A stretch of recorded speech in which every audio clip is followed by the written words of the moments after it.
The second stage of the Chunin exams was supposed to be a large battle royal for the various teams to get Earth and Heaven scrolls. One each then arrive at the central tower.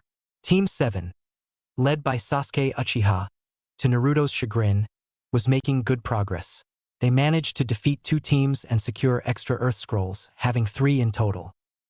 However, everything went to shit when Naruto, after returning from a pee break, was blasted away by a powerful gust of wind, followed by appearance of the nightmare of a sound ninja who took sadistic pleasure in attacking Sasuke and Sakura. Naruto, thanks to his ingenuity and shadow clones, managed to kill the massive snake that was attempting to eat him and rejoin his teammates against the weird sound ninja. The battle became even more intense thanks to the inclusion of Naruto, who was subtly getting enhanced by the Nine-Tails chakra throughout the fight. He was darting all over the place, punching and slashing at the snake like ninja. Massive gusts exploded from the clashes between the 2 monsters. In the distance, observing the fight, Sakura was finding it hard to breathe under the weight of the Sound Girl's chakra and the evil feeling coming from Naruto. Sasuke was silently observing, finding it impossible to force his body into action. Orochimaru glared at the blonde after their latest clash. He was starting to feel the Nine-Tails chakra burn his hands. His movements are becoming sharper. The boy has no real talent for ninjutsu if Kabuto's recon is correct, which explains the lack of jutsu so far. He's a loudmouth and seems to be similar to how that fool Jiraiya was at that age, the attack first ask questions later type. I could kill him in an instant. Though it's strange, the longer I fight him the better he responds to my movements. I suppose his lineage simply wouldn't allow him to be completely talentless. He mused. The hidden snake Nin decided to cut the battle short and seal off the Biju to deal with the blonde. It was time to mark Sasuke and leave. He spent more time here than he planned. He was sure that the old bastard, or at the minimum the ANBU, were on the way thanks to the large quantities of chakra being thrown around. Naruto tried to dodge, he really did. He could clearly see the freak coming at him, but no matter how hard he tried his body couldn't move in time. It was more frustrating than any fight he's had with Sasuke, who was frozen watching the battle. The snake was simply so much faster than him, it was impossible to move in time. A hand that shone with chakra, each finger holding an elemental symbol on it, was slammed into Naruto's stomach right over the Nine-Tails seal. Naruto's eyes widened in immense pain as he fell over, almost passing out instantly. He would have fallen hundreds of feet if it weren't for Sakura's quick thinking, who threw a kunai to snag his jacket on the tree to catch him. The last thing Naruto heard before the darkness took him was Sakura calling out to Sasuke, which was just typical. He was likely about to die, and she calls for Sasuke. The Nine-Tails, or rather its chakra, having been cut off from Naruto's chakra due to the additional seal, allowed something to happen that had been impossible ever since Naruto was 20 minutes old. All the chakra that was in his body was wholly his own. Nothing good came from imbalance.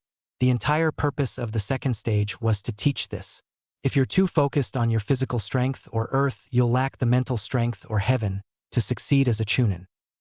Naruto, due to having the yang half of the Nine-Tails sealed within him, was overflowing with physical chakra and had a major deficit of yin or spiritual chakra. This stunted his body in several ways. It was because of this that he was so hyper.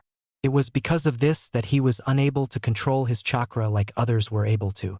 Considering he had to subconsciously overcome the imbalance that was his overabundance of yang chakra, it was no wonder simple jutsu escaped him. He was, unknowingly, having to siphon out the massive quantities of extra yang chakra and bolster his lacking yin side and somehow arrive at the ratio to perform jutsu. But now that the Nine-Tails chakra that had been slowly dripping into his network since he was born was cut off, it allowed Naruto's body to reach his natural equilibrium of mind and body, yin and yang. It allowed his soul, the core of his and of all shinobi's power, to fight back and bring forth all of its potential after being denied it since his birth. Naruto didn't know this, no one knew this, but he had been born with tremendous power. It was there just out of reach for his whole life due to the imbalance of his chakra. The leaves and trees swayed lightly, clouds in the sky started to move away. Animals throughout the forest perked up on instinct. All of nature knew that a metamorphosis was taking place. It was as if the entire world was welcoming Naruto's rebirth.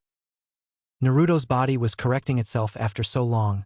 Like a free diver coming up after a long swim, it was taking a deep breath that was impossible for nearly 12 years. allowing his birthright to emerge and change the very balance of the world. It had been a rough couple of days for Team 7.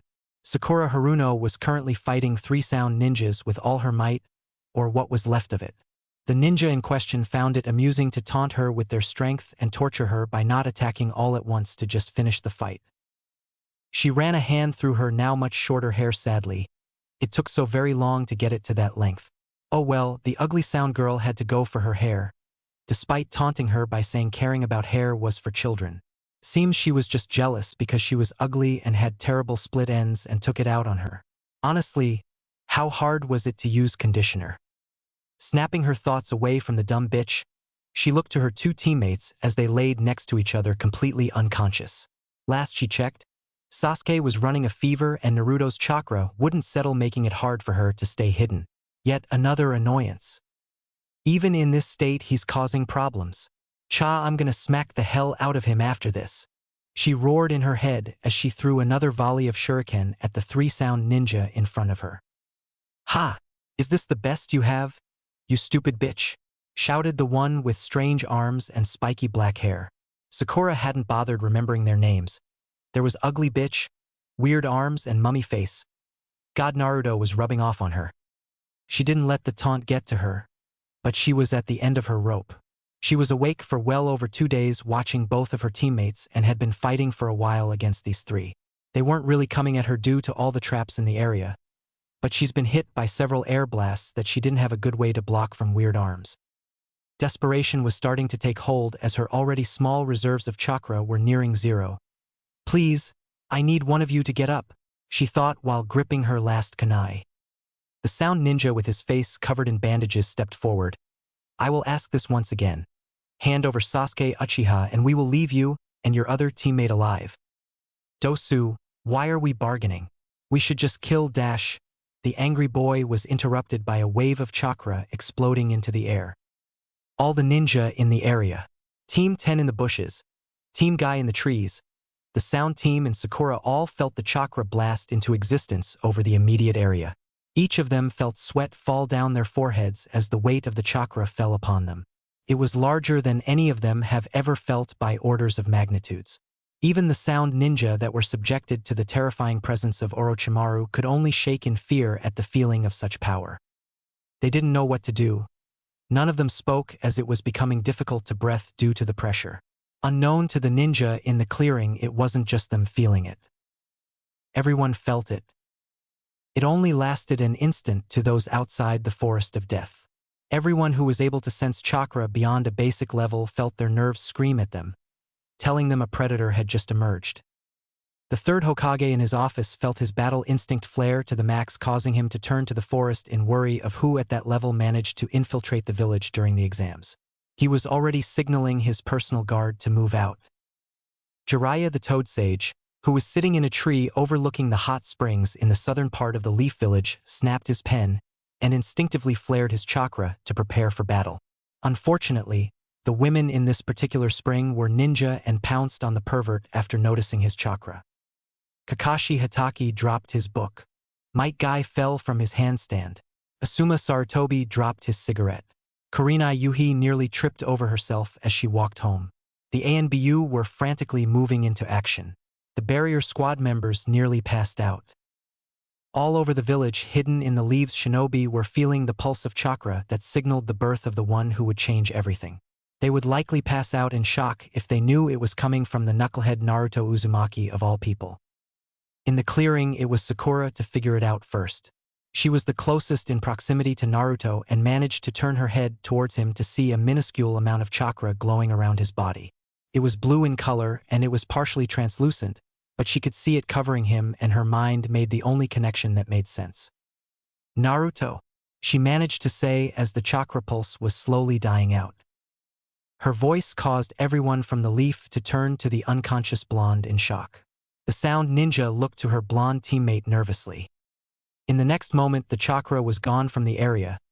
Everyone was able to breathe normally and wipe the sweat from their faces.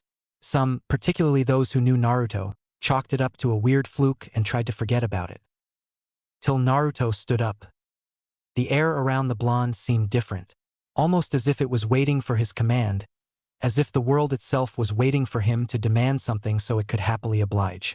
The hairs on the back of everyone's neck stood up, as if a massive tiger was standing right behind them staring at their necks with drooling fangs.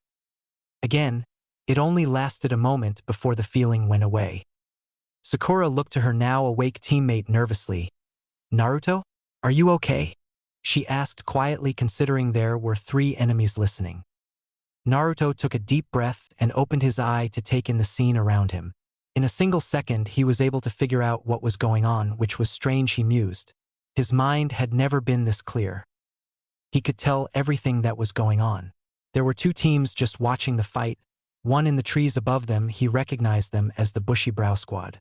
Then in the bushes were his former classmates, all staring at him with sweat visible on their faces. Shikamaru in particular looked seriously spooked. Sakura, it seemed, was defending both himself and the bastard from the sound team, all standing in defensive positions, likely trying to figure out their next course of action now that he was awake. Based on how Sakura looked, exhausted, bruised, and she was nearly out of chakra, she wasn't winning the battle. "Your eyes," Sakura whispered in shock. While staring at him, she noticed something else. "Your whiskers are gone?" This time at full volume, as she couldn't fathom what had happened to her teammate. The rest of the Leaf Ninja noticed what she was pointing out now that she mentioned it. Naruto's eyes were still blue, but they held a glow to them that was unnatural. They held an image of power that unsettled any who looked into them. While his face was free of his whisker marks somehow, Ino in the bushes thought it was a shame as they were cute. Unknown to everyone, the whiskers were a sign of the imbalance of Ninetail's chakra within his body, and now that he was at equilibrium they faded from his face. Like how both the previous holders held no marks signifying their status as Jinchuriki, neither did Naruto now. Naruto turned to her and felt his mind go into a shock for a millisecond. Now that he was really focusing, he could see everything. The chakra in the air, the chakra flowing through the trees, the residual chakra of jutsu that were used.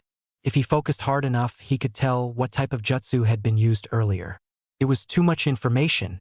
He couldn't focus. Then, in the next second, he somehow acclimated and he ignored the thousands of stimuli to look at his teammate once again. "What do they want?" Naruto questioned calmly, ignoring her comments, as he pointed to the 3 sound ninja. Before Sakura could answer, the loud one with the strange arms yelled at him, "Hey, you stupid blonde bastard, we're Dash." No one saw it, no one could follow it more than a faint blur, but before anyone knew it, Naruto crossed the distance between himself and the sound ninja to slam his fist into the boy's chest ruthlessly. There was a faint glowing trail of blue chakra from Naruto's fist as he flooded his body to enhance himself. The air was displaced around him from the force behind the impact. Leaves flew away. The ground where Naruto pushed off from was cratered. Rock Lee, observing in the trees, was blown away as he was unable to follow the attack properly. "He's become very dangerous," were the collective thoughts of Neji and Shikamaru as their highly strategic minds reassessed the blonde's capabilities from that maneuver, and they didn't like their odds. The sound ninja who took the hit coughed up blood before flying back to a tree, slamming into the base completely out cold. If his chest wasn't moving slightly, everyone would have thought he was killed by the attack. Sakura couldn't believe it. Hell, none of the Leaf Ninja could. The boy who clumsily and awkwardly fought alongside too many clones to coordinate properly did that? Naruto stood up and shook his fist off. "Who the hell was that guy?" he asked Sakura with a confused tilt of his head. Well, he was attacking us to get to Sasuke. All 3 of them were," she answered with a glare to the 2 remaining sound ninja and a vindictive flare in her eyes. "Hell yeah, Naruto. I don't know what's going on, but kick those jerks' asses. Cha!" Naruto turned to them and then back to Sakura. "For real? They seem pretty weak?" he asked with a frown while pointing his thumb towards the ninja in question. He had looked at their chakra. The amount, density, nature, how and where it was channeled, all of that, and he just couldn't consider them anything more than small fry. Then he turned to the other Leaf Ninja surrounding them. "Also, why are all of you just watching this? Do you want to take our scrolls or something?" he asked while rubbing the back of his head, trying to figure out who he was going to have to fight. 6 Leaf Genin felt their eyes widen in shock as the blonde revealed that he knew they were there. Team 10 stood from the bushes, Shikamaru still visibly sweating. That chakra wasn't normal. It felt terrifyingly powerful, and I know it came from him. Those eyes, the change in his body, whatever happened. I want no part of it. We were going to jump in if Sakura couldn't handle it. Shikamaru gulped. Both Ino and Choji knew to let him take the lead here and stayed quiet. Naruto smiled. Ah, that's nice of you, Shikamaru. Bushy brow, are you guys doing the same? He asked to team guys standing in the trees now visible to everyone else. Neji stepped forward before Lee could answer. No, we were merely observing. We are leaving. With that, he and his team left in a hurry, Lee doing so at the glares of his teammates as they knew he wanted to speak to the blonde, which they adamantly refused to allow at the moment, since they didn't know what Naruto would do next if they stuck around too long. Huh, why are they running off? Naruto wondered aloud. Well, not like their team isn't weird. I mean, anyone with a sensei that has eyebrows like that is surely crazy, right, Sakura? He laughed while looking to his teammate with a grin. She could only nod dumbly, completely shocked at the change in tone of the situation. Before it was a life-or-death battle that she was slowly losing hope of winning, and now Naruto has made it almost like a social gathering with no real danger. Dosu, the leader of the three-sound ninja, felt his heart settle back down and knew when to cut his losses. We will retreat without fight if you allow us. As an offering, here is our scroll, he said while setting down their heaven scroll. Naruto watched as they picked up their teammate before fleeing into the forest. Huh. Guess they didn't want to fight anymore. He laughed lightly, then clapped. Well then, I guess they were terrified of my sheer awesomeness, huh? Sakura picked the sleeping princess up, and let's get moving, we have the scroll we needed now, he ordered with lazy smile on his face. Sakura twitched at being ordered by her idiotic teammate. You know what, Dash? She met Naruto's eyes, causing her to flinch, and went to pick up Sasuke without a fuss. He's so solid. She mentally squealed while rubbing Sasuke's muscles as she carried him. Naruto stared dumbly at her for a moment, before letting his eyes roam over Sasuke's form. What the hell? Who put such corrosive chakra into him? When did that happen? Why is it attacking his body and chakra network? What the hell does that enhance him and cause withdrawals like a drug? Who could create that? Who would create that? Who would do such a terrible thing to Sasuke? That strange sound girl? The hell did I miss? Naruto didn't realize it yet, but he thought all of that in blink of an eye as his mind was able to process information hundreds of times faster now thanks to his now activated bloodline. Hey Shikamaru, are you guys coming with us? We're headed to the tower. He called out to Team 10 who were still frozen in the bushes watching the events that just happened. While tempted, Shikamaru shook his head. We don't have the necessary scrolls yet. We'll see you there, he answered before rushing off, dragging both Choji and Ino behind him, the latter of which looked like she wanted to comment before being pulled away. Sakura watched them leave numbly. She didn't believe for a moment that they would have helped had it gotten worse. Had it not been for Naruto's new terrifying presence asking them why they were here, she doubted she would have even seen them in the first place. She was sure they would have stepped in either right before she died or right after, hopefully the former. Maybe I wasn't ready for this test, she thought sadly. She was behind Sasuke and even Naruto before entering the exams, and it was the trials of the forest that hammered that home. Naruto, completely unaware of Sakura's inner thoughts, walked over to Sasuke and jabbed a finger overflowing with chakra into Sasuke's upper spine with a frown. If he was right and what he was seeing was correct, then that should slow the spread of that evil chakra into his system. Sakura felt the impact and spun around to Naruto with a glare. The hell did you just do? She questioned him fiercely, protectiveness of Sasuke overpowering her unease around Naruto. Naruto raised his hands with a smile. Hopefully slow the spread of that chakra from the mark on his neck. Let's get going, we're not that far from the tower, he answered lightly. Sakura didn't know how to respond to that and just decided to follow him silently. Her head was starting to hurt at the changes Naruto just went through. It took them 2 hours of walking to get to the tower. Naruto dealt with 3 teams that tried to ambush them at lightning speed, and they made it to the tower without much hassle. Sakura was done trying to figure out what was going on with Naruto and just accepted that he was somehow way better than before and followed behind him tiredly. At this point, she just wanted a shower and a bed. She didn't care anymore. Sasuke was heavy on her shoulders, and it wasn't nearly as fun carrying him anymore. Inside the tower, they saw a sign telling them a riddle concerning heaven and earth. Sakura didn't even bother reading it. She let Naruto give his new brain a go at it. Naruto read it over a few times before snapping his fingers. "Ah, we need to open one of each type of scroll at the same time," he exclaimed happily. Sakura sighed. "Sure, let's give it a go." "Wahoo!" Naruto cheered as he opened both at the same time while wiggling in place, excited at what was to come. Sakura felt her exhaustion fully hit her and unceremoniously dropped her crush to the floor, then sat on the ground. She was even more tired watching Naruto's excited attitude. An explosion of smoke came from the scrolls, and from it emerged their teacher from the academy, Iruka.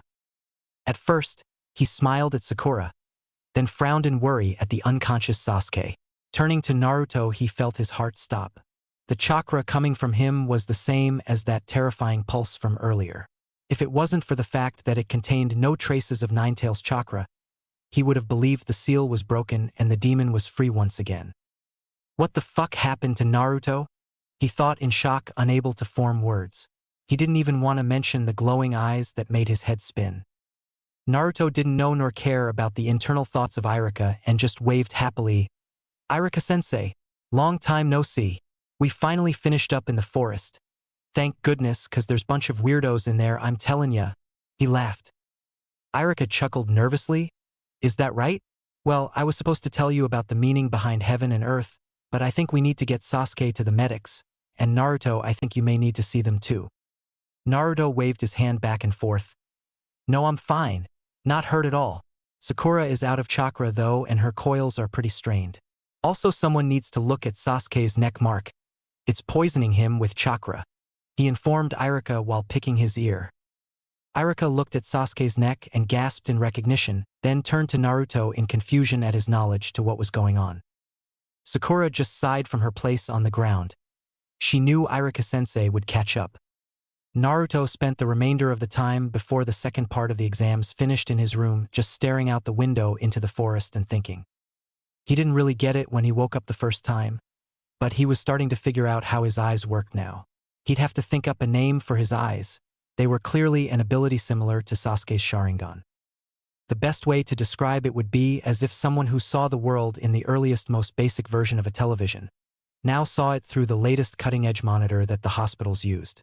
He instinctively understood chakra and could control it with the closest thing to perfection. Not to mention he was able to remember things he saw perfectly and process information at extremely fast speeds. Naruto could see everything in incredible detail. He could even focus and see things in even greater detail than his normal vision, like from a tree to the individual threads that made up the leaves. He flooded his body and muscles like he knew the more experienced ninja did to enhance themselves to be stronger and faster, and found that not only could he do it unlike before, but he was able to do it to a level he didn't think possible till now. Earlier against the sound ninja, he was able to rush forward and punch him without anyone reacting, and he wasn't even really pushing himself. Another thing he noticed was that his eyes didn't turn off like Sasuke's Sharingan. They were always active. The constant input of information was helpful during a fight, and if he were trying to understand a situation as quickly as possible but just sitting around lounging, it was a bit annoying. He actually started closing his eyes when he didn't need them. He found he was still very much aware of the world around him even with them closed. He'd have to think of a better solution because he was sure he looked a bit strange walking around with his eyes closed but still moving as if he could see perfectly. Since the pulse of chakra, people were taking the situation of the exams a bit differently.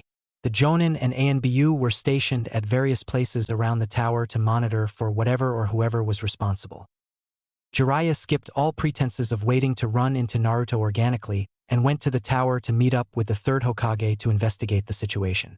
The Hokage, when he arrived at the tower along with Jiraiya and Kakashi, were pulled aside by Iruka. Iruka stared at what was likely the three most powerful leaf ninja with a serious expression. "It's Naruto," he said seriously.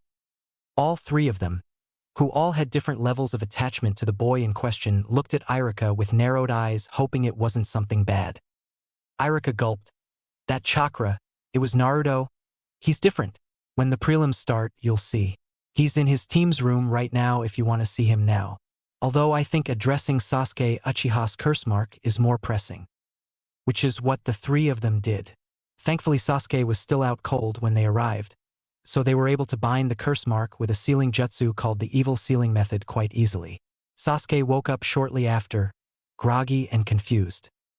While more irritable than before, he wasn't too different after getting briefed on where he was and the situation with the seal. Although safe from the effects of the seal at the moment, Sasuke mentioned his chakra was a bit more wild than normal. The three moved on and decided to wait till the next day when the prelims would take place to see the changes in Naruto.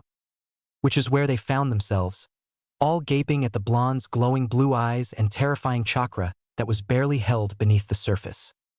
The other jonin, from the leaf or otherwise, were all doing the same, while the blonde in question was chuckling at Sasuke, who in turn glared at him hatefully, which caused him to laugh harder. Hiruzen turned to Jiraiya. "Have you?" "No," the sage answered seriously. "That is not something I've ever seen. If I couldn't feel his chakra and see that his whiskers are somehow gone, I would assume that he was just pushing a lot of chakra into his eyes for whatever reason and nothing was all that different. But they are different, and the glow is unnatural. Neither Minato nor Kushina had anything remotely similar to that." Kakashi uncovered his Sharingan for a moment to look at the blonde. "I would ask a Hyuga to confirm, but his chakra is calmer than I've ever seen it, and his eyes have a tremendous amount of chakra flowing through them similar to an activated ocular jutsu, like mine or Sasuke's Sharingan." Hiruzen hummed for a moment as his mind worked at light speed. "We will see what changes have come in the coming moment during his battle. I suspect things are going to be a lot more interesting soon." Kakashi and Jiraiya both agreed. In the far corner, a concealed Orochimaru was staring at Naruto with a gaping mouth in complete shock. "What the fuck?" the snake thought uncharacteristically, a sentiment shared by everyone else in the room that has met the blonde before. Down with all the genin, Naruto was still enjoying himself by laughing at Sasuke, who was in his normal grumpy attitude. "You know that evil chakra is sealed off, right? So why are you acting all moody? Sad Sakura's not babying you anymore," he asked with mocking frown. Sasuke continued to glare at the blonde, while Sakura just stared ahead completely over it. Naruto had been poking fun at her and Sasuke ever since they got to the tower, and no matter what either of them did, they couldn't touch Naruto to shut him up. Yelling at him just made him laugh at them. It was a horrible day when the class clown/prankster suddenly became all-powerful. The third Hokage appeared before the crowd of Chunin hopefuls with a smoking pipe in his mouth and his hands folded behind his back. "Congratulations for making it this far," he said gravely. Naruto smiled at the old man, then proceeded to tune out the rest of his speech. He got the gist of it. This was a substitute for war, and they needed to fight for the village. He got it. They were show ponies for the future of their respective villages to potential clients. When they asked if anyone wanted to drop from the exams, the guy with the info cards quit for some reason, even though he wasn't hurt or lacking in chakra. Naruto rolled his eyes, assuming that he was a coward or something. While stronger than practically all of the genin here, the guy still ran off, so Naruto didn't spare him much thought. After that, another monologue started, and Naruto decided to be himself. "Ah, old man, we get it. Can we move on? I'm about to pass out here." Naruto whined with his hands in the air in exasperation. The Leaf Jonin forgot about Naruto's new presence for a moment and were reminded that he was in fact an immature idiot. Many took to glaring at both him and Kakashi, who was rubbing his head nervously, as Naruto's disrespect reflected poorly on him. "Truly, do you understand?" Hiruzen asked in amusement. "Da ya damn geezer," Naruto answered, getting hisses from many of the Leaf Nin and a small snort from Jiraiya up in the Hokage observation platform. "We're show ponies for the old fogies, and there are too many of us for the main event, so you got to weed out some of the weaklings. I swear you take 100 words to say 20. The disrespect was ignored in favor for the surprise that Naruto of all people understood the situation when he was clearly not paying too much attention. "Well, very good," a surprised Hiruzen muttered with a nod. "I leave it to you." He turned to a sickly-looking Jonin, then moved to his platform with Jiraiya. The man introduced himself as Hey-8. "If you would all look to the monitor," he said with a small cough. Names began flashing, and after a while it was Sasuke's, and someone named Yoroi.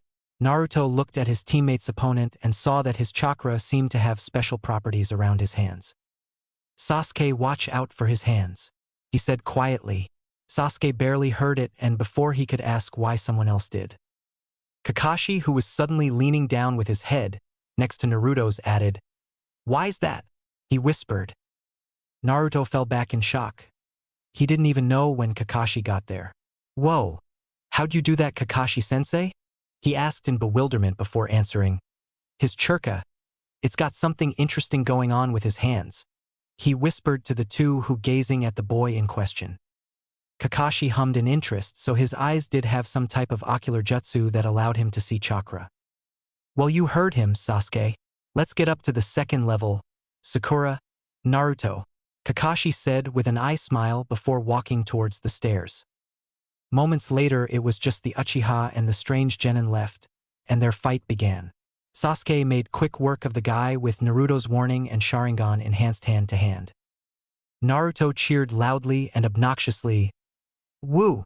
You did it, you beat that guy," he shouted, getting glares from some of the others in the room. Kakashi clapped with an eye smile next to the blonde while Sakura was on the other end of the stands next to Kurenai pretending she was in Team 8. Fights continued for a while. Naruto made a genuine nuisance of himself by calling out everyone's weaknesses as a joke while they fought, then made both helpful and unhelpful suggestions.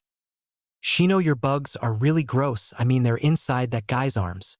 Yeah, they should eat that chakra, it's like an air cannon. Whoa, Choji's extra fat. That sound guy will have an easier target now.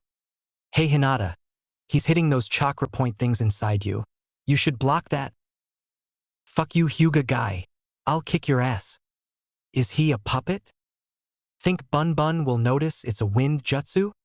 These sound ninja are all on brand, huh? I mean genjutsu from a bell? Think they go out of their way to stick to their niche? Oh cool, Shikamaru won." The only ones that were enjoying Naruto's commentary were Kakashi, Hiruzen, and Jiraiya, all three who would have been bored out of their minds watching Genin fight. Also, Naruto's observations gave them insight into his eyes' new abilities. Naruto Uzumaki versus Kiba Inuzuka. "Oh hey, I get Kiba," Naruto said with a cheer. "Ha! Akamaru, we get an easy one," Kiba cheered while petting his faithful companion, who was laying on the ground refusing to move. "Huh, what's wrong?" Naruto jumped down to the arena before turning to Kiba. "He's scared," he called out happily. Kiba glared at the blonde, as if he probably doesn't want to waste his time with a dead last. "No worries, I got this myself," Kiba said arrogantly, not noticing Akamaru was shaking while looking away from Naruto. It was unfortunate that his enhanced senses were primarily in his nose, as he didn't quite notice how much Naruto has changed beyond his eyes, to which he thought Naruto was just trying to get more attention. Hayate looked between the two nervously, while the blonde made him nervous, not Kiba, then started the fight on the Hokage signal. Everyone, from the genin to the Hokage, leaned forward in anticipation. Naruto watched Kiba approach him as if he was in slow motion. He could see every muscle twitch and minuscule detail of the boy's approach and felt like he had hours to respond. A punch from the Inuzuka flew at Naruto at speeds that he would have likely been unable to dodge before his evolution. To everyone's shock and Kiba's horror, Naruto disappeared, then was suddenly behind Kiba looking in the direction of his punch. "Who was that aimed at?" he taunted lightly. "I would advise you start moving a bit quicker or you'll never hit me," he added with a chuckle. Kiba shouted in anger before releasing a barrage of attacks. Each time Naruto would disappear, then blur behind Kiba with a laugh, not even once going on the offensive. In the stands, everyone was shocked at the blonde's new abilities. It was unbelievable how he went from one of the weaker idiots in their generation to this. "What the hell?" Kurenai muttered in shock. Kiba was a very talented genin. She was confident he was going to have a chance to beat nearly anyone here. Now he was being led around like a child by someone that should have been useless. Kakashi was observing with his Sharingan active. "He's supplementing his body with chakra. I don't think a single drop is being wasted," he said, lightly hiding his surprise. Guy was looking down seriously. "Lee, he is going to be a tough one to beat," he said lowly to his apprentice, who nodded seriously. Neji had his Byakugan active and was watching in shock. When did that blonde moron get a bloodline? His eyes have chakra running through them, similar to how mine or the Uchihas do when our eyes are active. Everyone heard his comment and found their suspicions confirmed. Jiraiya continued to watch closely. The young Hyuga confirmed what Kakashi was saying. We'll have to talk to Naruto after the prelims, sensei. Something changed Naruto, and I'll bet my fortune it has to do with Orochimaru attacking Sasuke in the forest. It was the only thing that made sense after all. Hiruzen nodded. I agree. I'll have Kakashi bring him to us afterwards. Although I'm sure he would have anyway. Sasuke glared as he watched with his Sharingan. I don't get it.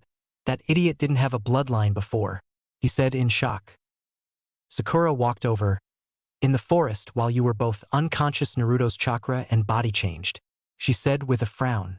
He was different, or rather his presence was. He's still an idiot, just able to take out an enemy in the blink of an eye with no effort. Kakashi turned to her. Yeah, he asked lightly, although his performance right now led him to believe it. Kakashi was still curious at Naruto's improvements. The sound Genin Zaku, the one Shino fought. She answered. I'm honestly surprised he managed to make it here after that. Naruto hit him harder than anyone I've ever seen. Shino, who was near them watching with his team, spoke up. Then that would explain where the broken ribs that my bugs felt came from. I found it odd he was that injured and still fighting, he commented. Down below, Naruto was having a great time, but found he was getting bored. Hey, I'm gonna attack now, okay? He said to the huffing Inuzuka. Similar to before, Naruto blurred forward and punched Kiba. This time he made sure not to hit him nearly as hard as he did the sound guy from the forest. Though Kiba was still blasted off his feet and sent rolling back till he hit the wall completely out cold. Naruto frowned as he looked at his fist. Am I that much stronger, or is he that weak? He turned to Kakashi. Did I hit him too hard? I expected him to be okay at that level. I didn't even put that much chakra into it. Kakashi answered from the stands with an eye smile. Naruto, there was enough power in that punch to knock out any Chunin I've met, he said with a thumbs up. He didn't mention that some Jonin would likely have been taken out due to the impressive speeds Naruto just showed. Naruto listened to his sensei before turning to Kiba, who was starting to come to. Hey dog breath. You suck. Oi bronchitis. Call it he's finished. He called to the proctor in amusement. Hey, sweat dropped. Is he referring to me? He looked at Kiba for a moment, who was failing to get to his feet, before nodding to himself. Winner Naruto Uzumaki. Naruto hooped, then jumped back up to the stands, smiling at his team. That was pretty easy. He laughed with a comical expression on his face. Teammates Sensei Kurenai gave him a side eye at his disrespect, but didn't call him out. Shikamaru, who had been unable to think of anything else since Naruto's awakening in the forest, stepped forward towards Naruto. His personality is the same, so he may answer me here. What's up with your eyes? He asked nonchalantly. Everyone subconsciously leaned forward, hoping for answers. Naruto perked up. Oh yeah, I have super awesome eyes now, he said with a grin. Everyone in earshot fell over at his answer. Shikamaru shot up. I get that, you idiot, what's new about them? He shouted, much to his team's shock. Naruto leaned away from the Nara. Whoa, why are you all upset? I mean, I can see way better. Not to mention my chakra control is really good now. Honestly, it's not too big of a deal. I'm as awesome as I've always been, he said with a devilish grin. Shikamaru rubbed his forehead tiredly. I don't know if he's messing with me or just the same old dumbass. Kakashi smiled at the interaction. Interesting. I guess we'll have to talk to him later. At least his ego isn't too much bigger, he thought with a chuckle. Sakura didn't care about her troublesome teammate's weirdness anymore. Meanwhile, Sasuke was staring at Naruto with his Sharingan active, trying to understand him. Stop gazing into my eyes, you bastard. Shut up, loser. Naruto watched sadly as Sakura and Ino fell to the ground in a spectacular double knockout. The fight was boring, they were moving slower than anyone else so far. The only interesting part came when Ino managed to slam her mind into Sakura. Who would have thought that Sakura has a second personality? Naruto thought cheerfully. Shame that she lost. It would have been nice for all three of us to make it to the finals. But with a showing like that, maybe it's for the best. Kakashi set Sakura down against the wall with Asuma doing the same next to him with Ino. Team 10 and Team 7 gathered around their unconscious members. "Well, not like that wasn't a lame showing," Naruto said simply. He turned to the two Jonin with mock disappointment and pointed to the two girls. "That's your fault. I mean, they were so weak they both lost." Kakashi thumped Naruto on the head, while Asuma glared at him but didn't say anything. Sasuke looked at Sakura sadly. "I expected more from her. She did well to protect us in the forest." He grumbled. "Yeah, but that was against the Sound Ninja and we've seen they're pretty weak. I mean, Shikamaru beat one without throwing a punch," Naruto said, then chuckled. The only remaining Sound Ninja in the room, Dosu, could only glare at Naruto as he was too terrified to say anything in response. Kakashi thumped Naruto again. "Don't insult other countries," he chastised, barely. Naruto, in a lightning blitz of speed that Kakashi wasn't ready for, shot his arm out and thumped Kakashi on the shoulder, since he couldn't reach his head. "Stop that," Naruto whined with an overdramatic frown. Kakashi only chuckled while he waved his student off. "He really is the same as before, he just has this crazy ability enhancing his skills," he thought lightly. The next fight was Rock Lee versus a guy from the sand, Gaara. Naruto and the others watched as the beginnings of the fight were strictly hand-to-hand, most of which was Lee defending from omnidirectional sand that was protecting Gaara. "The sand is filled with chakra," Naruto said with an uncharacteristic seriousness. Kakashi, Guy and the rest turned to him with a frown. Down below, Lee back flipped away then blitzed forward to re-engage. "Obviously, otherwise he couldn't control the sand," said Sasuke with narrowed eyes, unknowingly saying what was on the Jonin's minds. Naruto shook his head. "Yeah, sure. I wouldn't have mentioned it if it was just his chakra, but that sand has 2, no 3, different chakras in it. Strange," he said with a hum at the end. The Jonin who managed to hear him narrowed their eyes at the information, particularly Kakashi, who uncovered his Sharingan. Guy, who was next to him, leaned over as his rival worked to confirm his student's information.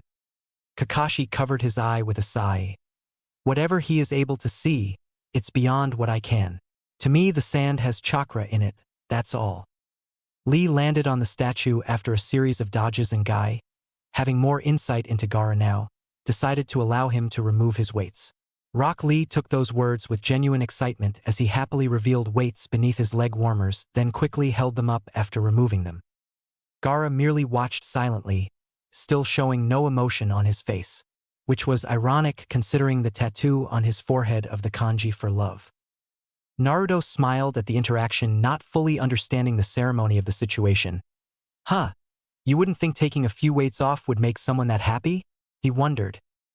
"Who knows with those two?" Kakashi sighed tiredly, long past trying to figure out Guy's eccentricities that were unfortunately passed on to his student. Everyone watched as the weight fell to the ground, wondering what the big deal was. The Sand Ninja watching didn't believe it would matter all that much.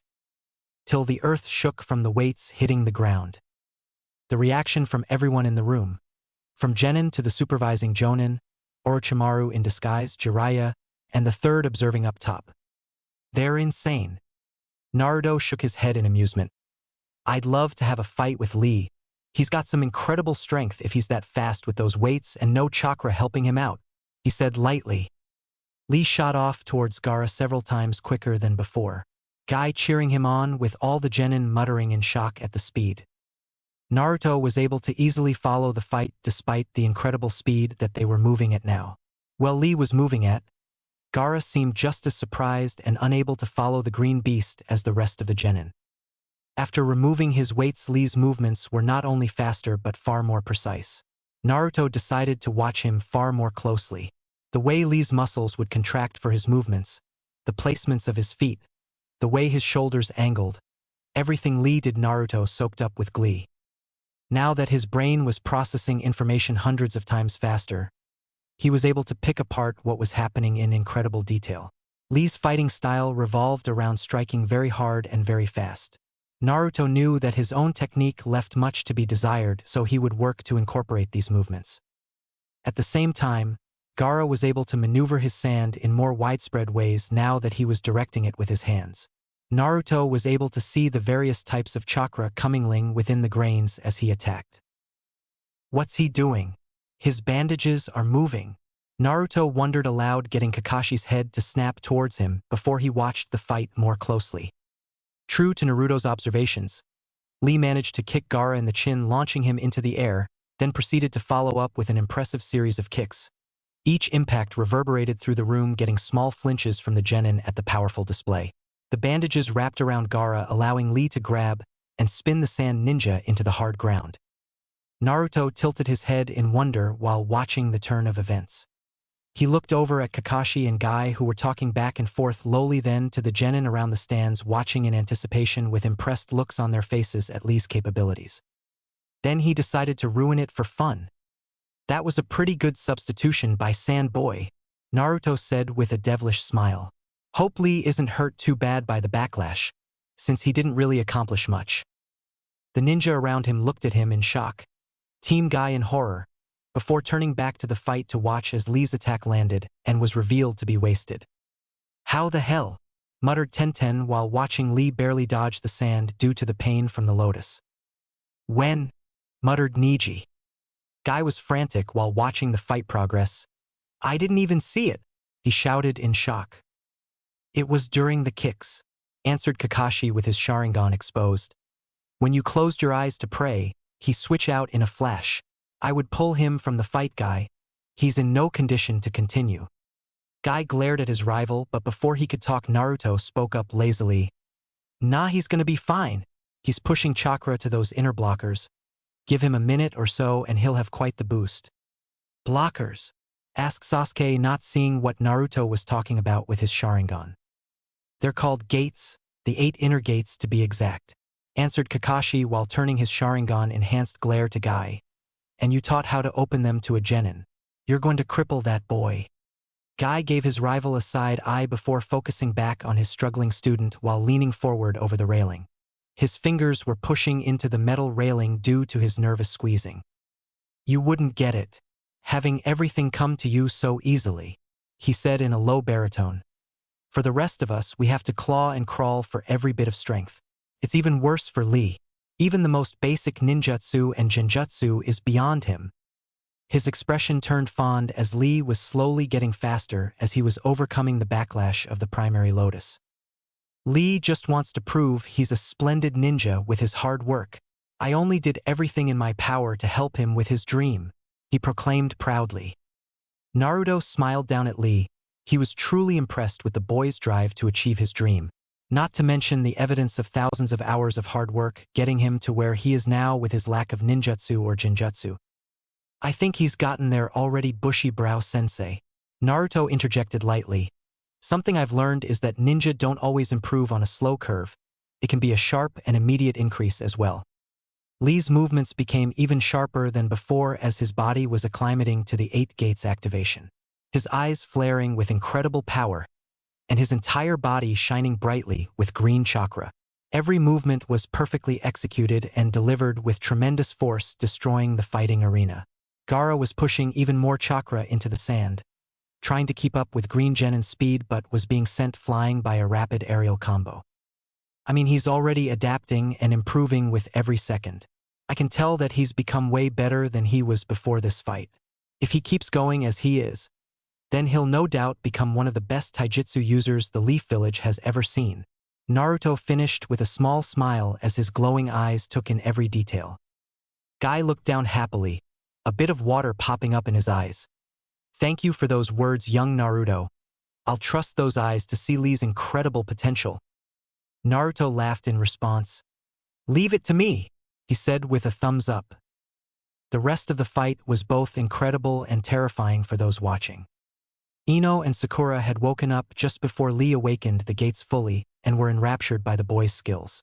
Both of them fully realizing that they were way out of their league if those two were potential opponents for them. Lee's explosive use of 5 of the 8 inner gates showed Naruto that there was so much out there that he didn't know. While observing the world with his new eyes that allowed him to begin understanding it better, he was only now realizing that he had a fundamental lack of knowledge to connect the dots. Otherwise, he would be able to put things into words beyond, limit thing, chakra wall thing, different chakras moving all strange. It was just hard to put into words what he instinctively knew. As the fight was reaching a climax, Lee was completely unable to fight and fell to the ground, his body giving out under the stress of the fifth gate. Gaara didn't hesitate and shot his sand at the boy with a bloodthirsty smile on his face. The Jonin, Guy in particular, were about to rush to save Lee, but a blur shot forward first, stopping the sand from even touching Lee. The resulting impact blasted all the sand away, making most turn away from the shockwave. Naruto had shot forward and smacked the sand away with a hand packed with dense chakra. He turned to Lee with a frown. Based on the injuries, it would likely take weeks if not months of rehabilitation to get back into fighting shape, though it would have been nigh impossible if Gaara was able to crush Lee in his sand like he wanted. "Hey sand boy, you won, no need to go that far," Naruto said with a frown while standing guard in front of Lee as he subconsciously released his chakra. Gaara began breathing heavily at Naruto's appearance. His chakra began moving erratically as his instincts flared beyond what he's ever felt. Naruto's presence driving Gaara to near hysteria as the beast within was screaming to flee to save their lives. In the next moment, Baki, the Sand Jonin who looked visibly nervous, appeared in front of Gaara with his arms spread. Guy and Kakashi also landed in front of Naruto looking serious and bored respectfully. You guys didn't have to help me out, I would have taken these losers out." Naruto laughed while picking up Lee. His grin became fiendish. "I mean, that Sandy Jonin over there seems pretty nervous just looking at me." Kakashi sighed tiredly. "Please try and not cause an incident with the hidden sand village, Naruto." Baki interjected. "I think we can end this and move on. Gaara, go back to the stands to Temari and Kankuro," he ordered, somehow snapping the frantic boy out of it and getting him to leave in a swirl of sand. "Huh. That seems to be a very uncomfortable way of travel," muttered Naruto lightly. Getting sand everywhere would be miserable, he thought. Guy moved to take Lee from Naruto. "Thank you for jumping in, Naruto. I was hesitant to interfere, but that was the right call," he said shamefully while holding his nearly crippled student. He knew that had the sand wrapped around Lee, it would have been the end of his journey. Kakashi patted his rival on the back before grabbing Naruto to body flicker back to the stands. "Try not to interfere again. They may disqualify you," Kakashi chastised lightly. Naruto frowned in frustration at the thought of being disqualified for saving a comrade, which caused his chakra to flare and eyes to glow brighter subconsciously.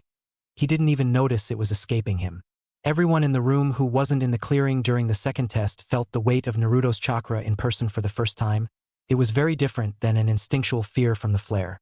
Now that they had a front row seat to it, the genin were visibly terrified and unable to move, while the Jonin and Hokage became extremely weary.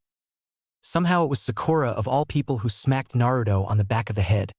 "Stop it, you're scaring everyone, dumbass," she told him tiredly. Her hand was shaking, but she managed to hold firm, knowing in her heart that he was still the same Naruto for the most part.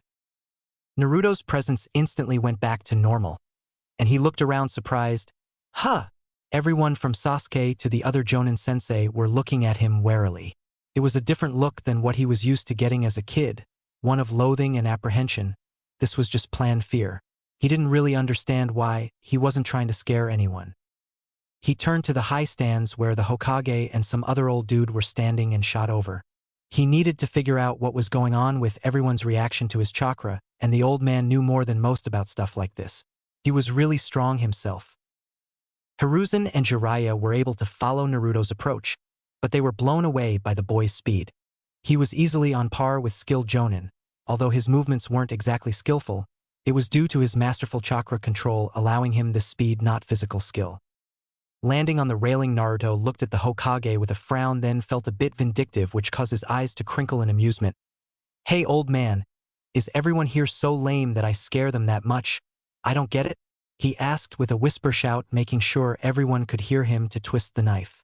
He found it pretty funny that everyone was so scared of him now. That prankster personality and his normal ego take on a much different tone now that he's this capable, mused Hiruzen. Had it been anyone else, he would squash such things here and now, but Naruto's childhood flashed into his brain, and he felt the blonde probably deserved some respect as recompense. Jiraiya was the one to answer. "You may not get it, but your chakra presence is far stronger than most would have ever encountered, much less greenhorns like we have here," he said seriously. He didn't want to mention that the number of people he's felt that scared him more with just their chakra were in fact just two. The third Hokage and Hanzo of the Salamanders. Naruto nodded the information, then turned to Jiraiya. "Who the hell are you? Your old man?" he questioned comically. Instead of being put off, Jiraiya grinned happily at the question. "Who am I, you ask?" he shouted while getting into a pose, and he readied his summoning jutsu. Hiruzen interjected. "He's a former student of mine, Jiraiya," he answered, making Jiraiya fall over and sulk due to his intro being interrupted. Naruto stared at Jiraiya for several moments, causing both Hiruzen and Jiraiya to look at him curiously. Jiraiya felt like he was being broken down to the smallest details by those eyes and found that he didn't like it one bit. Right as he was about to say something, Naruto turned around. "So, he's an old guy like you. Cool, I guess. Your chakra is very interesting, geezer," he said lightly before speeding back over to his team. Jiraiya turned to his sensei with his face serious. "I don't know what happened to him, but he's unlike anyone I've ever come across. I didn't sense a speck of the Nine-Tails chakra either. It was like it was completely gone from his body," he said while watching Naruto get lightly reprimanded by Kakashi for bothering them. "I would like to learn more about his eyes and what he's able to see. But for now, let's assume it's unique to him and be thankful he's been given such a gift with those men out there looking for him," Hiruzen said with a puff of his pipe. "Not to mention Orochimaru lurking around itching to cause trouble. We may have need of Naruto's newfound strength soon. He'll need some growing up to match his power-up before he's all that reliable," Jiraiya said with a snort, getting a laugh out of the Hokage. "Ha! He's always been a brat. Now he's a brat with terrible power. You saw how fast and strong he was in that match," Hiruzen said lightly. "If he were to hammer in the basics of taijutsu, he may become faster and stronger than any of us with just chakra enhancement. We also don't know what he's like when pushing it to the max. I would honestly put him on a level above most in the village shinobi. We need to see his abilities with ninjutsu and jinjutsu to really understand, but as of now only the very best would be able to face him and win." It was a crazy thing to say, but Jiraiya believed it after getting a small up-close look at him. Naruto didn't know it, but he was giving off a vibe of supreme confidence that when mixed with his strength made him all the more fearsome. He supposed that this was why even experienced jonin like Asuma and Guy were weary around him at the moment. "Indeed," Hiruzen agreed. "I would have normally allowed you to go about meeting and training him in your own way, but as of now we will be dropping all pretenses.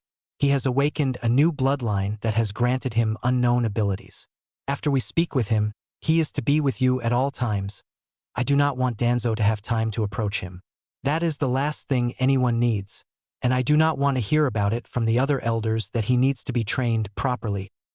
Jiraiya could only nod silently while he mourned his precious research time in the coming weeks. But even he could understand the gravity of the situation. It wouldn't take long for Naruto's awakened abilities to spread through the village, then the continent. Mix in his now uncanny resemblance to Minato now that his whiskers were gone. Things are gonna change. In his expert spy opinion, Naruto would have the month before everyone in a position of power to have at least heard a rumor about him. In their discussions, Hiruzen and Jiraiya didn't notice that the last of the prelim fights were finished and the winning genin were gathered on the floor again to determine their opponents for the finals. Heiei gestured to a small podium with a box atop it. "We're not going to make it complicated. Pick a number. Number 1 will fight number 2 and so on. Sasuke Uchiha, please step forward." Sasuke walked up silently and drew his number. Funnily enough, it was number 1. From there it continued. Naruto watched on as it was decided that Puppet Dude would fight Shino. Shikamaru would fight Wind Girl. Dosu the sound guy got the highest number, meaning a free round, and finally he drew his number with a comical expression. He showed it to everyone else.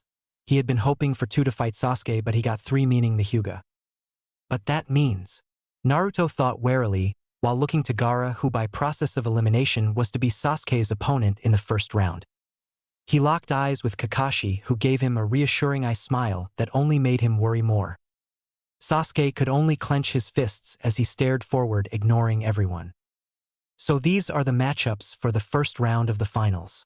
We need time to allow the dignitaries and Kazekage to arrive, so you have 1 month to train. I would keep everyone in the finals in mind as you prepare. You don't know who you could end up facing should you win," instructed Heiei to the Chunin hopefuls. With that, the second exam was officially over and everyone began leaving. The supervising Jonin and Chunin left to perform their duties, while the sensei gathered their teams to lead them out of the forest towards their designated training areas. Unlike the rest, Kakashi led his team to the Hokage, who then gestured for them to follow him out of the forest to his office in the Hokage Tower. Jiraiya was silently accompanying them, while the Hokage's ANBU guards were following from the shadows. Standing in the Hokage's office, Naruto absent-mindedly took in the room as the old people got settled. It was an interesting room if he were honest, not due to the items within the room but the residual chakra that had seeped into the environment. The desk that the old man sat behind was practically glowing from the chakra of 4 of the most powerful people in history having sat behind it. Naruto. The blonde's head shot up at Sakura's shout to notice that everyone in the room was staring at him. He tilted his head in confusion. "I wasn't listening," he said plainly. Sasuke and Sakura shook their heads in embarrassment. Their teammate was as annoying as always while Kakashi laughed awkwardly from his spot on the wall. "Naruto, I asked what you can tell me about your eyes," the Hokage asked again while staring directly into Naruto's new eyes. Naruto pursed his lips in thought. "Well, I'm able to see chakra, you know, but that is a way too simple way to say it. It's like I can truly understand chakra and its place in the world," he explained lightly with a shrug. Kakashi latched onto that. "What do you mean, its place in the world?" he questioned. "Well, it's like the difference in knowing that salt is in ramen and knowing why and how much salt would make ramen taste the best," answered Naruto. While a strange way to explain it, the Hokage and Kakashi actually understood what he was getting at. Jiraiya looked like he understood and smirked in amusement at the way he tried to explain it. Sasuke and Sakura weren't even surprised that ramen came into the conversation, so they just accepted it and moved on. "If I'm really honest, I'm able to fully understand what I look at, but I'm having trouble putting it into words. Like the desk you're at, old man, it was created by water and earth chakra bound together by yang chakra," Naruto continued while pointing to the desk. "Then there is the faint traces, almost impossible for me to see, of the same chakra that exists naturally in the world around us flowing through the wood. I guess since old man first had the ability of wood style, that's where it came from. He really must have been incredible." Everyone was spellbound at the insight Naruto was given by his eyes, most particularly Jiraiya, who had experience with teaching a person with tremendous eye powers. These abilities aren't too dissimilar from the Rinnegan that Nagato possessed.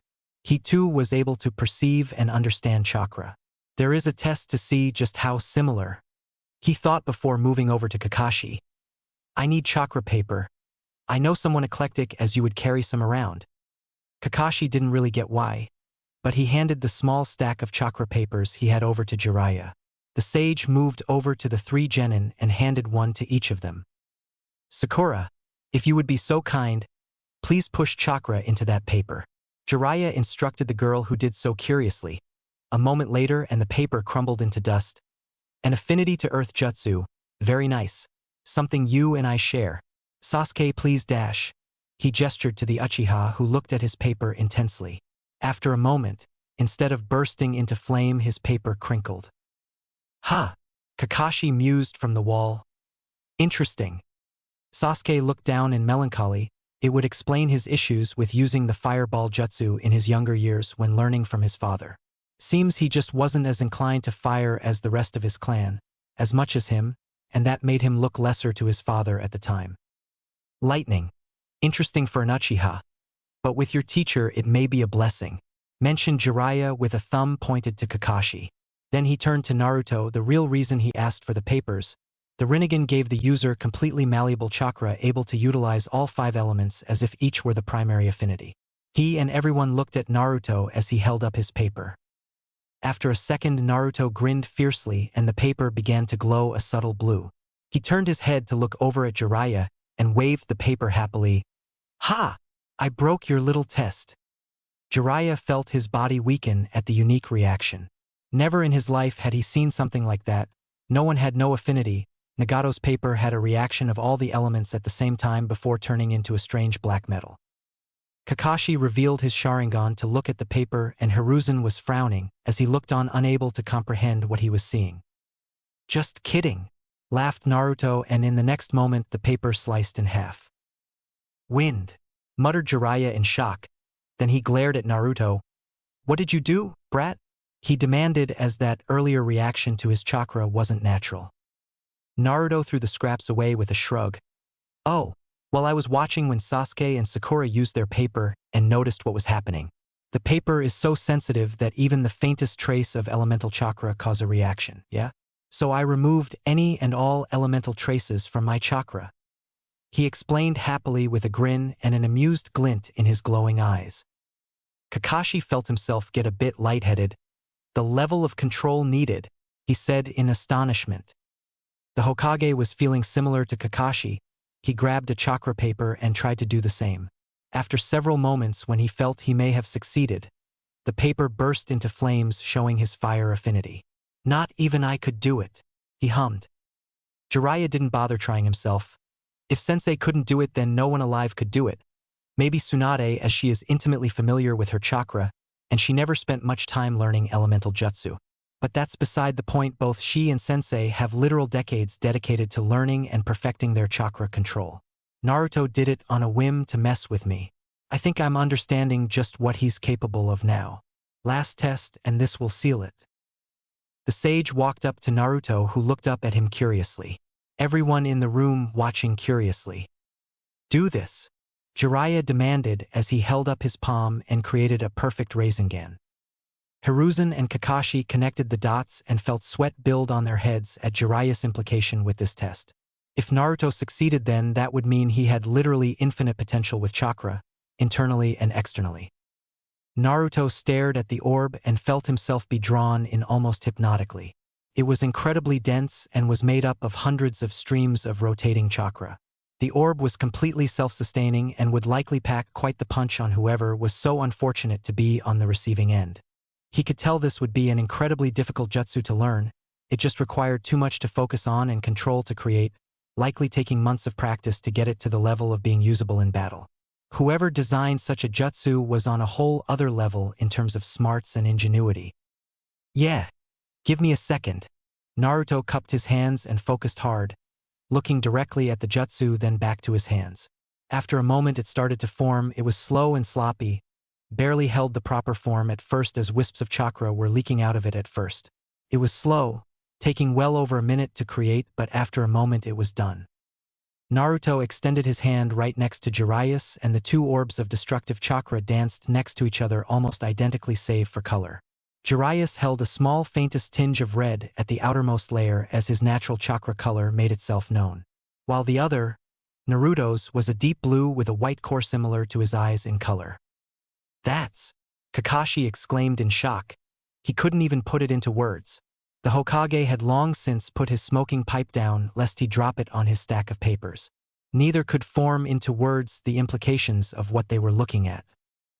Sasuke had his Sharingan active and was unable to copy the jutsu. Sakura frowned as she watched. She recognized the Rasengan from the textbooks and knew just how absurd the feat Naruto just accomplished was. Naruto drained the chakra from the orb and put his hand back down. I think that was the perfect jutsu for me. I've got some interesting ideas from it, he said happily.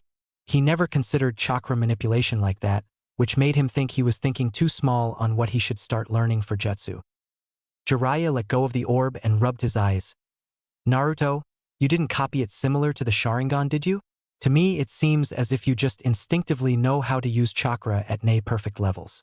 That and your ability to see and comprehend chakra was what enabled you to create a Rasengan after just learning of the jutsu. Correct? He asked, already suspecting it to be the truth. Pretty much, yeah, Naruto said happily. You know, you're making it easier for me to understand these eyes. I know what they can do, but I don't really get it. But I'm getting it now. Hiruzen latched onto that with a smirk. You were a truly terrible academy student, Naruto, he said lightly, getting snorts from Sasuke and Sakura, who knew firsthand how true that was. I believe you both know the best path forward for Naruto's training? He asked towards Jiraiya and Kakashi. Both of them nodded with a small snort of amusement. Oh yeah? Asked Naruto. What's that? Kakashi walked forward and patted Naruto on the head. You need to study. You have a fundamental lack of knowledge which is impacting your understanding of your newfound awareness thanks to those eyes. Speaking of which, we'll have to name them. It's a new bloodline after all. I don't know, Kakashi, you know who had the worst naming sense I've ever known, and if Naruto is anything Jiraiya laughed, but he was interrupted by Naruto who was staring past everyone out the window behind the Hokage's desk with a serious expression on his face. The 6 eyes, he declared, causing a shiver to some in the room. In my heart, I know that they are called the 6 eyes. I figured that would be the case, mused Hiruzen. Similar to other bloodlines that could be named one thing or the other, there is always the true name that people who awaken them instinctively know. Lava style rather than magma is one, boil style and steam style both being their own branches. Everything has a true name, and it would seem that the 6 eyes are no different. Very well. Then Naruto will heretofore be known as the first user of the 6 eyes bloodline, declared the Hokage, settling the issue. That being said, news will spread on its own due to Chunin exams, but until that is the case, I urge everyone not to mention them to anyone that doesn't already know about them, much less their abilities. Sasuke, you understand the danger of being one of the only users of an ocular jutsu. Sasuke frowned and gave the Hokage a nod in affirmation. When he was younger, he always had an ANBU shadow for the sole reason of protecting him from kidnappers and thieves. Security was tight for people like him ever since the Cloud incident with the Hyuga. Naruto laughed and waved a hand. Ah! Don't worry about that, I'm plenty strong enough to take care of some small fry going for my eyes. Please, spread word of my awesome abilities. He demanded with a devilish grin and arms spread. He got dead eyes from his teammates in response, making him sweat drop, while Jiraiya and Kakashi just ignored him. That concludes everything I wanted to go over, Hiruzen announced, subtly hinting for them to leave. Ah, I had a question, Naruto said simply with a hand raised. What are we going to do about the snake girl? She was the one to mark Sasuke with the evil mark that's actively trying to poison him. Jiraiya stepped forward and whacked Naruto on the head lightly. Leave that to us. That girl was in fact my old teammate in disguise, Orochimaru, who's perhaps the most dangerous traitor the Leaf has. I bet I could beat him now, Naruto responded without acknowledging the smack. Speed, strength, and a Rasengan won't be enough to do that, and we don't want him going for your eyes, responded Jiraiya seriously, now starting to understand how deep Naruto's ego ran. Naruto shrugged without care. Pretty sure the 4th became feared above all others with those 3 things, but whatever, I'll step in if it gets bad, he declared before turning around, leaving the office. The rest of the room watched him leave dumbly. Sasuke and Sakura decided to follow his lead after bowing to the Hokage. After the 3 genin were gone, Kakashi turned to the Hokage and Jiraiya seriously. How could this have happened? He asked, voicing the thoughts of the other 2 without knowing. Jiraiya shook his head. No idea. There's never been a concrete reason for bloodlines existing. The Byakugan and Sharingan have been around for thousands of years, so their origin is nearly unknown. The first Hokage's wood style was said to be a mutation unique to him as a result of his titanic life force, and the Senju family's affinity to earth and water. Hiruzen stood and looked over to the pictures on the wall, particularly of the 4th Hokage. Naruto hails from a very esteemed bloodline in Kushina, the only daughter of the Uzumaki clan's main bloodline in that generation, and was a distant cousin to Mito, who hailed from the same family. Both were born with powerful chakra that allowed them to subdue even the Ninetales. But that isn't the only family Naruto was born from. Are you suggesting that Sensei's family had the 6 eyes? Kakashi questioned incredulously. No, that's not possible, Jiraiya said with a shake of his head. Hiruzen raised his hand to stop them. No, not in the way you're both thinking. First, we know nothing of Minato's family.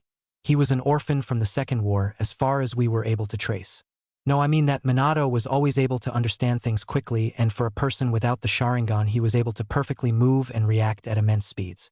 It could be that his unique natural talents and Kushina's immense chakra power merged into what has been born into the 6 eyes that Naruto has awakened. We also shouldn't completely ignore the presence of the Ninetales in both Kushina and Naruto. The 3rd Hokage sat into his chair tiredly. At the end of the day, mutations becoming bloodlines is something no one really understands. Orochimaru drove himself insane trying to understand the world because of things like this. He sighed.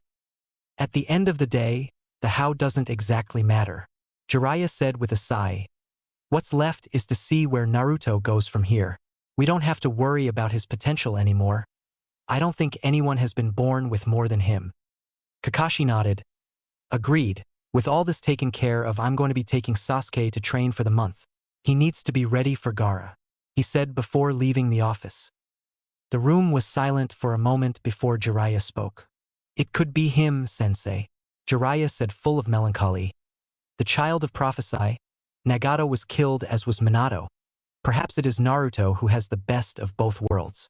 Powerful eyes, immense power, and Minato and Kushina's spirit. Hiruzen gazed at his former student fondly. Perhaps you are correct. Good luck with him, he added lightly. 1 month later, Chunin exams arena. Naruto walked through the tunnel leading to the open area where the finals would take place. In the last month, it wouldn't be small to say that he had changed in incredible ways. He, at the demands of Jiraiya and the Hokage, was forced to speed every morning, pouring through textbooks that he pointedly ignored during his time in the academy. Though a benefit they learned of the Six Eyes was increased processing power for his brain, with that he finished his required readings after the second week. From that, it was just practicing taijutsu maneuvers to get his body up to the required level of a Chunin. By Jiraiya's estimate, he had the raw skill of an experienced genin rather than a Chunin hopeful like he was expected to have. Again, with practice and training, he mastered the Leaf Village's basic forms, Jiraiya's personal advanced steps, and several grappling techniques that he found interesting. Without chakra enhancement and his eyes closed, he was at a solid Chunin level in raw skill, which was a drastic increase. Naruto smiled as he looked around. While not completely off, with these glasses on he was able to limit the amount of input his eyes gave him. This way he could do things like eat dinner, walk around the village, and water his garden without the constant stream of information his eyes allowed. It didn't tire him out or cause him headaches or anything, just a bit annoying sometimes when he just wants to relax and enjoy his ramen. In addition to his sparkling blue glasses that mirrored the color of his eyes, he changed up his outfit as the colors and style clashed something fierce. Instead, he opted for a slightly oversized black, almost blue-tinted jumper, over a black shirt with similar pants. The shins weren't taped down like most, as he didn't mind the bagginess. Then typical shinobi sandals to round it out. In Jiraiya's own words, he didn't look like a moron anymore, which actually meant he looked good. That was something he learned about Jiraiya as well. The guy was a right taskmaster and refused to hand out even the slightest compliment. It was so bad that Naruto had to compliment himself during training to combat this. Jiraiya seemed to be flustered by this, as he would scowl in the direction of the forest sometimes.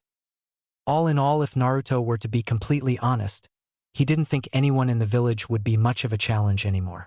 He had, thanks to learning the Rasengan, devised a couple of interesting techniques that bolstered his already incredible ability to insane heights. Reaching the end of the tunnel, he noticed that other than Sasuke and that sound guy with the bandages, he was the last to arrive. Everyone turned to him and had various reactions to his new appearance. Most were just curious at the change. Naruto grimaced a bit, but didn't say anything. The guy with the cough was gone, and now it was someone else. "Hey, oral fixation, where's bronchitis?" he asked, interrupting everyone from their thoughts. Most of the genin's sweat dropped at his lack of respect, while Gunma felt his eye twitch. "Things change, I'm the proctor today. Also, don't call me that. My name is Gunma." Sure, strange guy." Naruto waved him off and stood to the side, smiling at his to-be opponent Neji Hyuga. After a bit, Gunma touched his ear and nodded. "Got it," he said lightly. "Slight change of the order. Sasuke is running late, so his fight is to be pushed to the last of the first round. Neji and Naruto, you're up." Genma then announced the same loudly for the crowd, who had various reactions to the news of the last Uchiha. Sakura sat down with a worried frown on her face. This was the out of character for Sasuke, although very in character for her sensei. She really hoped that it was his fault they were late and not that the tardiness was rubbing off on Sasuke. She looked down at the crowd of genin and felt a slight longing to be a part of the group fighting for promotion. In the last month she had been training very hard, with Naruto of all people, or she assumed it was him and not a clone. She was learning the basic form of chakra enhancement from him, as well as how to convert her chakra into earth-nature chakra. Jiraiya, who was training Naruto, even gave her some pointers and jutsu scrolls with low-level beginner elemental jutsu for the earth style. That, mixed with her daily dedication to physical conditioning, put her several levels above where she was at the start of the exams.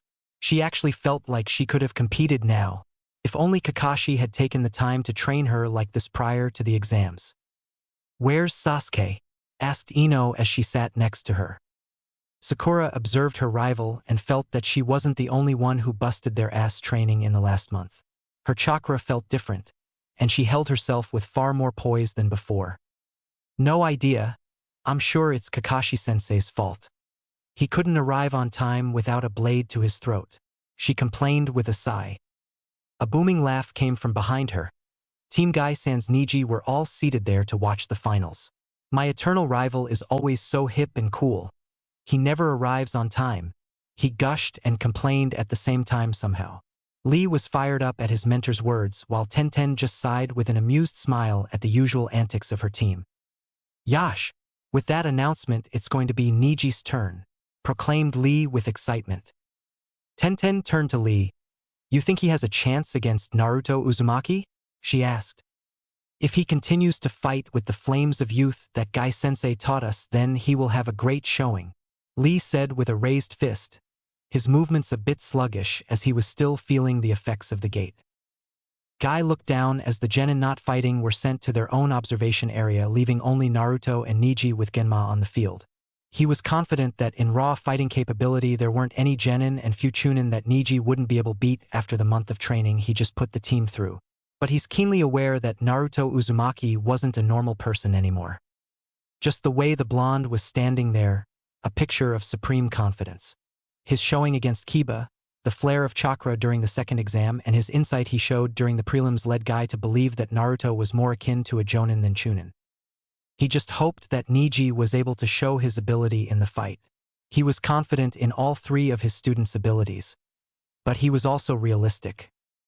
Naruto stood across from Neji with a smile, his glasses twinkling in the sunlight. Neji seemed serious and ready to fight.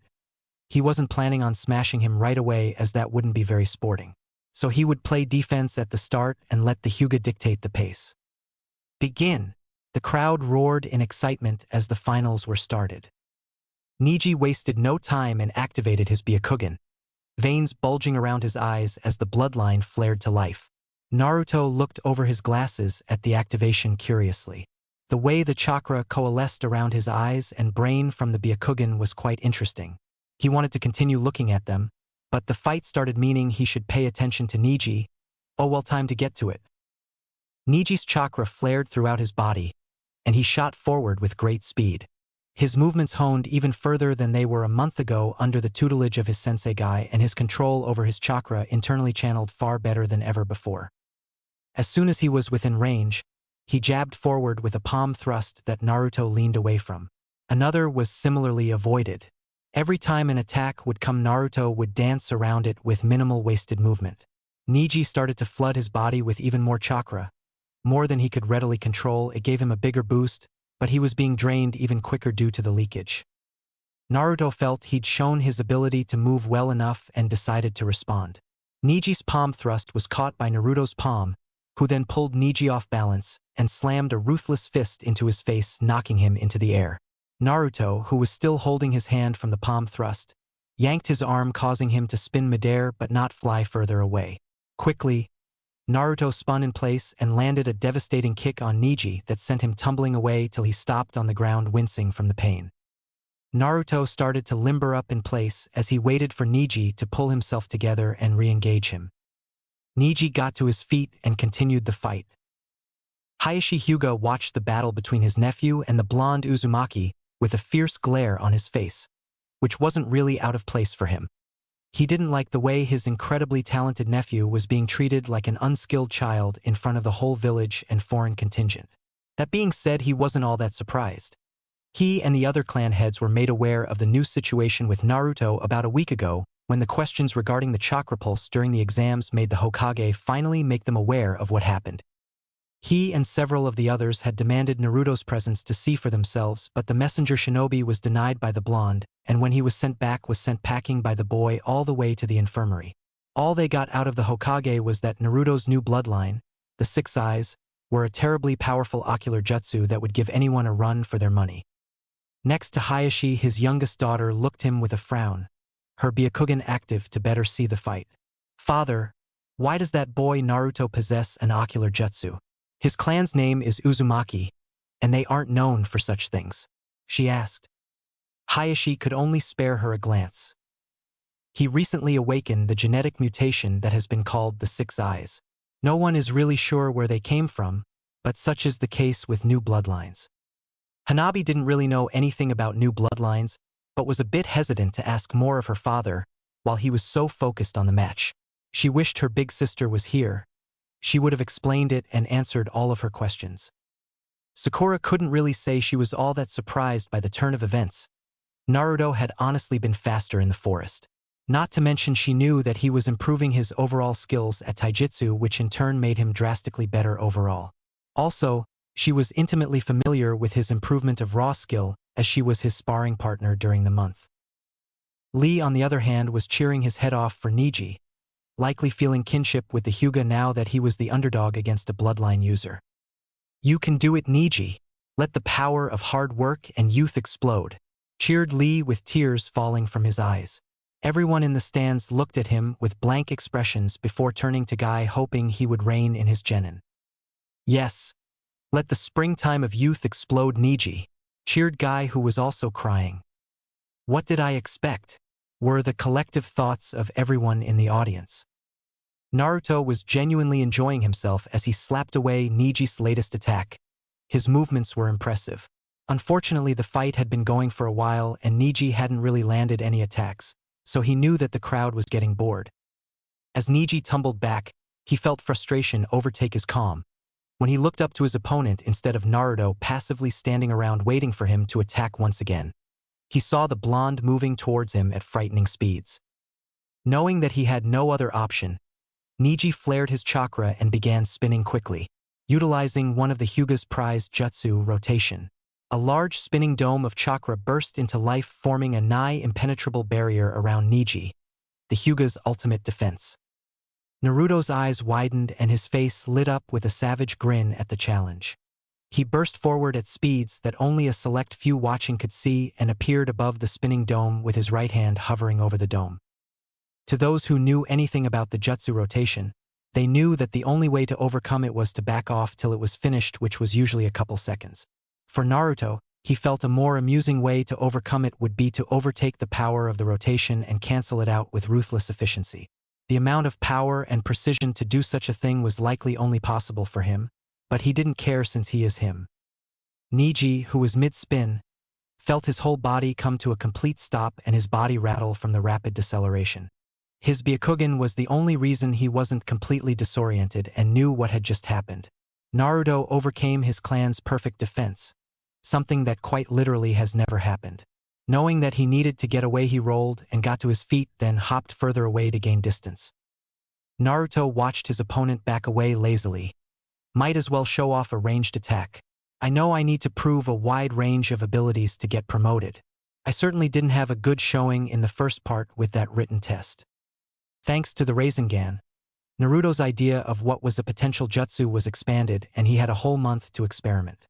For someone who could get the Rasengan down in a few minutes, that was plenty of time to try a variety of things.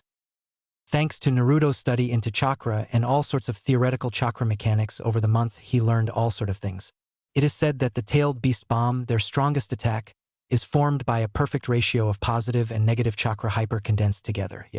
Not exactly helpful outside of academic research for most, as it was practically impossible to separate chakra at that level for normal people. But Naruto has already proven he wasn't normal. Naruto raised a finger and a smile slowly spread across his face. "By molding my chakra and forming it with primarily positive chakra, compacting it and coalescing it into a compact ball, I can make something quite powerful. Surrounding the compacted orb of positive chakra with a shell of negative chakra to hold it together, further building the volatility. The reaction is quite something." Naruto thought as a small glowing orb of blood-red chakra was gathered on the tip of his finger. It gave off an eerie glow even in the harsh sunlight. "Chakra Enhancement Jutsu, Red," Naruto intoned as the orb cracked and the power burst forth towards Neji. The shockwave from the attack was so powerful that those in the crowd were unable to move in their seats as the force pushed them further into the chairs. Gumma flashed away from the arena to a position behind Naruto to escape, while Neji, who was the target of the attack, could only try and use rotation with all his power. "Father!" shouted Hanabi in shock as she tried to cover her face from the wind. She had been on the edge of her seat as her cousin was mercilessly beaten down by the blonde. Now she was actually scared for herself. Hayashi grit his teeth tightly, in both anger and fear as his Byakugan showed him just how terrible this attack from Naruto was, and how close it came to obliterating Neji. It was only thanks to Neji pushing every drop of chakra into a desperate rotation that he was still alive and not a stain on the arena wall. He felt even more anger when he saw the clear amusement on Naruto's face as he lazily watched the fallout from his attack. It was bad enough that the brat effortlessly overcame their rotation in the first place. Now he was displaying jutsu strong enough to be classified as A-class on a whim. That boy was no genin. "It's over, no one is injured. Hanabi, settle down," he commanded. Sakura had thought she couldn't be surprised by Naruto anymore, but then he blew up half the arena, and she had to shield herself from the debris as dust and dirt flew everywhere. Next to her, Ino, Choji, Kiba, and Hinata were doing the same. Guy grimaced as he watched the jutsu die down. Next to him, Lee and Tenten shouted in worry for Neji. He'd never seen that jutsu before nor anything really like it, so he'd assumed that it was either an ability granted to him by his eyes, or he created it himself with the help of his eyes. Likely an A-class jutsu in pure destructive capability as well as chakra consumption. If he weren't so confident in Neji's rotation, he too would have feared for his student's life. Just what was Naruto thinking firing something of that magnitude off at a comrade? "Wow, that was way stronger than I was expecting," laughed Naruto as he stared at the fallout of the jutsu. There was a large trench gouged into the earth in front of him all the way to the wall. The leaves on all the trees in the direction of the attack were blasted off and all the grass was torn up. In front of the wall, Neji was heavily panting inside a small circle where his rotation protected him from the blast. The wall itself had a large crater at the center with a large web of cracks spreading out dozens of meters. "I didn't put my all into that. I could have made it much stronger. If I were to estimate, I'd say that was about 40% of the power I could safely put into red at this moment." I had a feeling that Neji would have been able to block that much with the remaining chakra in his system and his skill with rotation. Hopefully we both look good enough to pass with that. Naruto pushed his glasses back into place and walked over to Neji with a happy little skip. "Neji, that was a good fight, but I win," he declared with a grin and a thumbs up. "Hey, oral fixation, call the match, he's out of juice," Naruto yelled to Genma, who had been following behind him towards Neji. His eye twitched at the name, but he didn't disagree with the blonde and called the match in his favor. Naruto soaked up the attention of the crowd, feeling all sorts of things from all the people watching, such as admiration, excitement, unease, and fear. But what won out was excitement as they roared with approval at the match they just got to watch. Instead of going to where the rest of the competitors were, Naruto shot up to the roof of the left building that overlooked the Chunin exams arena. The rightmost building was where the dignitaries sat, as it was the one with the most shade from the sun. The center were where the Hokage and Kazekage sat with their guard, and the left building were where everyone else sat. On the roof of the left building, sitting by himself, was Jiraiya sipping on a bit of sake as he lounged under an umbrella to shade himself from the harsh sun. He acknowledged Naruto with a nod. "Old man Jiraiya," greeted Naruto with a grin. "What did you think?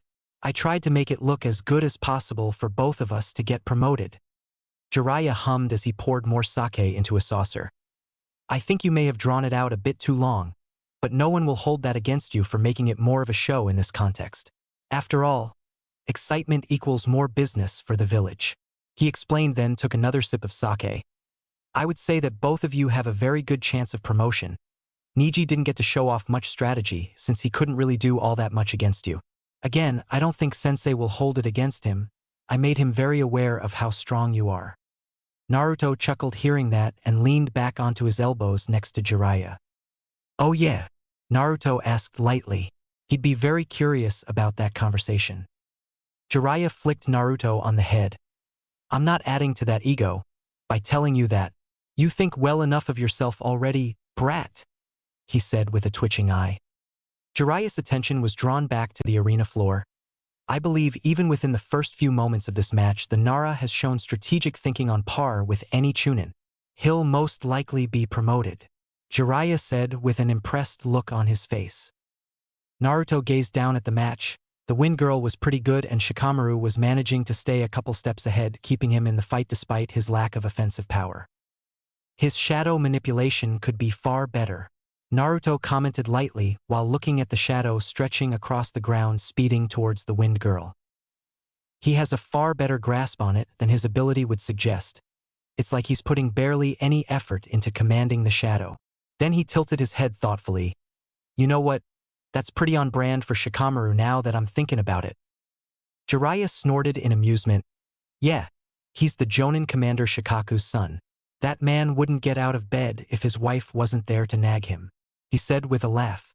Not surprised his son has a general lack of urgency at this age. Shikamaru's dad is that important, huh? Naruto said in wonder. He was aware that his father was the clan head of the Nara clan, but he didn't know he also held a position of importance of that level. Yeah, Shikaka Nara, he's one of the most brilliant minds to ever grace the village. In terms of pure strategic thinking, he's likely the best, responded Jiraiya. Naruto turned to him curiously. Even better than old man Hokage? You and Kakashi-sensei? Jiraiya barked out a laugh. Me? I'm no strategist. I wouldn't call myself dumb, but I'm more of a solo act and can adapt better than most to a variety of circumstances. But commanding others isn't really my forte. Kakashi is an excellent mission leader, but he's never had to effectively lead more than a handful of shinobi. I would say Sensei is a close second with an elder by the name of Danzo in third. Both of them have experience leading large numbers effectively and winning battles without having to be there in person. That's what it means to be a true strategist, using what's available to you to achieve the best outcome without having to be there. Naruto hummed in thought. Then I'm not much of a strategist. He mused simply. Jiraiya shook his head. You and I are similar in that regard. We're solo acts, able to adapt to any situation and come out favorably, but not really suited to leading great numbers without being in the front.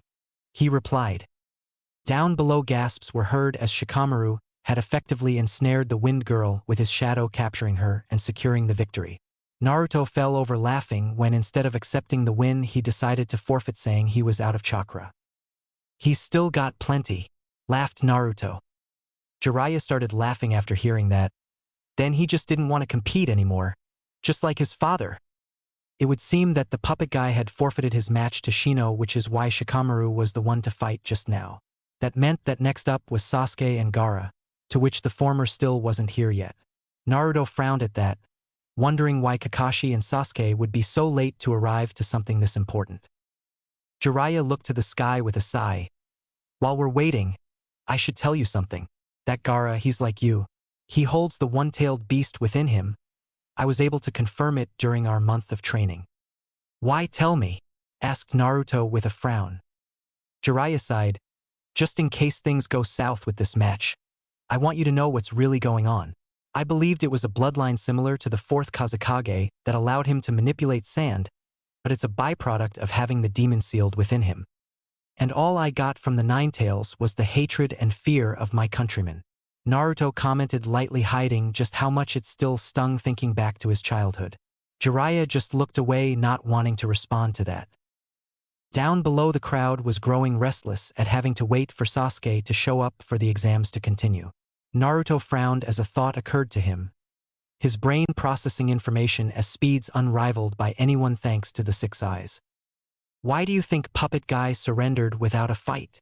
Naruto asked suddenly. It doesn't make sense, right? Sure, it's not a terribly great matchup for him, but he's still trying to be promoted here. Jiraiya looked over at him with a frown. Who knows? I've long given up trying to understand greenhorns, he said offhandedly.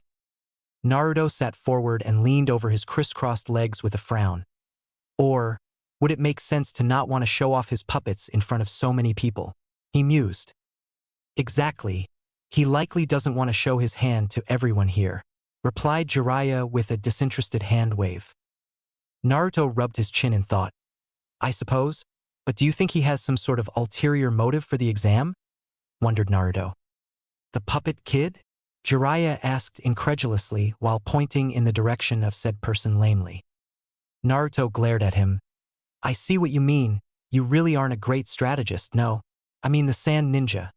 He is one of them if you haven't noticed. Naruto explained with an eye roll. Jiraiya frowned and turned his attention to his sensei as he sat speaking to the Kazekage in their booth. There wasn't much to how they were interacting and the Kazekage had his face coverings on, so he wasn't really sure what was going on, though he doubted it was much fun over there.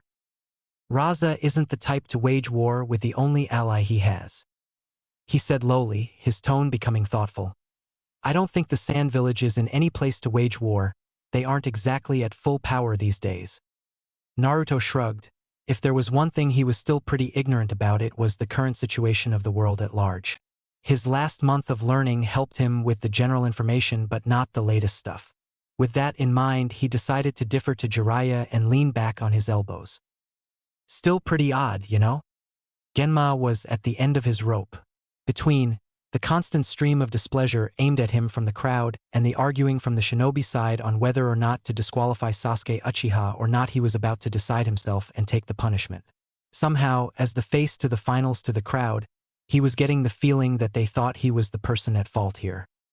Gaara was already standing at the ready.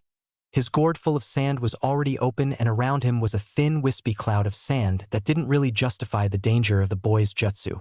He hoped that whoever faced him was up to the challenge. Or they just had Naruto fight him, would likely settle it without much issue. Genma, we have given him as much time as possible, you may move on. Genma sighed as orders from up top came into his earpiece. Seems even the last Uchiha didn't have an infinitely long rope. Right as he was about to speak, a burst of smoke exploded next to him. The crowd gasped while he rolled his eye. This had Kakashi written all over it. The smoke cleared to show Kakashi standing in the same laid-back manner while Sasuke was clearly ready to fight. Curiously, Sasuke's attire had changed into an all-black jumpsuit with white bandages around his left arm. Maybe Team 7 had a joint shopping trip to get new looks? I really hope we're not too late, Kakashi asked worriedly with a nervous smile. Sasuke next to him bristled but didn't talk. Genma shook his head with an amused smile. Right on time. I was about to disqualify you, he replied. The usually stoic Uchiha had a small smile on his face hearing he was still in it. Before anyone could add anything else, Naruto appeared next to them with a wave. Yo, you're late, you bastard, laughed Naruto as he moved forward. I was sure that Kakashi-sensei's lateness rubbed off on you. The man in question let out an awkward chuckle while he rubbed his neck. Sasuke stared at him for a moment, then smirked. You won right. Of course. Good. I'm excited to fight you. Kakashi walked forward and patted Naruto on the head. Interesting new look, Naruto. Congratulations on winning. Although I can't say I'm surprised, he said offhandedly. Naruto smiled at his sensei before turning over to Gaara. Hey, Sandboy, I hope you give Sasuke a good challenge.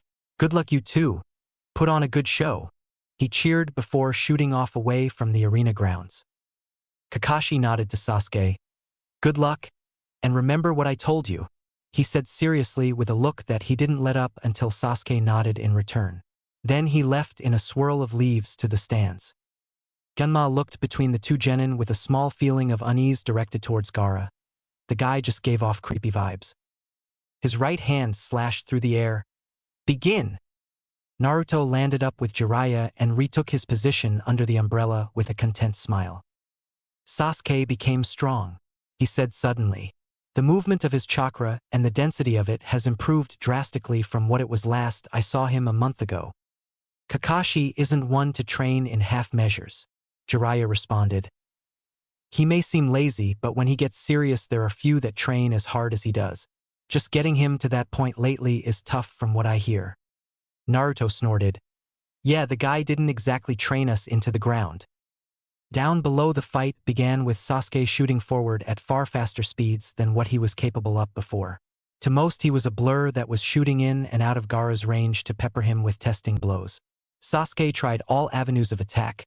Shuriken, kunai, punches and kicks, and as he expected none of them broke through the sand. Gaara soon went on the offense and sent forward a wave of sand that Sasuke had speed away from with a body flicker lest he be crushed. As soon as Sasuke stopped moving, he shot a titanic fireball forward towards Gaara.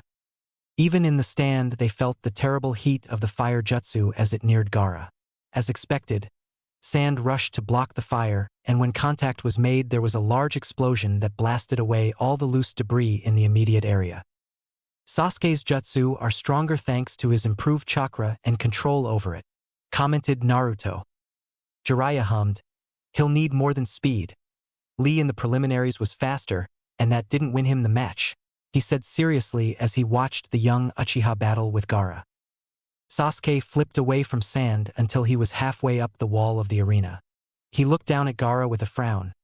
Nothing he did was able to really get through, and now Gaara had locked himself behind a dome of sand that he wasn't getting through with brute strength. Knowing this was the scenario he prepared for, he started flashing through seals. "Oh," Naruto said lightly as the sounds of thousands of chirping birds filled the arena. "Interesting, that should do it. Curious jutsu to teach a genin." Jiraiya commented lightly with a frown but didn't add more. Sakura gasped as she saw the familiar lightning jutsu, then turned to Kakashi. "You taught him that jutsu from the bridge," she shouted in shock. Kakashi's eye smiled at her. It was the best way for him to penetrate the defense of Gaara. "Sasuke and I are quite similar too, since we both share a lightning affinity and possess the Sharingan. It felt right teaching it to him," he said while watching Sasuke charge forward at ludicrous speeds towards Gaara. Lee in the seats next to them looked down with a frown. "It took a genius like Sasuke a month to catch up to my speeds," he whispered to himself. Guy narrowed his eyes at Kakashi as he stood to his feet. "After you gave me trouble for passing on the 8 gates formation, I didn't teach a genin an assassination jutsu," he reprimanded Kakashi at the hypocrisy. Kakashi only narrowed his eyes in response as he continued to observe the fight. "I only really have one shot here. Need to make sure I make it count," Sasuke mentally screamed as he blitzed forward with lightning speeds and slammed his Chidori into the sand dome, causing a wave of lightning to blast out in a dome around the point of impact. The world froze for a moment before a terrible scream erupted from the sand dome. "My blood! This is my blood!" screamed Gaara as shock and pain overtook his mind. The sand dome exploded outward with spikes that forced Sasuke to jump away from. With his Sharingan, he noticed that there was a strange thick chakra spreading outwards from the sand as the screams grew in volume. Then everything went to hell. Naruto looked down at Gaara with his glasses held in his hands, completely exposing his glowing eyes. The 6 eyes told him what was happening with perfect clarity. "He's leaking tailed beast chakra at very high levels," commented Naruto with a frown before he noticed a wave of chakra cover the entire arena all the way to him, making him feel drowsy for a moment. "Genjutsu," thought Naruto before breaking it. Jiraiya shot to his feet, and not a moment later there was an explosion from the Kage booth on the roof of the center building. "Maybe you were right," shouted Jiraiya before jumping off, but not before calling out to Naruto, "Deal with Gaara!" Naruto turned back down to the field where Sasuke was being accosted by several sand ninja. He burst forward at top speed, slamming into one of them, smashing the guy into the ground with enough force to shatter all the bones in his body, turning the ground into a blood-filled crater. Naruto slowly stood to his feet and glanced at the remaining sand ninja, making them wary. He turned to Sasuke. "I'll deal with Gaara and these fools. Get out of here," commanded Naruto, and to his complete shock Sasuke actually listened. Naruto was about to engage the sand ninja when a senbon shot into the neck of the one on the left, and Gunma walked up next to him. "I'll take them, Gaara's all yours," said Gunma with a grimace. Naruto assumed he didn't like leaving a genin to face someone like Gaara. Though in the back of Naruto's head he didn't like the thought of fighting Gaara, but he pushed that away for now. Naruto nodded to Gunma, then turned and shot over to Gaara, a Rasengan forming in his hand that grew to the size of a melon in a flash. The sand dome was no match for the jutsu and was blasted open, causing massive amounts of wind and sand to fly everywhere. Naruto wasted no time and shot his arm forward to drag Gaara out of the dome and threw him away. Gaara frantically got to his feet as sand was gathering all over his body, turning the right side of his body into a grotesque clawed sand arm. His face was taking on the appearance of the One Tail as a single sandy tail waved behind him. "He's half possessed already. It would be trouble if he completely turned into the One Tails in the center of the village, which must be their plan," Naruto thought as he shot forward and re-engaged Gaara with ruthless attacks. Gaara, while empowered to levels that most Chunin and Jonin would be unable to overcome, was being taken to task by Naruto with ruthless efficiency. Gaara was unable to follow the blonde's rapid attacks and felt his body take substantial damage from each blow. If he didn't have the One-Tail's chakra healing him, he would have likely been killed already. Claw slash, diverted with a kick, then followed up with an uppercut to the chest. Tail slam was caught and Gaara was sent crashing into the ground. Naruto ducked under another swipe from the massive claw and sked. I know I'm hurting him. I bet he's being healed by the One-Tails almost as fast as I'm injuring him. Which means I need to hurt him worse, he thought with a frown. Movement from his peripheral had Naruto jump back in time to dodge a blade of wind that shredded into the earth where he was just standing. Gaara's sensei and siblings arrived shortly after and landed around him protectively. Naruto grinned. After being so scared of him till now, all of you cowards think you'll protect him? I hate wishy-washy people like you, he said while pointing at them, his eyes glowing menacingly.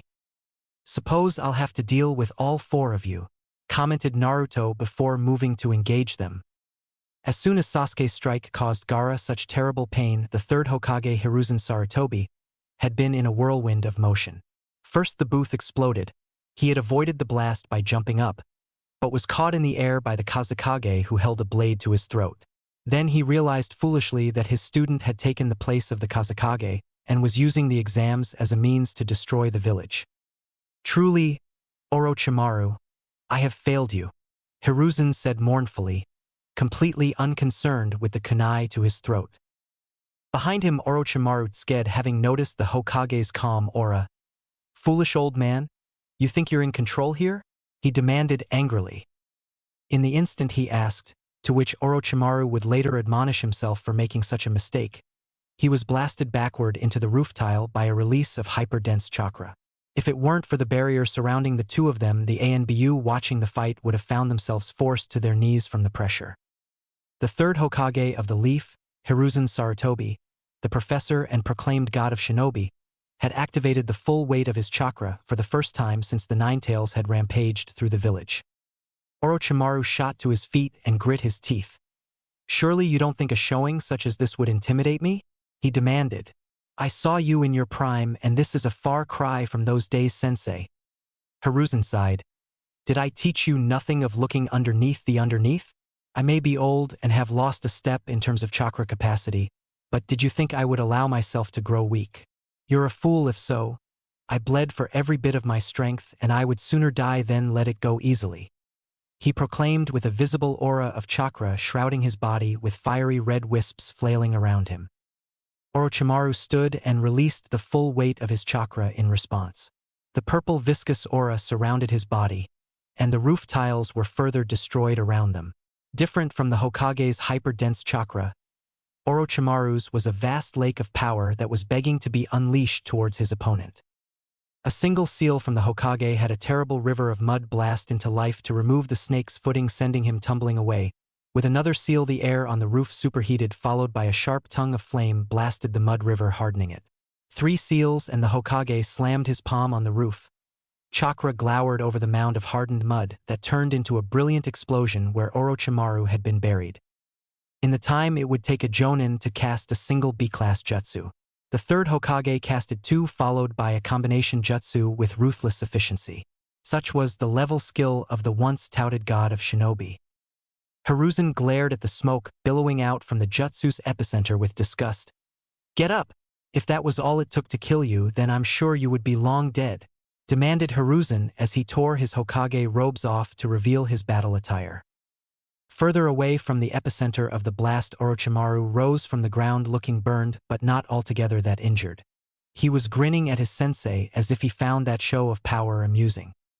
Perhaps you've still got some power left in that rotting carcass, sensei, mused Orochimaru before slamming his hand onto the roof for his jutsu. I had meticulously prepared this reunion for you. Please enjoy it, sensei, he said as 2 coffins rose from the ground, followed by a third that failed halfway up. Hiruzen stared at them in horror. You've defiled them. They were at peace, he whispered to himself as the dead faces of his predecessors were revealed to the world. Kakashi had known something was off today, duck under a kick, stab a kunai into the femoral, It was odd that the Sand Village would send a Jinchuriki to a foreign country's exam when they were as unstable as Gaara, parry a slash then slice the throat. Now he was back in the familiar dance he mastered during the Third Great Ninja War. Next to him Guy was smashing Sound and Sand Ninja with every punch and kick. Both of them were doing their utmost to protect the civilians that were incapacitated from the Genjutsu as well as the genin huddled that were down in the stands. Naruto is fighting Gaara, Sasuke shouted as he got back to the stands slightly out of breath. I did as you asked, and didn't fight Gaara if he went ballistic, he said with a frown while not meeting Kakashi's eyes. It was a stipulation that Kakashi imposed before their training began. In return for learning the Chidori, Sasuke would swear that should Gaara lose control of himself he would back off and surrender. Sasuke didn't really care about being promoted and just wanted to learn the jutsu, so he reluctantly agreed. Kakashi, I smiled to his pupil. Good, he should wrap it up quick. New mission for you and the others. It's a rank. I need you all to move to the academy and make sure that the students are evacuated. Sasuke, you're in charge, Shikamaru, you're second. Sakura, Kiba, and Shino will accompany you, ordered Kakashi while killing yet another enemy. The academy is far enough into the village that it should be further from the main battle. They will be away from the worst of it and still doing a vital service protecting the young ones. That being said, there is no guarantee they all survive this, thought Kakashi grimly. He hated that his students were being put into a situation such as this, but it was the life of a ninja. He was doing the best he could to put them into a favorable situation. Sasuke stared at his sensei for a moment before giving him a nod, then he turned to the others. Let's go, he ordered before jumping off, Shikamaru following him with incredible reluctance, while the others hurried to keep up. Guy looked to Lee and Tenten. Keep close. Lee, form a perimeter around the civilians and stop any who get past me and Kakashi. Tenten, long-range support. He ordered seriously, a far cry from his usual joyful personality. The two in question shot into action, showing their experience as genin. Kakashi put his back to Guy as Sound Ninja moved to surround them. This could get a bit difficult with all the civilians around. Be sure not to send them into the stands when you send them flying, Guy. It will be tough, but we can do it, Kakashi, Guy said firmly as he lowered his stance while staring at the ninja in front of him. An instant later and both shot into action, cutting and smashing their way through all the enemies. Naruto chuckled as he diverted a massive claw of sand into the ground, then kicked off it directly into a puppet. He flooded his body and arms with chakra as he crashed into it, causing the puppet to be crushed under him in multiple pieces. In the distance, the puppet boy himself was smashed into the ground by his shadow clone. Naruto didn't have time to take in the victory, as Gaara shot a blast of wind and sand pellets that he was forced to avoid. The area he and the puppet had been was shredded by the attack. Naruto decided that the next problem to deal with now that the poisonous puppet was gone was the Jonin. He had been a nuisance with his attacks and hit and run maneuvers. Seemed none of these sand ninja were too keen to trade strikes with him. The Jonin was keeping his distance to fire off wind blades that would cut him in half had they landed. So Naruto turned and went after Wind Girl, who was peppering him with powerful gusts to take him off balance. Her eyes widened, and she moved to run, but he caught up to her before she could take a second step. Naruto kicked her in the stomach, uppercut her falling head, grabbed her arm that was reflexively sent out to restore her falling balance, took it and turned, then twisted it behind her back. Ruthless excitement filled him for the first time as he went to snap her arm. The girl let out a silent scream as he applied more and more pressure to the arm.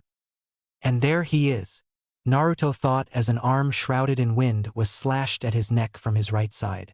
While the Jonin wouldn't rush to Gaara's defense, Naruto assumed that he would for the other two if he were going to kill them. And he was just proven right. Naruto's arm lashed out at blinding speeds, and with chakra coated and hardened around his hand to protect him from the wind blade, he grabbed the Jonin's wrist. The shock on the Jonin's visible eye showed that he realized his mistake by rushing in. Naruto's face split into a grin and his 6 eyes glowed brighter. Baki, the Sand Jonin, was pulled forward by Naruto, and as he went to protect his face from the incoming punch, his stomach was kicked with force enough to cause him to vomit blood. Naruto didn't stop and released the wrist he was holding on to, then did a roundhouse kick into Baki's face as he was leaned over from the first kick. This isn't a very strong jutsu, but it should be enough in his current condition, thought Naruto as he pointed at Baki's body that was sent flying. Naruto formed a small spinning orb that was barely bigger than his finger. It was a mini Rasengan.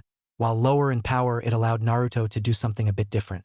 He formed a protective coating of chakra, then blasted it forward similar to his red jutsu. Chakra technique, Sinister spiraling shot. The flying Rasengan shot formed on Naruto's finger and shot towards Baki before he even landed from Naruto's roundhouse kick. Naruto watched as the projectile covered the distance and slammed into Baki's side, digging into his flesh like a superheated drill. An instant after hitting Baki, the jutsu destabilized, then exploded. Naruto's 6 eyes observed the fall out of his jutsu was perfect detail.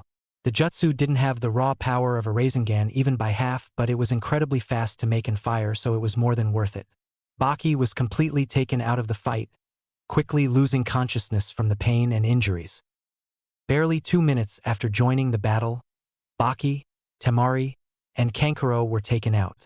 Naruto turned to Gaara, who was forming hand seals, seemingly unaffected by the defeat of his sensei and siblings. "You're pretty cold-blooded, Gaara," mused Naruto lightly. He gestured to the 3 sand ninja. "Don't mind that your family and sensei were taken down, even a little bit?" he asked. "I care for nothing but giving mother your blood." Gaara seemed to growl before his face became deranged. "Let me prove my existence," he screamed as he released a sand twister at Naruto that was destroying anything in its path. Since awakening the 6-eye, Naruto has felt content and confident in his abilities. He had an awareness of the world and chakra that filled him with a sense of self-assurance that he didn't really feel anything but amused by the people he came up against in the exams.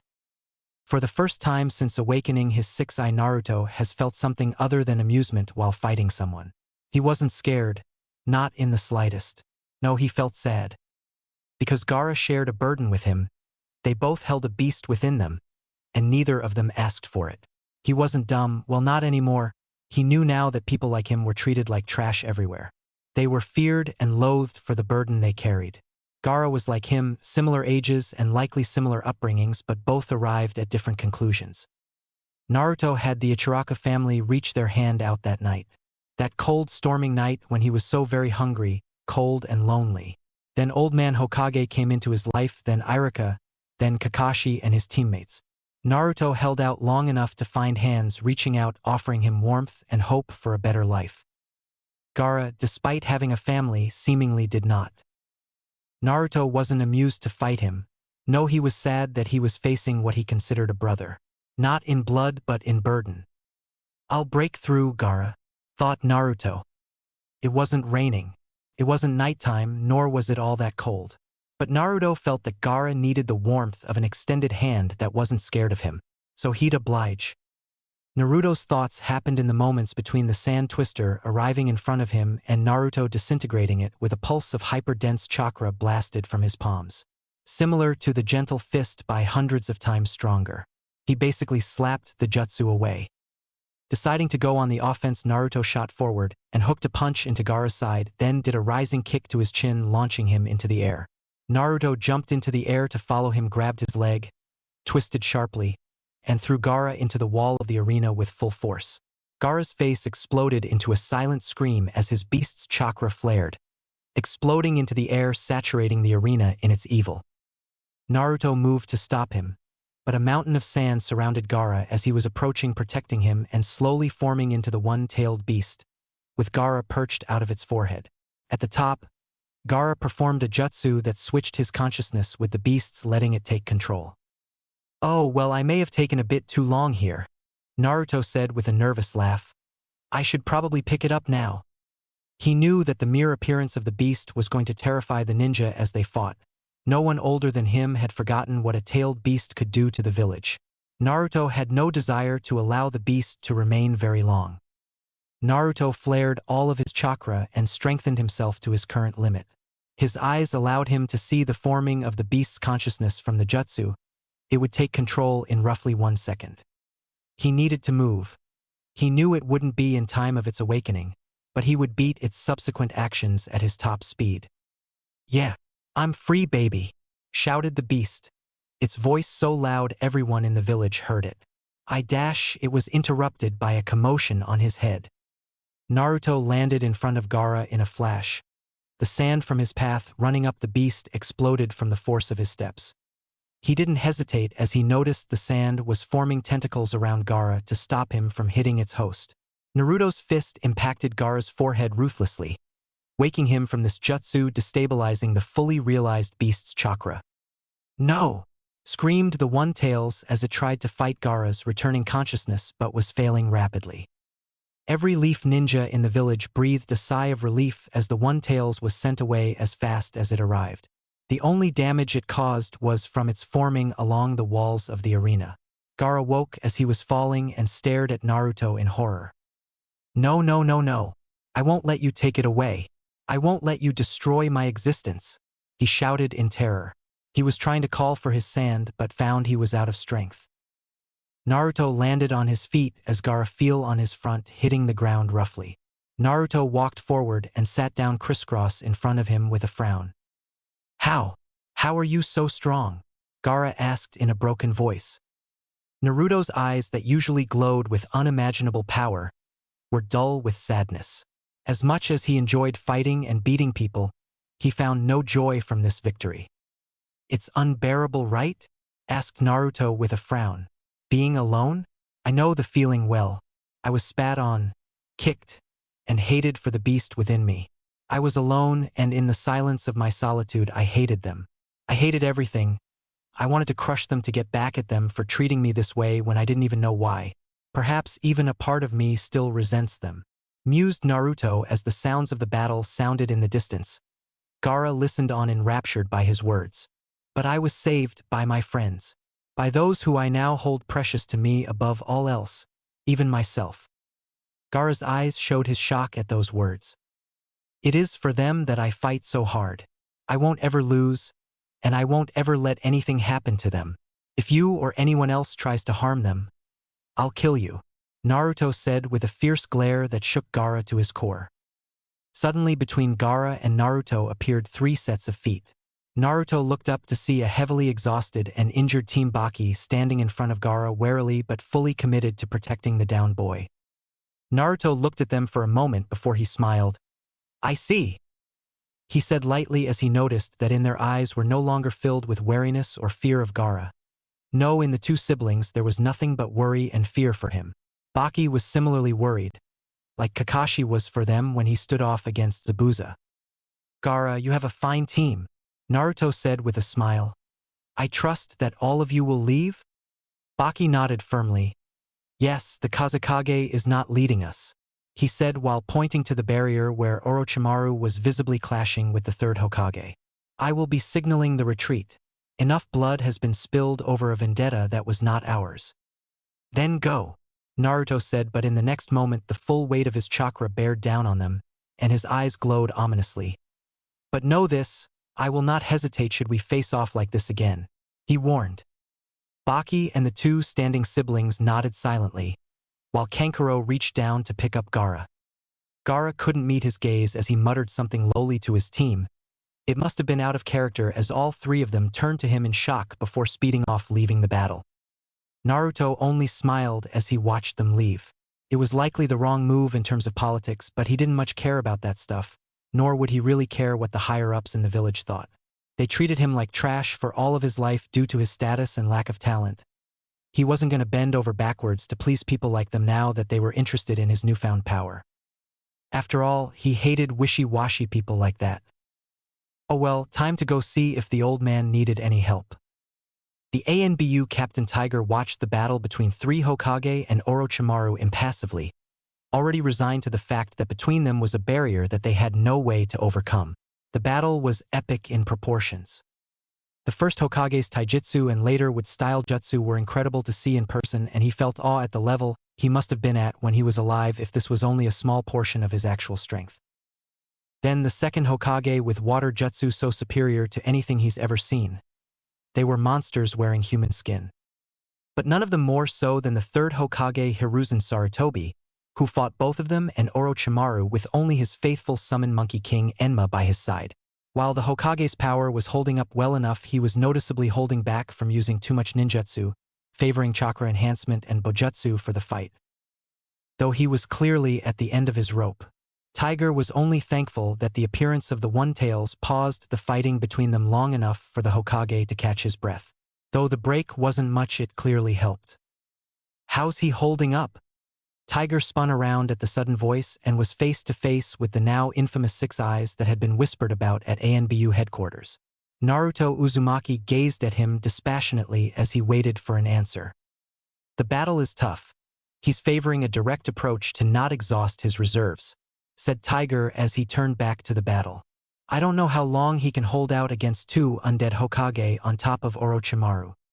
Naruto grimaced and turned to the barrier, or rather barrier, as the four ninjas sustaining the barrier created one on either side of them. The barrier held properties of fire chakra in it as well as hyper-firm chakra walls. Likely anyone who physically touched the barrier would burn to death. Well, anyone that wasn't him. Naruto's Six Eyes allow him to perceive and understand chakra at a level that he could do things others only imagined. He was able to completely remove his elemental affinity from his chakra and master the highest form of shape manipulation in minutes. So with a solid coating of chakra around his body at an opposite ratio of what the barrier was comprised of allowed him to simply walk through. To the barrier that was chakra-based and static, it couldn't fight something that was its inverse, it would simply react in the inverse. So instead of a fire barrier, Naruto was faced with an opening that molded around him like water as he passed through it. The four ninjas sustaining the barrier had to grit their teeth to fight the shock that was threatening to destabilize the barrier from his actions. Naruto stayed away from the fighting for now, waiting for his opening. It was a very fast-paced battle for now. Orochimaru was hanging back while the first and second Hokage were trying to bind the third. Right as the old man burned away the approaching tree roots, Naruto shot forward and nailed the second with a kick that launched him out of the recently made forest and moved to stand by the Hokage. "Looked like you needed help, old man," Naruto said with a grin. "These two aren't going to die or go away till Orochimaru releases the jutsu. I don't think we can disrupt this jutsu. Perhaps seal it," he mused with a frown, his eyes picking apart the jutsu with hyper-efficiency. "You shouldn't have come, Naruto," Hiruzen said with a tired sigh, seemingly resigned to the situation. "The second Hokage's jutsu can only be cancelled by the caster or sealed. I only have one jutsu that fits the criteria in this situation." Naruto turned to look at him. "What's the plan, old man?" he asked. Hiruzen glanced at him before gripping his staff firmly. "You will stay back and provide support at range and nothing else." Orochimaru made himself known at this point. "Ah, young Naruto, welcome," he shouted gleefully. "I simply must bring you home with me.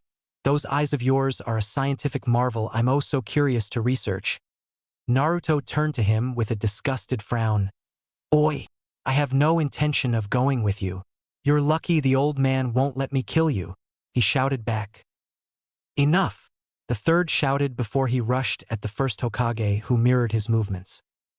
Naruto watched impassively as the old man made easy work of the first with his staff, the range and power of it allowing him to easily dispatch the revived Hokage. It was like the old man was capable of shredding the wood with no effort with the speed in which he dispatched every jutsu the first sent at him. The second wasn't going to sit out of the fight as he weaved a single seal to produce a massive water dragon that raised the humidity in the barrier tenfold. Naruto watched as the chakra in the air folded in on itself hundreds of times over, utilizing the water in the air to form massive amounts of water for the jutsu. He didn't think he'd have been capable of ever doing something like that if he didn't have the Six Eyes. Seeing the wood style in person also showed him the depth of power the first Hokage had at his disposal. Witnessing these feats of strength from the three Hokage in front of him led Naruto to understand something. He wasn't the strongest, not yet. As he was now, Naruto was supremely confident in his ability to fight anyone. He was sure that he wouldn't lose to Orochimaru even, but seeing the Hokage fight at weakened levels as well showed him that the summit of power he would need to reach to be called the strongest was still above him. That wasn't to say as they are now too strong to jump in. No, the old man was likely capable of beating him with his sheer jutsu knowledge and adaptability, but Naruto had things that no one else had. Complete unpredictability. Mix that with his Six Eyes and he wasn't going to be ignored.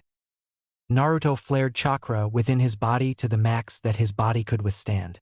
He'd said to himself as the power flowing through him was a bit heavy on his muscles and he could tell he was pushing them to the max. Hiruzen spun his staff at immense speeds around himself as he severed all the incoming roots. The instant the wood was taken care of, Hiruzen jumped straight up, flashed two one-handed hand seals, and released a compacted stream of lightning towards the second Hokage who was building up water for a jutsu. Hiruzen didn't bother to watch the jutsu as he extended the staff towards the first Hokage as the dead ninja was rushing to attack. Before Hiruzen could do anything more than slam the first Hokage into the roof with his staff, a blur came into the fight. The first Hokage, after getting smashed into the ground, was attacked by Naruto. The first Hokage quick responded to the blonde, some of his body reforming under the effects of the reanimation jutsu.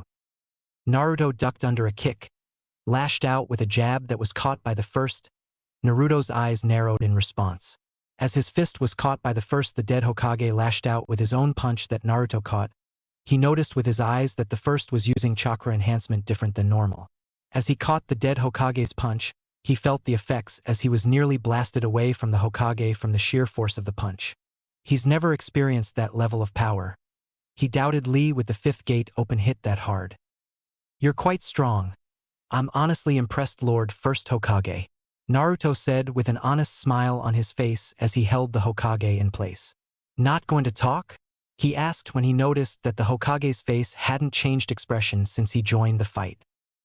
Naruto kicked the first off of him and quickly molded his chakra on the tip of his finger. "I'll put even more behind this than last time," Naruto said with a grin as he formed a red on the tip of his finger. "Old man!" he shouted in warning. As soon as Naruto saw Hiruzen blur towards him, he fired off his jutsu. Unlike a wind jutsu, chakra enhancement technique, red was a powerful reaction of positive chakra violently condensed in on itself into a tightly compacted orb. The resulting fallout was a shock wave of pure force that the very air was displaced by. The force behind the jutsu was such that the ground rumbled even outside the barrier. He noticed that both Hokage tried to form barriers with their respective elements, but they were blasted away the moment the jutsu reached them. Naruto lowered his arm with a grin. "Well, that was fun," he cheered with a grin as he turned to the third. "But I don't think it really matters till we deal with Orochimaru. My predecessors were sent into the barrier, completely burning their bodies away. The rate of the regeneration will have them returned in less than 2 minutes," informed Hiruzen as he formed a set of seals with speed that Naruto would have never comprehended without his 6 eyes. "I want you to engage Orochimaru," the third said with deep reluctance on his face. "Your speed and strength is at a level that he won't be able to ignore you. However, I will move in as soon as this jutsu is ready. When that time comes, get out of the way." Naruto turned to the old man and stared at him for a moment. The chakra swirling inside of him was a mixture of so many different elemental ratios that he was genuinely curious as the outcome. But the power in the jutsu he was building showed the old man's resolve to finish off his former student. So Naruto could only nod with a happy smile. As Orochimaru was shaking off the disorientation of the red attack, he barely noticed a blue blur coming at him. Naruto slammed a ruthless kick into the snake's ribs that stole his breath. A 2-punch combo followed the kick at top speed. Knowing he needed distance, Orochimaru lashed out with a dozen snakes from his arm and jumped back. Naruto tore the incoming snakes apart with his bare hands, laced and coated with chakra, and moved to wreck lose the distance. Orochimaru smirked, then regurgitated a sword. Naruto's face grew with disgust as he flew towards Orochimaru. "Who keeps a sword inside them? I knew you were a freak," he said with wide eyes. "Ever heard of seals? You can keep all sorts of things inside them, like a sword, and it's way less crazy than swallowing it." "Wait, you're a sword swallower, aren't you? I can't say I'm surprised. And this explains your interest in Sasuke." "Enough!" screamed Orochimaru as he swiped his sword in a wide arc. Naruto's 6 eyes noticed the chakra flowing through the blade, causing it to grow. He was aware of the sword's ability before it was able to grow 5 millimeters. Such was the processing speed of his eyes. To those watched, the blade grew nearly in an instant as Orochimaru went to bisect Naruto. The ANBU held their breath as Naruto was midair while the swipe came for him, and they didn't see a way to avoid the attack. Behind them, molding chakra at a furious pace, the third Hokage grit his teeth at seeing. "He's got me with this timing. I guess this is the level of battle that I am just able to reach at my max. I need to increase my base level. This is the max my muscles can be enhanced without shredding them." Oh well, getting thrashed by Jiraiya more than made that clear. I guess I have to use IT even though it's not totally ready, thought Naruto as he watched the elongated blade cut through the distance towards his neck. In the month before the finals, Naruto's training consisted of him learning all that he missed out on during the academy and as much as he could about chakra in the remaining time. Naruto's attention span during his academy time made it hard for him to sit and read or listen to his teachers. This made it hard for him to properly understand what he was seeing with the six eyes. It didn't take long to go through everything he missed and ignored. From there he pushed to learn the basics of elemental chakras, shape, form, barriers, positive and negative principles, and final time and space jutsu. Naruto was able to form and manipulate theoretical chakras due to his perfect perception, control, and understanding of chakra with the six eyes. Red came from manipulating pure positive chakra. Blue, a jutsu he hasn't totally finished, was the inverse. Time and space jutsu, which from what he was understanding were basically teleportation and wormhole jutsu as they were now, were the highest level of ninjutsu and sealing jutsu. However, Naruto thought of separating time and space jutsu for a technique. Manipulating space by itself or time by itself, at large scales the level of energy would be impossible with the levels of chakra he possessed, but at small scales he could influence them. So he created a defensive jutsu, more of a barrier in than anything else, but the chakra that formed it was in fact time in nature. It wouldn't have been possible without witnessing Jiraiya use the summoning jutsu, a time-space jutsu if at a lower level than the second and fourth Hokage's flying Raijin jutsu. Seeing the chakra in action allowed Naruto to try and form it. Thus, infinity was born. In Jiraiya of the Sanin's own words, it was the most incredible jutsu he's ever seen or heard of. The blade of Orochimaru sliced towards Naruto, who lifted his left hand into its path and formed 3 one-handed hand seals.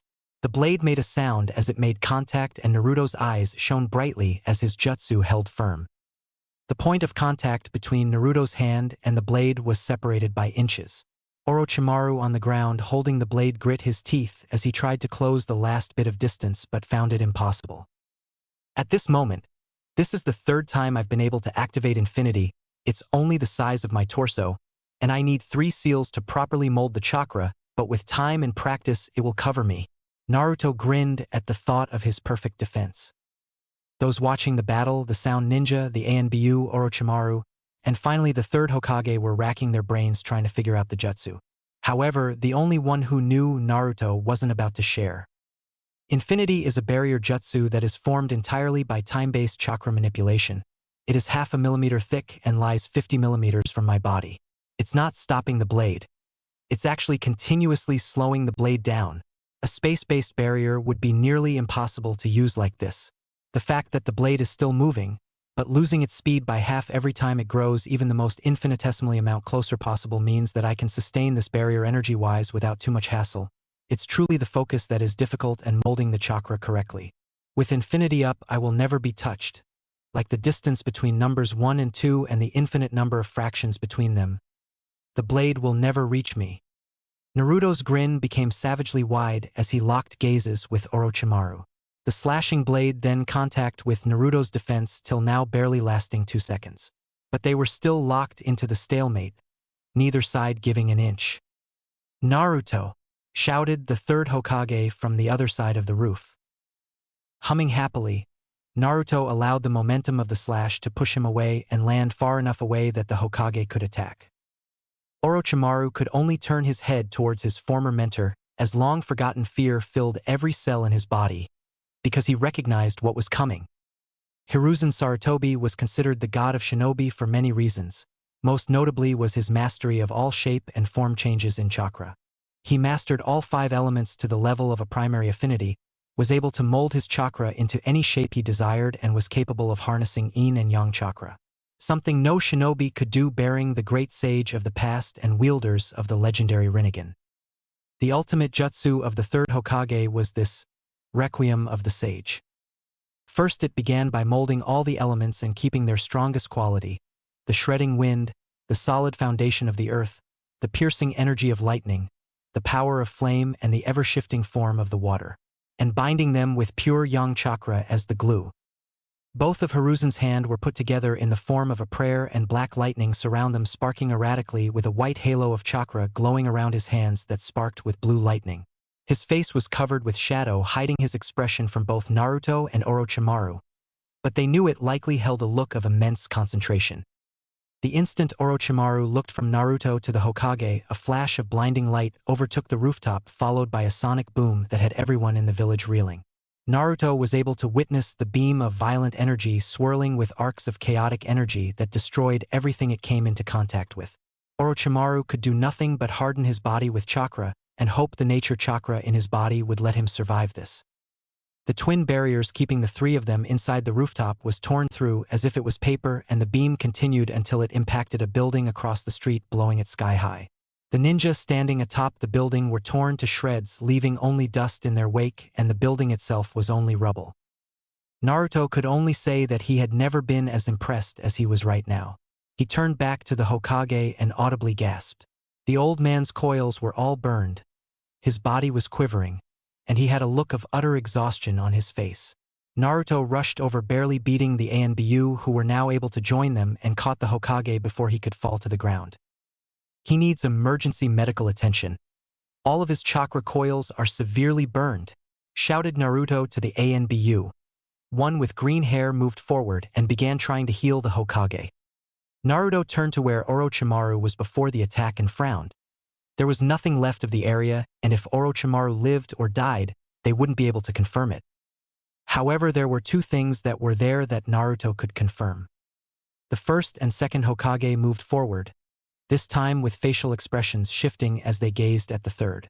Naruto didn't feel any danger from them like before, but stood at the ready. The first noticed this and smiled at him gently. "Please, young ninja, do not worry, we are not long for this world.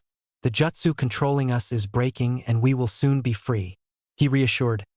"Oh Sarutobi, you have more than surpassed me," he said with a fond smile on his face. The second Hokage kneeled to get a closer look. "I believe he will survive. However, his future ability to wield chakra is unknown. Find a replacement, monkey. You've more than earned your rest," he commanded firmly, but his eyes held a softness that only a proud teacher could have. "The old man will be fine. I'll make sure of it," declared Naruto with a fist held up in determination. "If we can't heal him here, then I'll find someone who can, I swear it." The brothers smiled fondly at the boy, the second looking at him closer. "You have an interesting ocular ability. What is your name?" he asked. "My name is Naruto Uzumaki, wielder of the six eyes, and I'm going to be the strongest Hokage of them all," Naruto said while wearing a smile of supreme confidence. Both Hokage's figures began to crumble apart, and their soul broke away and started flying up into the air. They looked out at the remaining skirmishes throughout the village, the sand having left under Baki's command and most of the sound defeated and retreating. Both of them knew today was hard and filled with loss, but felt pride in the village they built and died for, remaining strong so long after their passing. Then they looked down at the young Uzumaki, who was watching them leave with his otherworldly eyes, and they knew that the future of the village would rest with him. Crazy as it may seem, they didn't feel all that hesitant leaving the future of their village to a young boy like Naruto. Naruto sat on top of his father's head on the Hokage monument with a bored expression. Lots have happened since the end of the Chunin exams and subsequent invasion led by Orochimaru of the Sannin. There was the sounds of repairs all over the village. Not so much damage was done that the village was unable to operate normally, but many businesses and homes were destroyed in the fighting. Overall death tolls were still being counted, but thankfully the civilian numbers were mitigated quite well thanks to the actions of the rapid response Chunin force. Genin, Chunin and Jonin deaths were less than expected.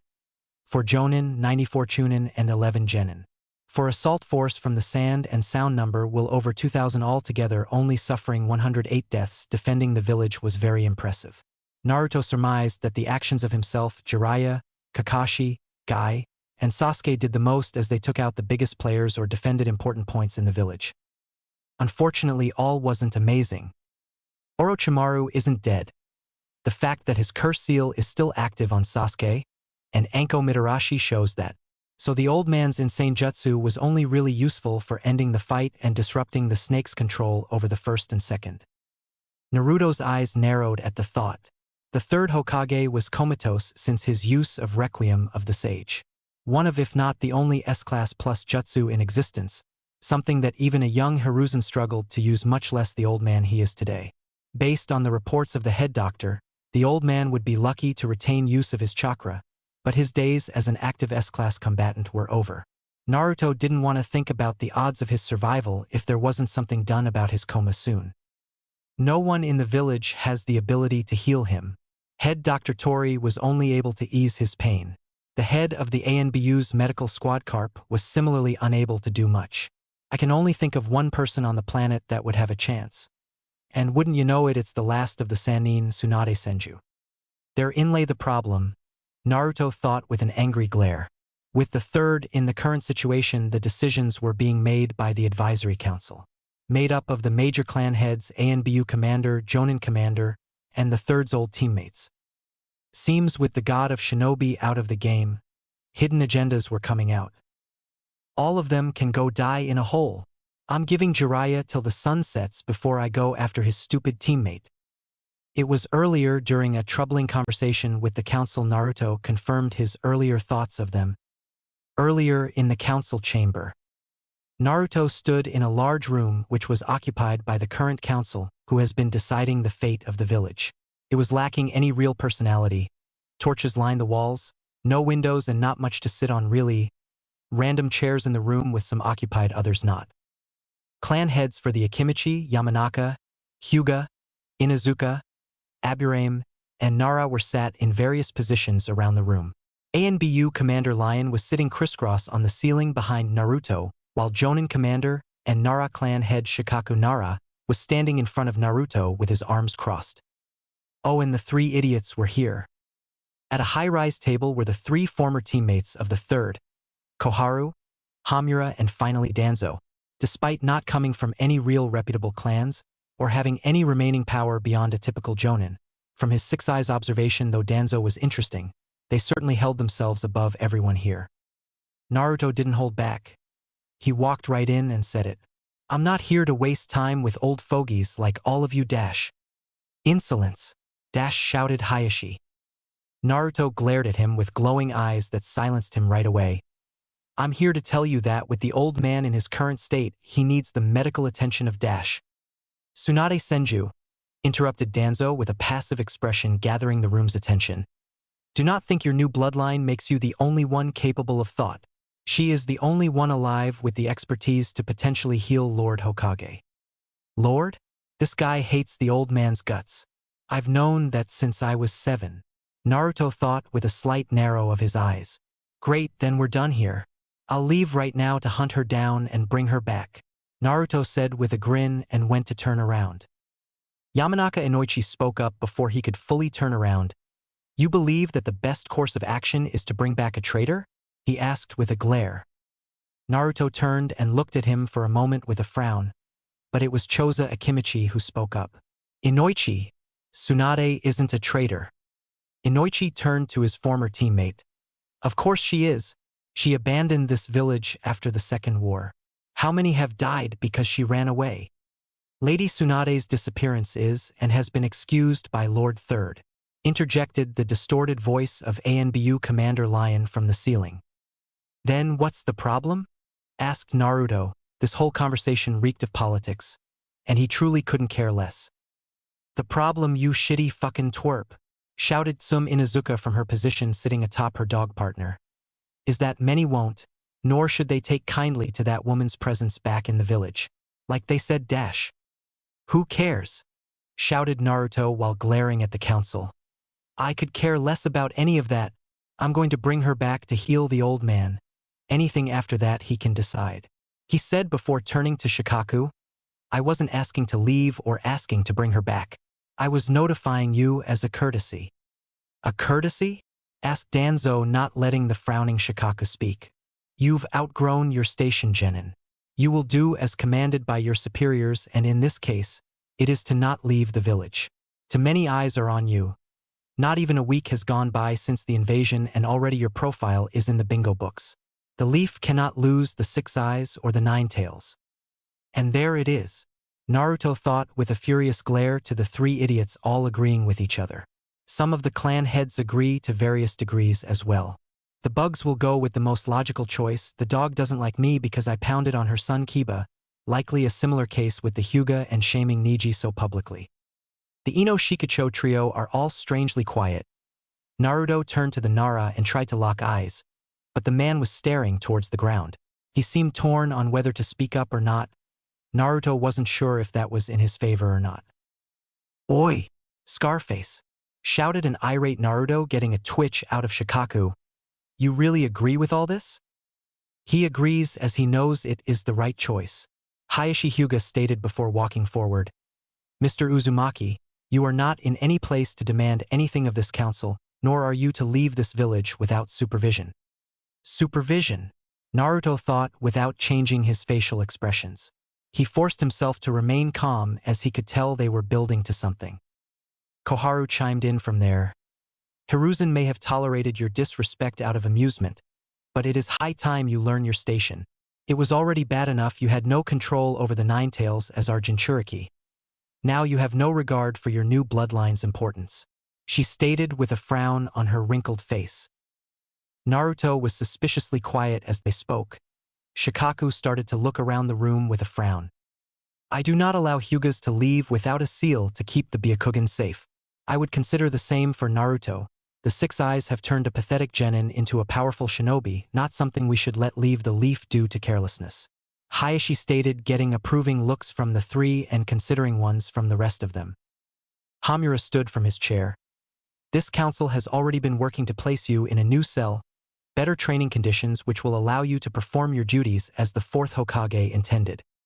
Naruto opened his eyes at that point and glared at the advisor. "Oh? Is that what my old man wanted? To be your little attack dog?" Naruto wondered with a half-lidded glare that was glowing with unimaginable power. Those in the room felt hairs on their necks stand up before the words were registered. "Boy, that isn't," shouted an alarmed Koharu, but she was interrupted by Tsum. "No fucking way you're his son," she shouted in disbelief, her hackles up at the thought. "You're that woman's son, the Uzumaki outsider." "Outsider," murmured Naruto before a titanic amount of chakra was felt throughout the room. All individuals inside the room were war vets, some of multiple wars. Not since the Nine Tails was unleashed in the village 12 years ago did they feel such primal fear within their bodies. Naruto's body shone with a shimmery blue glow of chakra, and the ground around him cracked under the weight of his chakra. If the third Hokage chakra was like a hyper-dense blanket and Orochimaru's was a malicious swamp, Naruto was like the deep ocean, and no one in the room could force their bodies to move under the weight. Danzo's lone eye opened as he stared forward, but he didn't move to say or take any action, merely observe Naruto. Naruto continued with an icy tone. "Do not refer to my mother as anything other than Lady Kushina, dog," he said to Tsum, who gulped. Then he turned to the rest. "I have never liked any of you, the so-called High Council," Naruto said with a growl. "Before the old man was put out you had no power and were more than happy to let him lead the village, and his body isn't even cold before you try and take control." Naruto's chakra was pulled back into him, making the glow around his body resemble blue fire. He raised his hand in a claw-like motion with a narrowed eyes. "I believe you all need dash." Suddenly a hand was roughly slammed onto Naruto's shoulder, and if he hadn't recognized who it belonged to, he would have torn the arm off. The air in the room was once again saturated by powerful chakra, but this time it lacked the fearsome intent of Naruto's. "Jiraiya, what are you doing here?" Naruto asked, not even turning from the nervous council. Jiraiya smiled down at him in a goofy manner. "Seems you and I had the same idea. I'll take it from here. I'll meet you outside," he said with a grin. Naruto snorted and relaxed his chakra and stance. "Fine." Naruto threw a pebble from atop the Hokage monument with a sigh. The council was clearly trying to prevent the restoration of the old man and put a leash on him. He didn't particularly care about their reasons or intentions. They were cowards too scared of the old man to act till he was out of the game. From loyal advisors to ambitious swine. He hated wishy-washy people like that. It had been roughly an hour since he sat down on his father's monument, and he was pretty sure that Jiraiya would be done soon. He was anxious to get out of the village to find Tsunade Senju. The old man is stable at the moment. He isn't going to die if they can maintain him as is, but I believe that he will cross a point of no return in 3 weeks. The way his internal network was burned by his jutsu. That woman better be worth it. Naruto thought with a sigh. Don't think too hard, Naruto, you're far too young for wrinkles, commented Jiraiya, who landed next to him and plopped down. Naruto spared him a glance before turning back to the village. Did you talk sense into those fools? He asked, not particularly caring either way at this point. He was leaving come nightfall. Jiraiya slapped him on the back. Of course. Who do you think I am? I'm quite persuasive when I need to be. He exclaimed with a beaming grin on his face. Naruto looked at him, then shook his head. I can't believe those fools. He's not even dead, Naruto said with a frown. Jiraiya sighed tiredly. Crazy as it seems, Sensei's teammates Koharu and Hamura are the two that care the most about preserving his vision of the village. They're just quite pragmatic and don't have his attachments to you and others that soften his decisions. He explained softly. Naruto turned to him with a raised brow. Soft? The old man was many things, but he wasn't that soft, wise and kind, sure. But he never held back after a prank went too far on my end. Jiraiya laughed. Yes, soft, if you weren't like a grandson to him. He'd have had you trained since you could walk and wouldn't have tolerated anything resembling a prank from you. Remember, Naruto, you're a deterrent for war, a Jinchuriki, and many would consider Sensei a fool for not treating you as such. Several of whom are in this very village. I suppose? And the rest of those fools? I didn't think the clan heads would act like that. Yeah. Jiraiya mumbled. That's a whole other issue. Many of the clans are still trying to figure out their standing in the village and the Fire Lord's court since the Senju and Uchiha were basically wiped out. You present an unfortunate obstacle for their family's rise in acclaim. Naruto narrowed his eyes at that. Explain. There are currently 3 great clans in this country and this village. The Senju, Uchiha, and Sarutobi. You, or the Uzumaki, are being considered to be the 4th great clan right now. It's not confirmed yet, but it's all but set after this, Jiraiya said while extending forward a small booklet. Naruto took it and looked at it briefly. International Bingo Book. There was a marked page that Naruto opened too and felt his eyes widen in surprise. Uzumaki Naruto. Wanted for 50M Rio by the village hidden in the sound. Danger rating S-Class. Note, wields a bloodline known as the Six Eyes Ocular Jutsu. Ha! Naruto said with a snort before handing the book back. The snake is a bitter one. Jiraiya tucked the book back into his pocket. You are now the 3rd, 4th if we still count Sensei, and the international community still does for now, S-Class individual aligned with the leaf. The Cloud Village boasts 3. The Sand boasted 2. The Stone boasts 4. And who knows what's happening in the mist with the war and constant defections. In the Fire Country's court, the 3 now potentially 4 great clans have 3 of the continent's 4 S-Class ninja. You, Sensei, and Tsunade, which is why those clans in there are less than pleased with you as you blocked one of the only times an opportunity to raise themselves has come in years. As they barely boast an A rank, much less S, so they know they can't compete with you in terms of strength. Add to your pedigree the Uzumaki being a once massive and powerful clan and your father being who he was, it was almost a no-brainer to elevate you and the Uzumaki to great clan status. Explained Jiraiya with a tired sigh as he looked out over the village. Naruto scratched his head with a frown. The hell does all that even mean? I get that S-Class means I'm considered an elite ninja, but who cares about great clan? Is it really just status that's important to them? Don't underestimate the power of status. Tsunade has had benefits that have prevented her being labeled a deserter due to her clan status. Even if she was a non-elite ninja, her name alone would grant her many opportunities and leverage most would only dream of at the capital. Sasuke will have many privileges as the last of the Uchiha. Loyal at least, once he comes of age. That is without the economic advantages and ears of people in the capital that can make big things happen. Many of the clans in the village would greatly benefit from such things, as most of them provide a service outside of producing ninja. Jiraiya then continued in a more serious voice. Also, do not discount the elevated status of being an S-Class. While not a military title, as in you're still a genin at the moment, the level of power and prestige in S-Class has awards them privileges and leeway of their own just to keep them loyal. You are a face of the continent and the leaf now and will be treated as such. Even an orphan like me has lived very comfortably after attaining S-Class. Though if I'm being honest, While likely deserving of S-class, you're probably the weakest of the three of us at the moment. Naruto shrugged. Give me a bit more time to get Infinity down and we can revisit that comment. He said lightly, to which Jiraiya thumped him on the head. Naruto then jumped to his feet. So now what? Are we leaving to get the old broad? Jiraiya shot to his feet hastily. Don't say that. Something you have to know about her is she's vain with a capital V. Don't insult her like that or it'll make our job 100 times harder. He warned with a bead of sweat on his forehead. Naruto raised his hands silently in surrender. Jiraiya took a breath and calmed himself. Next is we leave at first light for about a 2-week journey.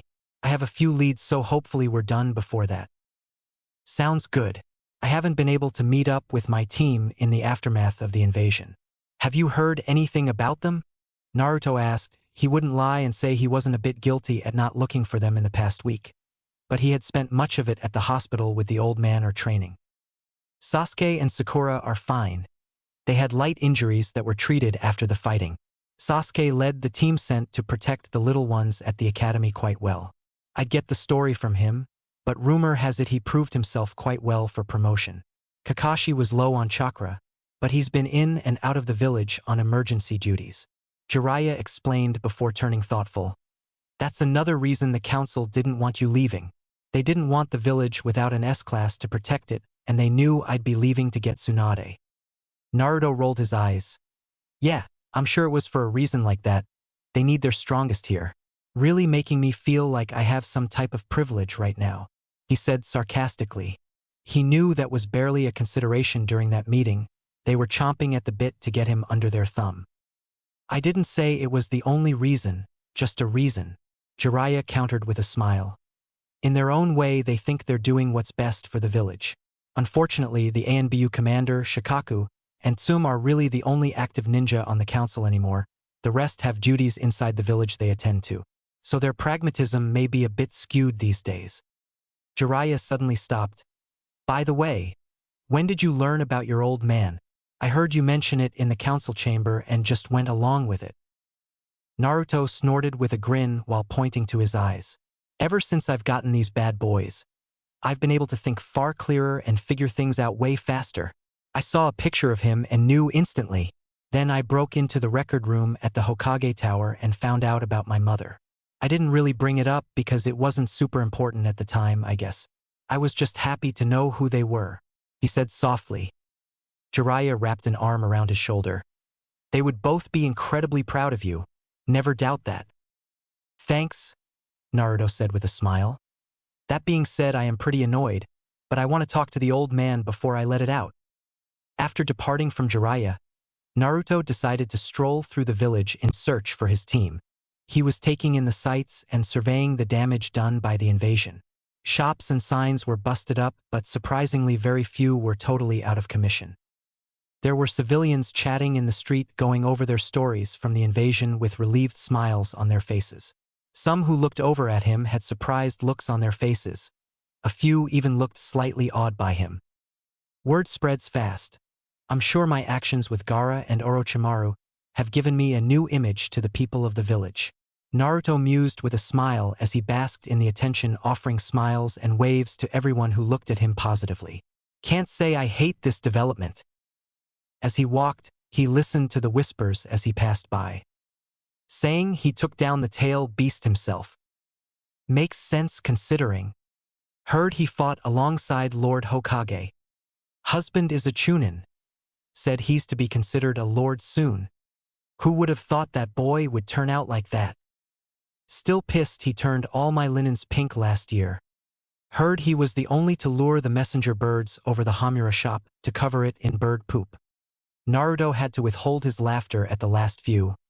He worked very hard on those pranks, and he was happy that their legend remained. He felt a warmth in his heart to hear whispers about him in a positive light. It wasn't that long ago that he would have to harden his heart just to walk home. Instead of Ichiraku Ramen, Naruto went towards the training grounds that his team frequented. A bit more walking and he was made privy to a sight that if his 6 eyes hadn't told him was real, he would have thought was a genjutsu.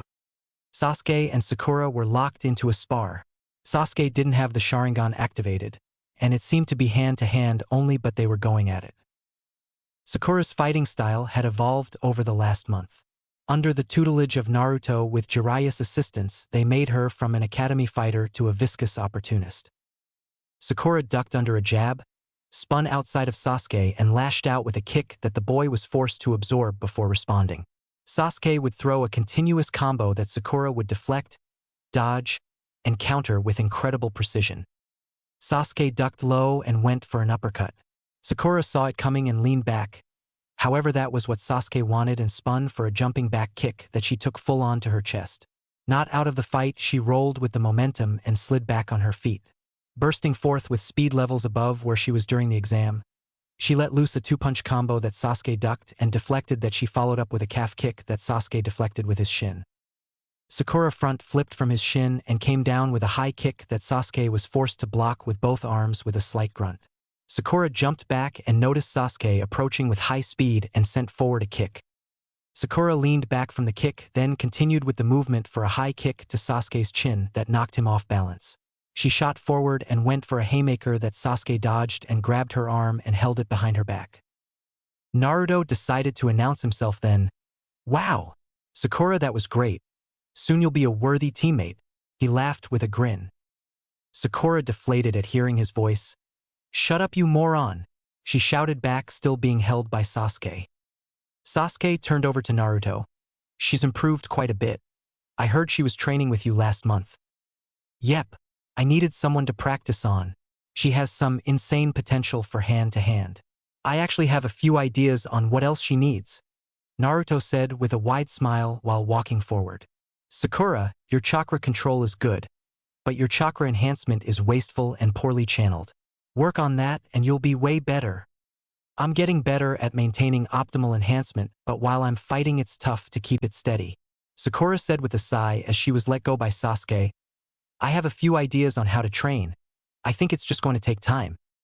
Kakashi-sensei had me enhancing myself at all times, and he would call out different levels and I would have 2 seconds to match until it was second nature," Sasuke said as he stretched lightly. "Though I haven't been able to maintain it for very long before tiring myself out, I have a few minutes at my max." Naruto wrapped an arm around Sasuke's shoulder. "Ah, keep training and you'll get it, Sasuke," he cheered with a high-pitched voice. Sasuke responded with a shove, then glared at the trees. "Sakura, keep training it. I'll help when I get back. I'm going to be gone for a few weeks to get Tsunade to come heal the old man," explained Naruto before becoming sheepish. "Ah, don't tell anyone where I'm going or that it's for the old man. Don't think I should have mentioned it." "No, you should not have," came the voice of Kakashi as he appeared next to them out of nowhere. Sasuke and Sakura turned from Kakashi's sudden appearance to Naruto. "Why are you in the loop with Lord Hokage?" asked Sakura. "Well, I'm not sure what I'm supposed to share, but since you're my team, I'll just trust your discretion," Naruto said with a lazy smile. Kakashi just quietly sighed but didn't move to interrupt him. "I fought with the old man, so I was there. He's out of the game unfortunately, but with the help of Tsunade he'll be up and about in no time. She's the only one who can help, so it's become top priority. Jiraiya and I are going to get her." Kakashi perked up after hearing that. "Both of you? I'm surprised they're allowing that," he said with his lone eye showing a bit of surprise. Naruto narrowed his eyes at Kakashi. "Don't tell me you're on those fools' side. I'm not sitting around while the old man is in that situation.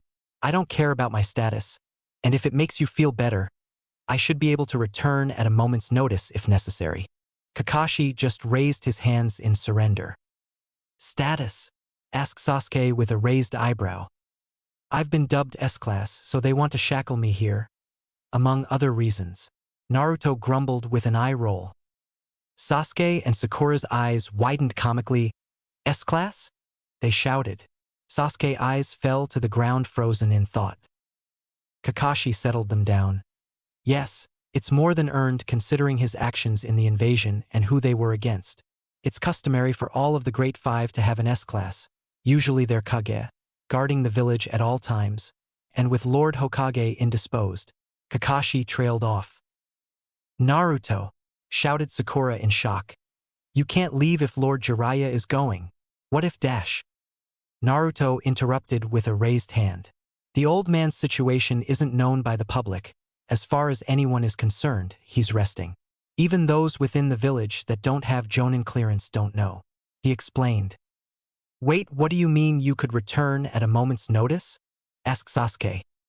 Naruto blurred forward and hugged Sasuke. I'm glad you asked, Sasuke. He shouted, getting face full of Sasuke's hands as he tried to free himself. After unceremoniously dropping Sasuke, Naruto went through 11 hand seals ending with the snake seal. There was a slight flare of chakra and a bit of a whoosh sound. Naruto in 1 second was in front of them, then at the next he was behind them. All three of them turned from where Naruto was standing to where he was standing several times. Kakashi just chuckled in disbelief while Sasuke glared at the grass beneath his feet while Sakura looked a bit excited at the development. I did that by playing with space-natured chakra, Naruto shouted joyfully. Basically, if I consider where I am point 1 then where I want to be point 2, I reduce the space between the 2 points to 0 and I'm warped to that point. The fourth Hokage did something similar but with seals as the medium, and his was easier to make combat ready. Though with time my jutsu will be so superior no one will even bring him up. He shouted with a wide grin and his sunglasses shining in the setting sunlight. It isn't as complicated as it sounds. I basically apply my infinity jutsu in reverse. I'm not expanding time to constantly slow down incoming attacks but reducing the distance to 0 using space chakra.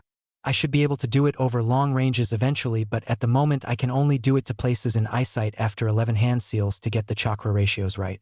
Though I do have the anchor to help in my apartment for emergencies. Naruto thought with a hum. Space chakra was more tangible than time-based chakra, so he could play with it a bit more. Time was incredibly dangerous. He didn't want to mess with it too much and get sent into the fucking past or something. Looking back towards his team, he saw that Sasuke and Kakashi were off to the side talking about lightning jutsu, completely ignoring him, while Sakura was staring at him with wide eyes, clearly appreciating his genius. You're going to tear yourself in half doing stuff like that, Sakura said with wide eyes. Do you even understand the physics behind what you're doing? 'Cause if dash. Naruto's eyebrow twitched. I test it with clones. Hey, Kakashi-sensei. Sasuke, you done? He shouted. Oh, sorry. Did you say something, Naruto?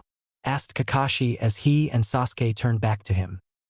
Nope, he's not getting me with that, thought Naruto before weaving seals to reactivate his jutsu.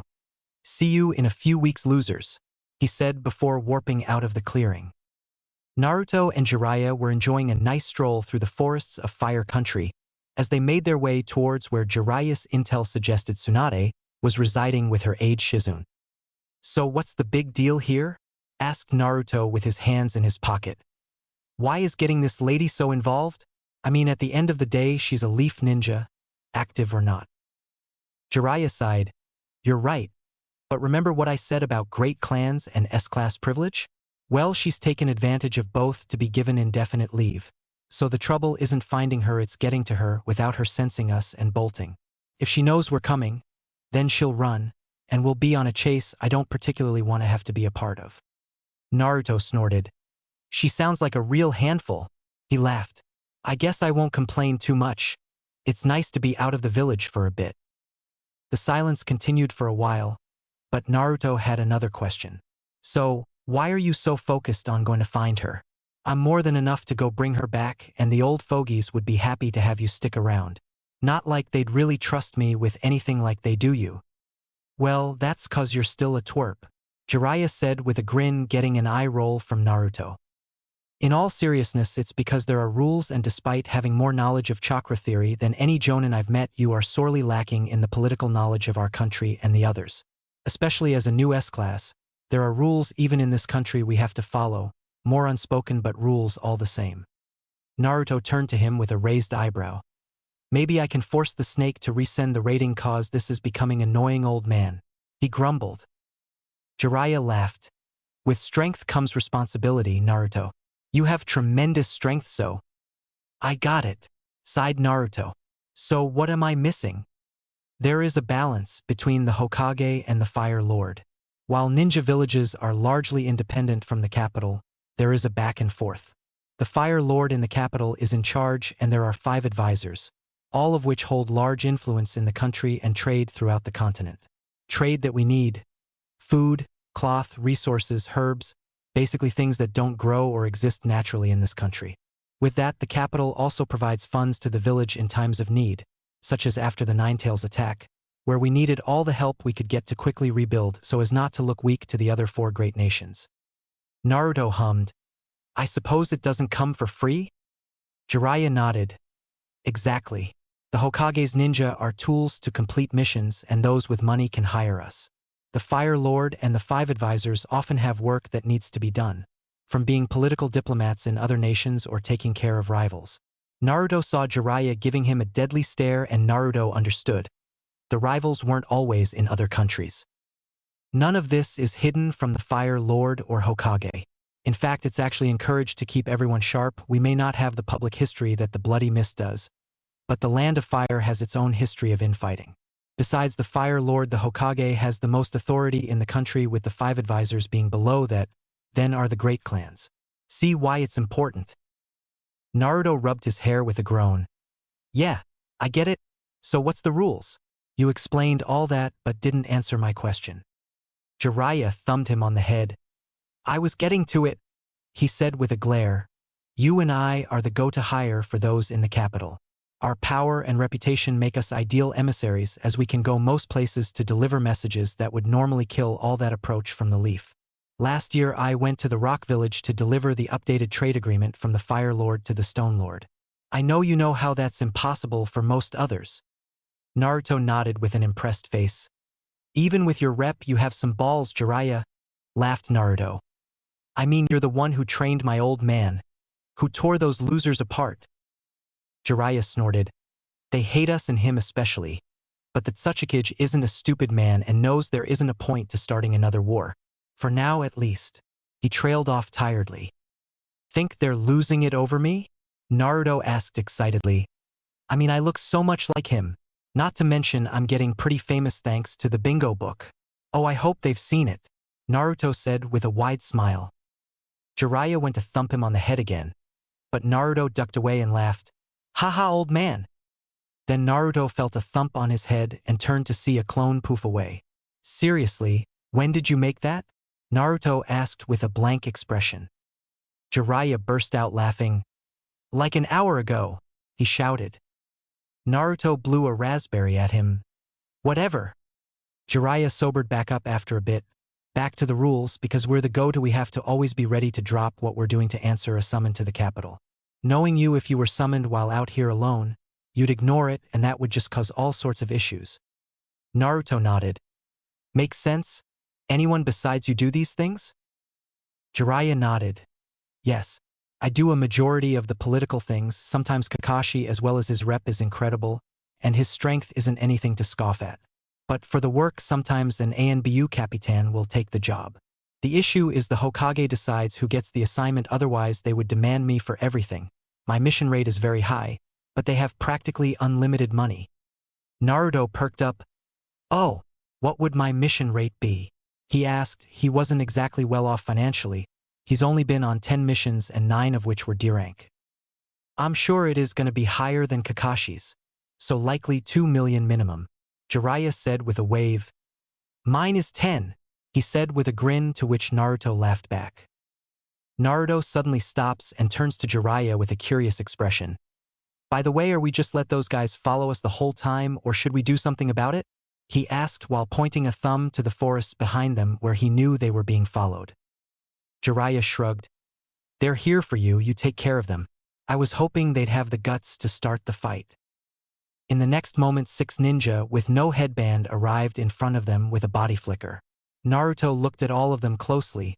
There wasn't a common elemental affinity among them that would give away a village affiliation, nor were there really any visual cues. All of them had very little defining standout features. "Okay, I give.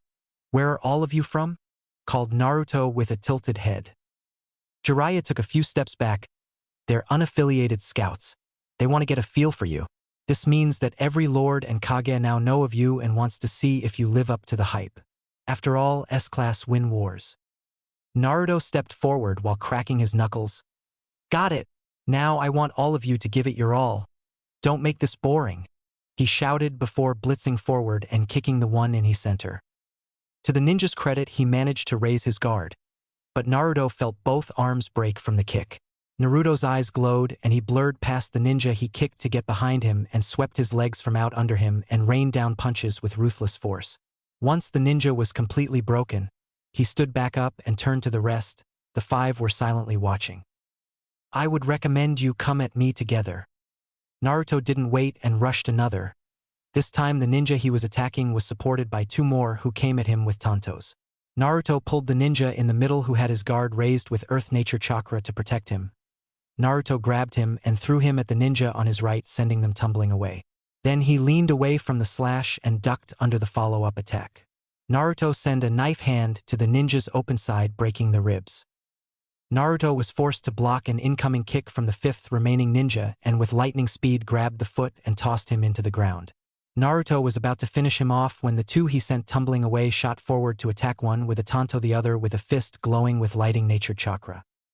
The one with the tanto was channeling wind chakra, so Naruto knew not to touch it, otherwise he'd lose a finger or hand.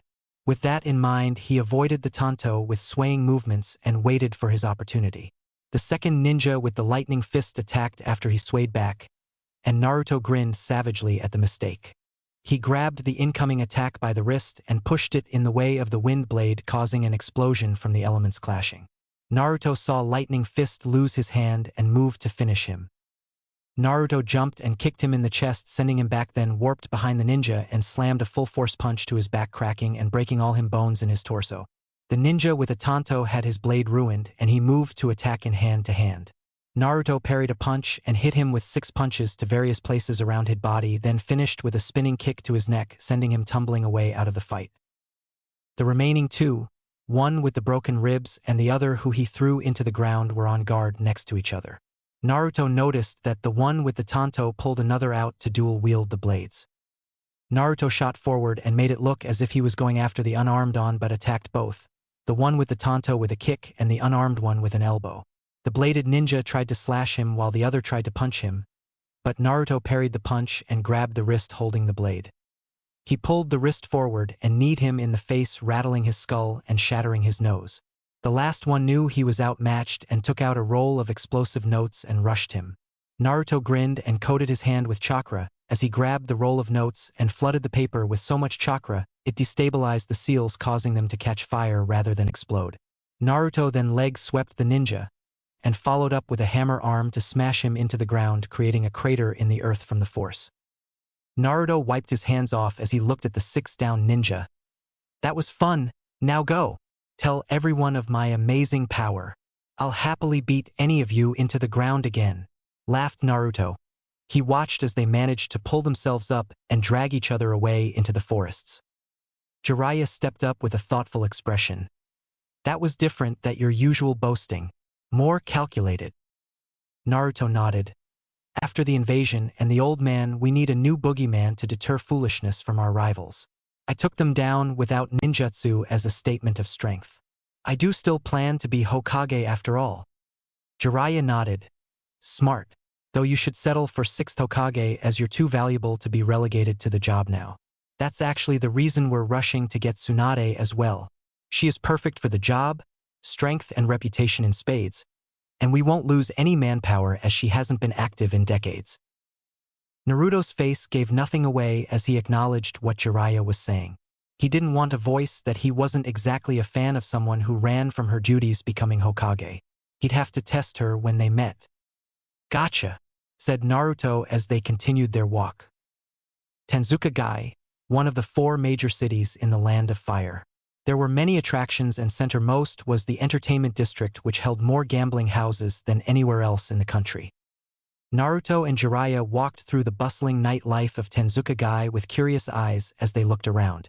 While Naruto was curious, Jiraiya looked like he was back in his old stomping ground. Soft warm lights from lanterns lit the footpaths. Shops and stands were spread out throughout the district's streets. Bars and restaurants were filled with laughing and cheering as the customers were celebrating together for whatever reason. The atmosphere of the city was drastically different than anywhere else in the country. While positive in energy, the Leaf was a hidden village, Even the civilians knew it was primarily a military city with the ninja dictating all the rules. While fun could be had, if the ninja didn't approve or sanction it on some level, it was stopped. The capital was extremely positive, even to civilians with no power and influence finding it a nice place to live. If only because the rules were a bit laxer than the Leaf, as there are no seemingly all-knowing ninja enforcing the laws. The capital was run on pleasure and money, for better or worse. Tanzuka-gai was a happy medium, enforced by a regiment of warriors from the capital as well as patrolling Chunin squads, that allowed the streets to be relatively safe from crime, but still have the freedom for entertainment that wouldn't have been strictly permitted in the Leaf. These people are all so happy, thought Naruto with a grin. Jiraiya mentioned that they were approaching Tsunade and had them wait on the outskirts of village until nightfall, as she would be drunk enough to not notice them enter the village. Naruto suspected that even with chakra suppression he wasn't capable of fully hiding his presence, as his chakra was just too vast. Not exactly awesome for a ninja, he'd work on it. "In here," said Jiraiya as he pointed to a bar located on the end of a lane. The lights from the bar were a bit duller and the sounds were lower than the rest of the bars back in the center of the village. Naruto followed Jiraiya into the bar with a curious look. There were only 2 customers in the bar located at a booth in the corner, one of which stood up as they entered. "Jiraiya!" shouted Tsunade after they walked in. Jiraiya smiled. "Long time no see, Tsunade. Sheesh. I'm exhausted from all the walking," he said as he moved to join her and Shizune at the booth. Naruto followed behind with his hands in his pockets. "I don't know anything about this woman except for what's in the books. I'll let Jiraiya do the talking." They're looking at each other as more than former teammates, he thought with a raised eyebrow. After sitting at the booth, Jiraiya gestured to him. "This is Naruto. He came with me to meet you."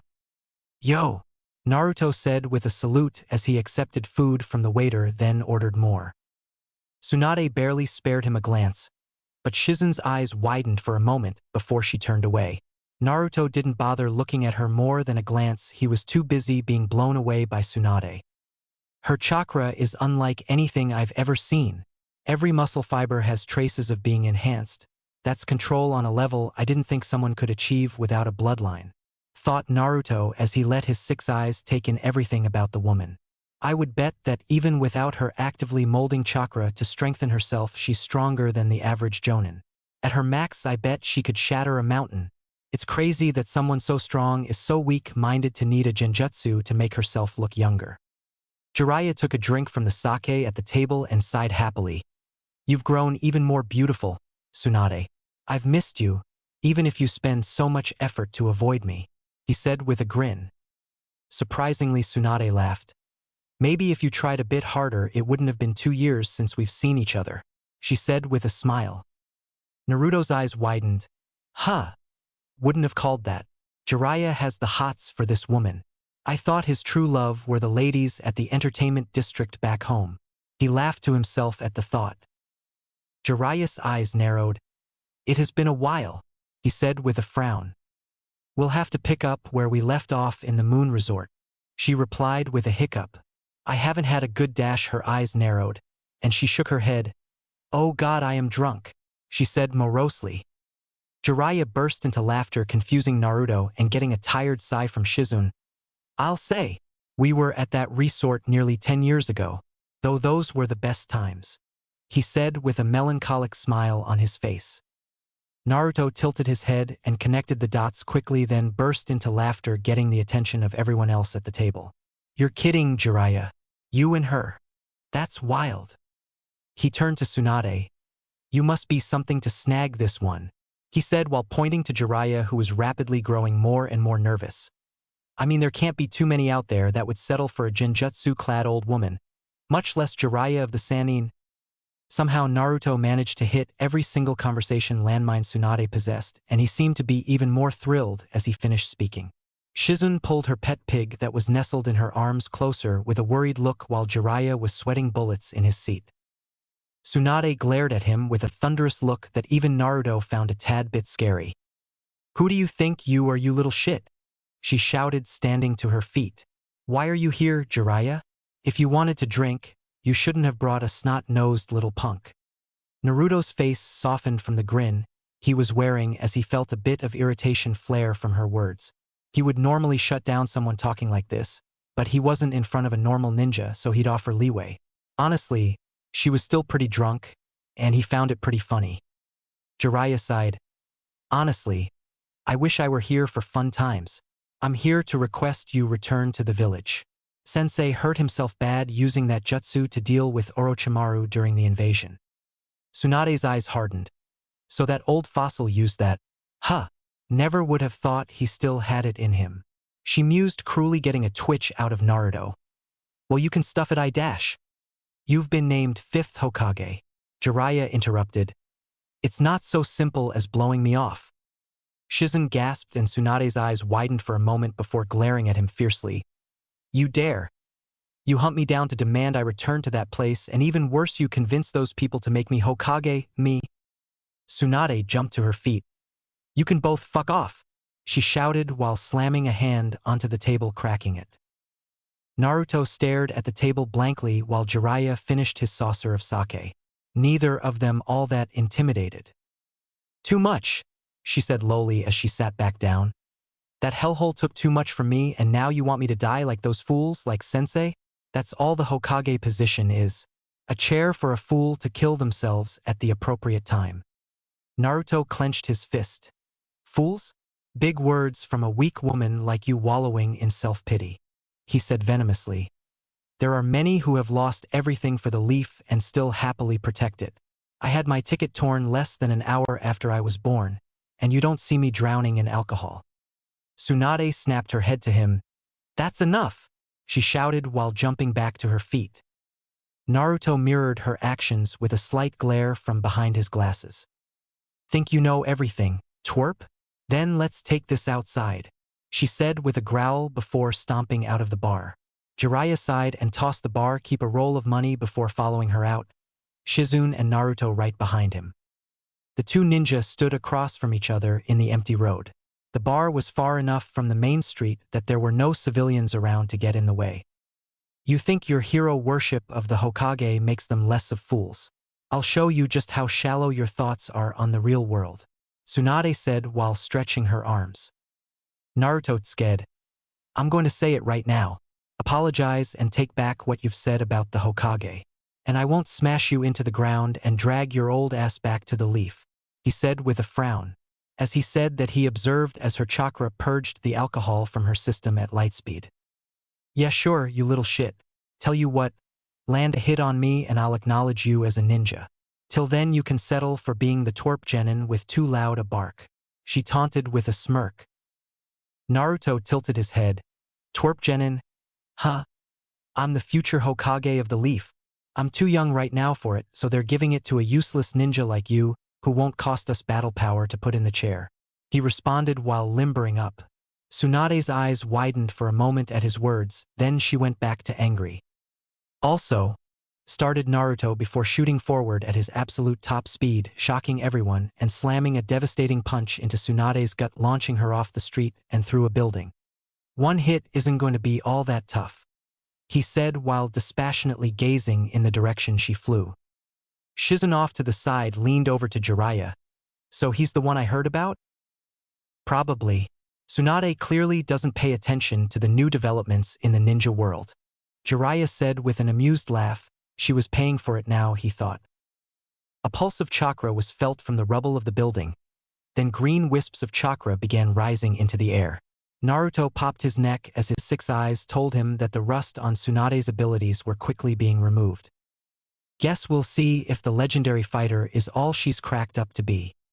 Rubble was blasted into the air as Tsunade shot to her feet. Chakra was consolidated around her gut, healing the damage inflicted by Naruto. Healing of that level without physically directing the chakra. You're pretty good, complimented Naruto as he watched it happen with his eyes.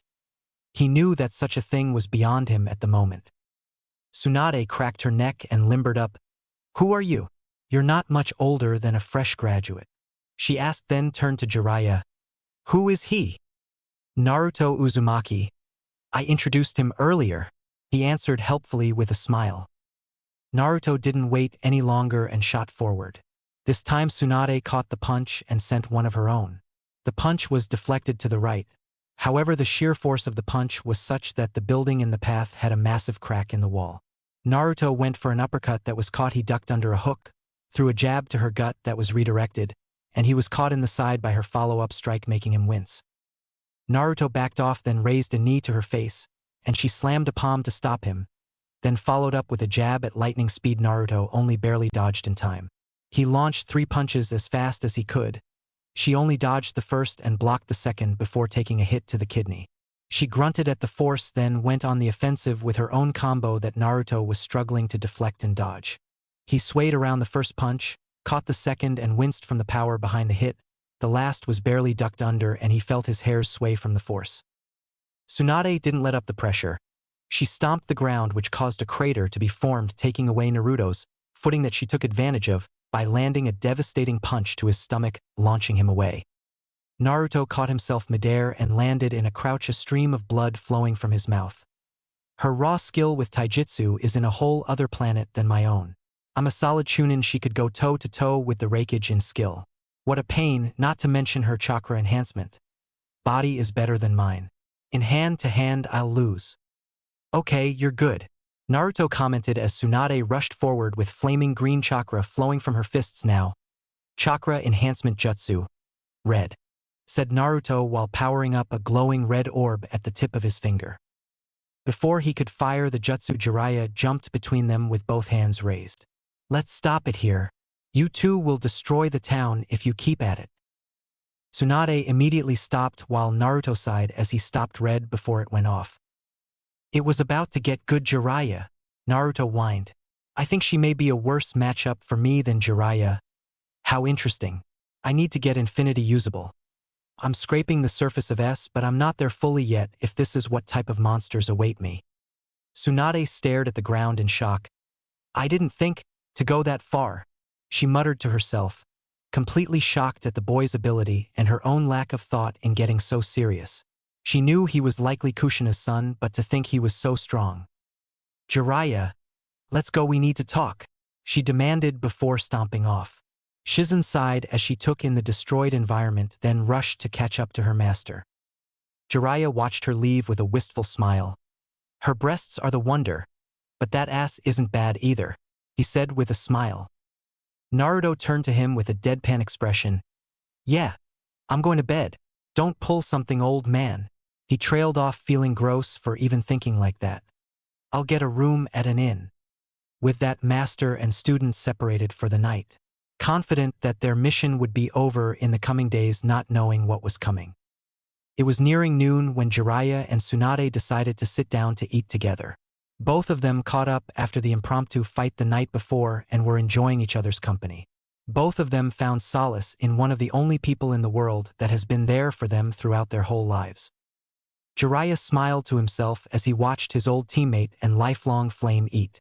There was a time when this was the dream I would die for. He mused wistfully, then got a bit more serious. Tsunade, I hope you know that you're the best person for the job. Otherwise, I would have never suggested you. Tsunade smiled at first, then glared to the side. We can't just have a meal, huh? Always focused on work. First it was your network that didn't let you settle down. Now you won't even let me settle on my own, she said with a downcast expression. I told the kid, and I'll tell you, I don't think I have any more to give the village. That's not true. I saw it last night when you fought with Naruto, Jiraiya said, making effort to lock eyes with her. You're lost in the past. But if you look to the present, you'd see there are people who love you and believe in you. I failed all the people I love and who loved me, Tsunade said with a glare. I couldn't save Dan. Nawaki died before I got there.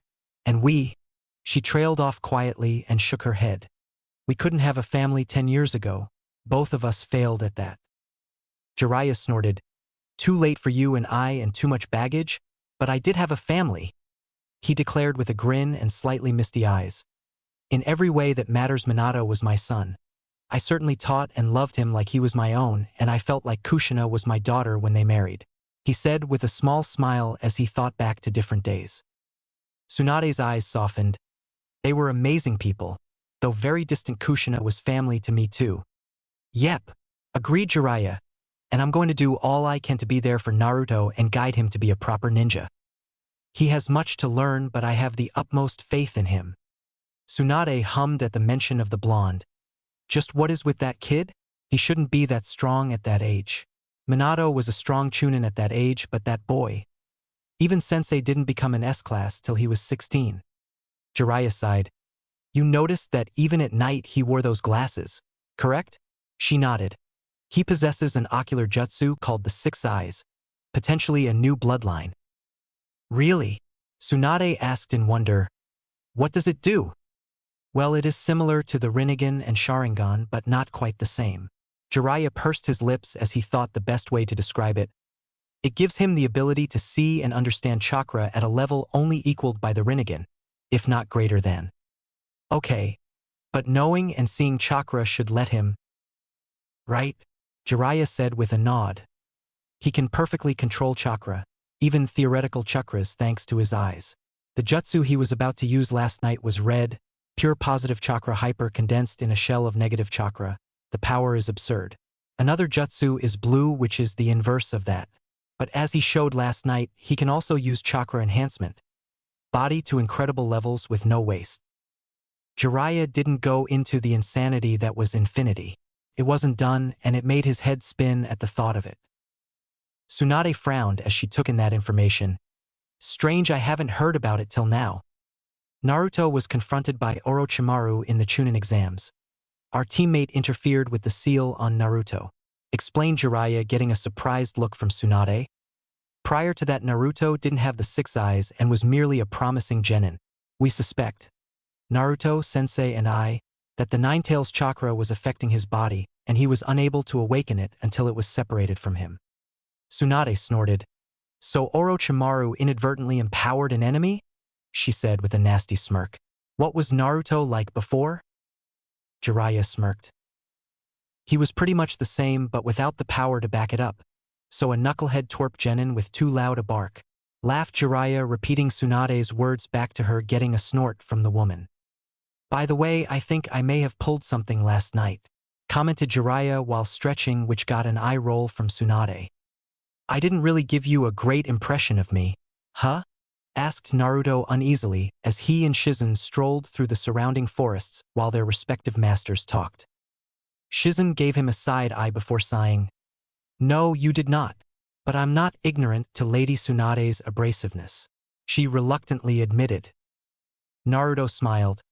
"Not like I was a bully or anything. She was about to smash me into the ground."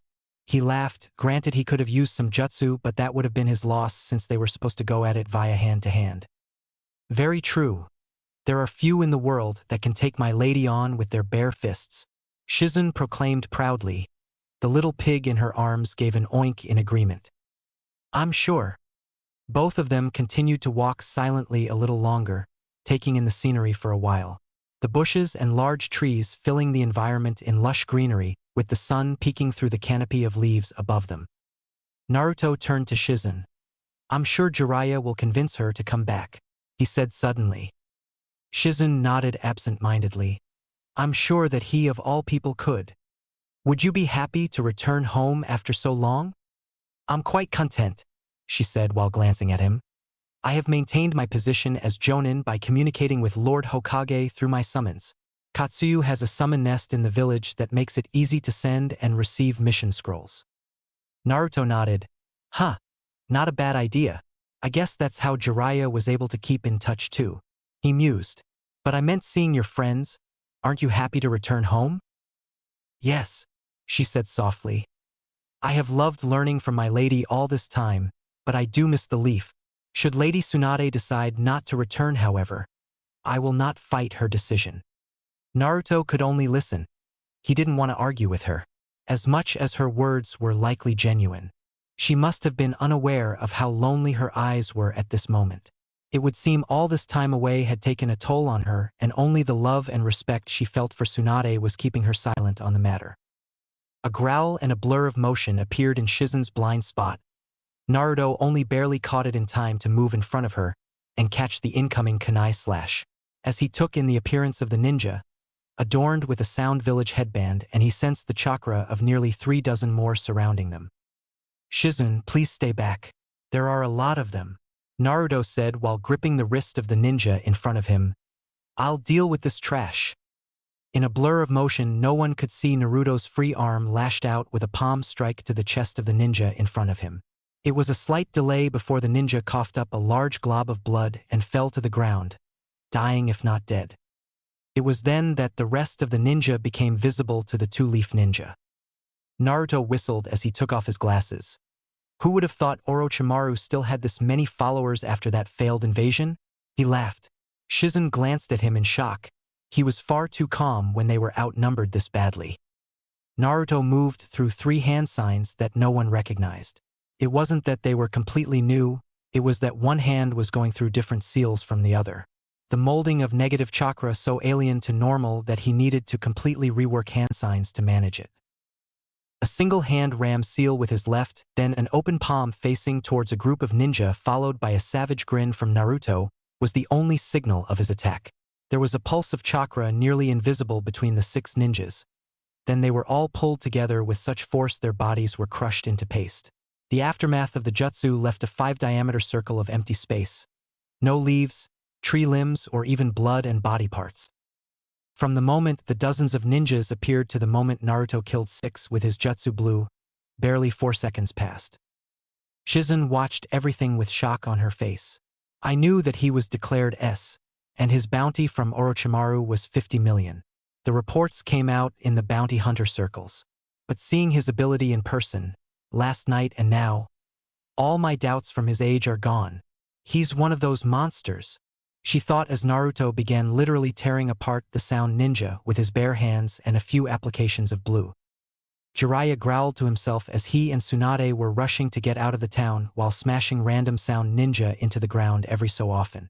He didn't think they were all that tough, and fighting them wasn't even much of a hassle. It's an unnecessary loss of life, sure, but not much of a threat to him. What is Orochimaru thinking? He can't think he can take the 3 of us on with just his foot soldiers. Jiraiya wondered with a frown. Tsunade kicked a ninja away and frowned. Whatever it is, it must make him quite confident that he's launched an offensive of this level. He must have some kind of leverage. Whatever it is, it's given him confidence, and fighting him is never as simple as punching each other. Jiraiya said as the both of them cleared the town and were now jumping through the forests. The 2 of them landed in a clearing with each other covering the back of the other. Jiraiya glanced around and hummed. About 4 dozen. Maybe more out of my range or lumped together and I can't tell, he said quietly. Tsunade kept her eyes of the ninja surrounding them. None of them are a real threat, but there are so many that this could be a problem. All it takes is a lucky kunai, she said with a grimace. The ground beneath them rumbles and both of them steady themselves as in the forests there were explosions. Trees were blown into the air while dust and debris blew everywhere. Once it cleared, the veteran ninja were greeted to the sight of half a dozen massive snakes closing in on them. Dozens of sound ninja readying themselves to attack and half a dozen massive snake summons looking hungry. Jiraiya started molding chakra internally and grinned. Now it's a party, he said as he slammed a hand to the ground creating a massive plume of smoke. Naruto, slightly covered in blood, and Shizun, slightly terrified from the situation but still calm, made their way through the forests with haste. I don't know Orochimaru's plan, but keeping us separated from Jiraiya and Tsunade was part of it. We have to get back to them, shouted Naruto as he rushed through the trees. Yes, agreed Shizun. A sound ninja wielding a katana cut through the air towards Naruto, who pointed a finger in his direction creating a small Rasengan on the tip of his finger. Chakra jutsu. Sinister spiraling shot.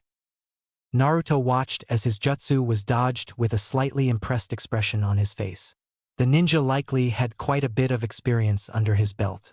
Not that it mattered as Naruto throat punched him, followed by a devastating knee to the head.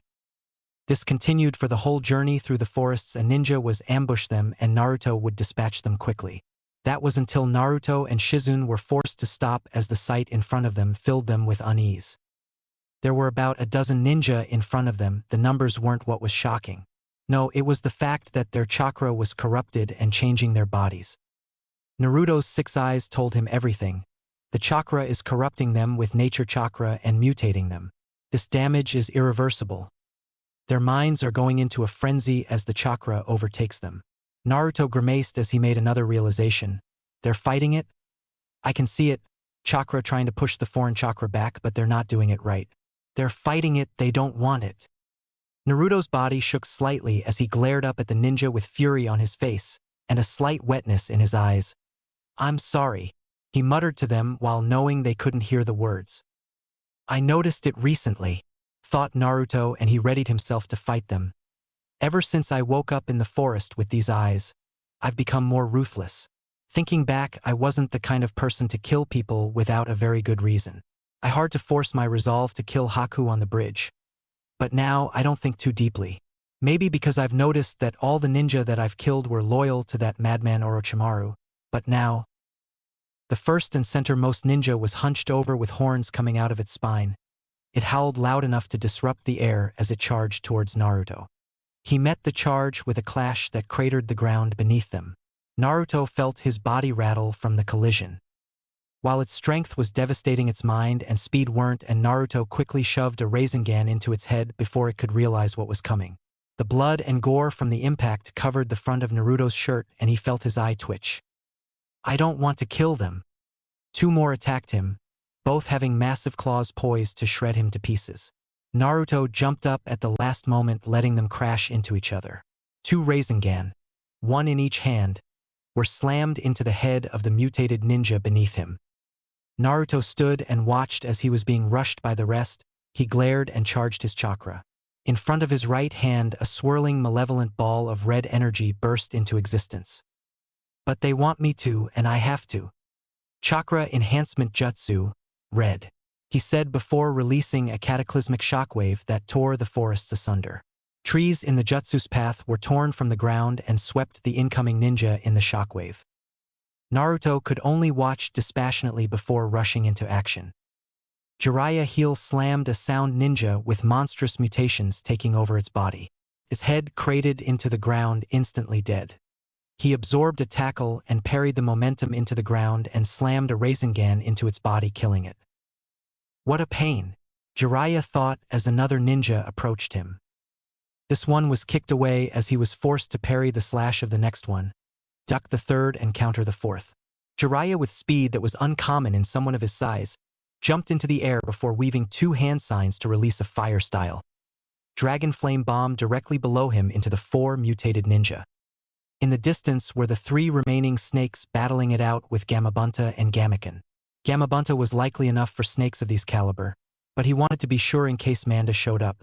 Seeing as Orochimaru hadn't showed yet, it was likely the boss snake would come later. Behind him was a kneeling catatonic Tsunade being protected by two horse-sized toads with swords on their backs. She was able to take out three ninjas before one of them sliced their arm open to cover her face with blood, causing her to collapse from her trauma. It's bad enough they have these numbers. Then there are the curse mark mutated ninja. I had to summon two boss-sized toads, then two soldier toads. If I'm conservative in my assessment, I have used about a third of my chakra. If it gets worse, I may need Ma and Pa for Orochimaru. Jiraiya thought with a grimace. He didn't want to go that far for something like this. Then he turned to the hill overlooking the battlefield where a single solitary figure was observing the battle. A young ninja that Jiraiya recognized from the reports of the invasion. Kabuto Yakushi was overseeing the battle with a sound headband on his head, fully announcing to the world his affiliation. Guess the report was true, he was a traitor, Jiraiya thought before gritting his teeth. I'm really wanting to smash that smirk off his face. As more mutated ninjas were about to rush Jiraiya, the entire field was overcome by a menacing and terrifyingly powerful chakra. Even the mutated ninja were frozen in place from their instincts.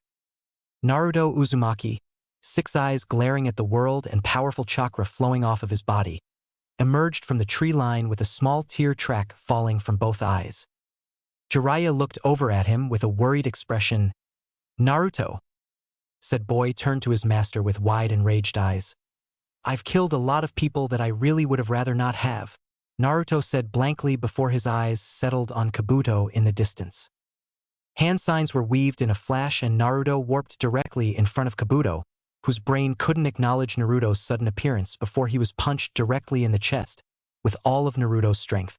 Blue chakra flowed from his fists in thick wisps trailing from the path of his attack. Kabuto vomited blood and was blasted off the hill and into the tree line behind him. Gamabunta managed to kill the last snake while Gamaken dismissed himself as the fight finished. Right as Gamabunta was going to announce his farewell, the ground in the center of the clearing exploded and a massive purple snake slithered into the air. Naruto warped over to Jiraiya, barely sparing a glance to Tsunade behind them, and watched as the massive boss snake entered the fray. Dozens of meters in the air, the menacing head of Manda hovered over them, gazing down at them with malicious intent. "No way," muttered Jiraiya in shock. "Why would he go back?" Naruto frowned as he looked back at Manda and noticed the figures standing on top of his head. There were three. First was Orochimaru, covered in bandages and gazing down at them with a furious glee in his eyes. In his right hand was his sword already out and ready to go. Next to him were two more figures. Interestingly enough, all three of them were wearing similar coats. They were black with red clouds. As Naruto looked closer, he recognized the two beside the snake. First was young, only 5 or so years older than himself. He was stoic and bared a striking resemblance of his teammate Sasuke. Itachi Uchiha gazed down at them with his Sharingan active and no emotion on his face. The second seemed particularly thrilled to be here.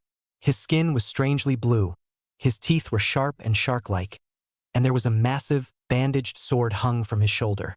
The monster of the hidden mist, the tailless-tailed beast, Kisame Hashigaki, looked like Christmas had come early as he looked over the battlefield. Naruto wasn't sure what team or group they were a part of, but he wasn't excited to see 3 ninjas of their caliber on the same side against him. "What a mess," muttered Naruto as he readied all his brainpower into summoning infinity.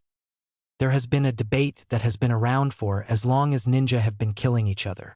Since the first Senju killed the first Uchiha thousands of years ago, before many clans even existed. It was a simple question. Which ninja is the strongest? Over the centuries there were changes in what the best are called. Special, elite, legendary, or just plain old strong. Unfortunately, it has never been an easy thing to figure out. During the era of Hashirama Senju and Madara Uchiha, the designations known as letter rankings were created by the lords of the 5 great countries to tier the clans they wanted to hire for work. This allowed them to measure what they were up against, who they needed to hire, and how much ninja were worth in payment. Originally, it ranged from D all the way to A, D being considered common and useful for non-ninja related jobs. These were ninja families with no real clan techniques or renown, usually first or second generation ninja trying to make it in the world. C were more renowned families, such as the Shimura clan, who were known for wind jutsu but only bolstered 1 or 2 strong ninjas. B and A encompassed the known clans of today. The Naras were AB and Hyugas A. Clans with these ratings usually possessed a unique skill or bloodline that set them apart. However, the Uchiha and Senju clans broke the scale of A. The lords needed an entirely new grade to quantify them. Thus, the designation of S was created, signifying special. From there, it caught on to rank individuals by the same ranking system. But the questions remained the same even if the wording changed. What constituted someone achieving S? Many debated that it was by killing elite ninja such as Jonin with ease. Others by amount of chakra, or jutsu knowledge and secret arts. While those factors came into it, the way someone achieved S was not by self-declaration but by public opinion, particularly by enemies. If a Kage could declare their own ninja S, then there would be dozens and the scale would break. So today, for a ninja to be considered and accepted as S, then your enemy must overcome their pride, overcome their ego, and declare to the world that said person was so powerful that they were head and shoulders above the rest of the elite. Usually this was followed by anger and a very high bounty. That being said, it was never cut and dry in who was the strongest. One S was not equal to another, the third Hokage being so far above his rival Kage that he was named the God of Shinobi. The legendary Sannin were considered all Kage level in strength and reputation. Hanzo of the Salamanders was so feared and powerful, merely surviving a battle with him could make you a legend. See the Sannin for reference. Then there was Hashirama and Madara. Again, it was the Uchiha and Senju that broke the scales. Both of them in their time and to this day were so powerful that entire nations feared their gaze.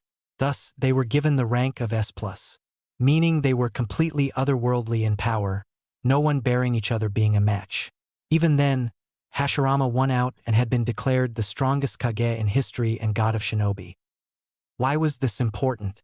It made the scales of strength clear in that there wasn't a set level and easy way to measure strength. Experience and personal knowledge as well as talent and intelligence come into play as well. A veteran could lose to a novice if the matchup was bad. A kunai could kill a kage. Just because someone used water jutsu didn't mean they always won against someone using fire jutsu. Which brings focus back to the Battle of Tenzuka Hills.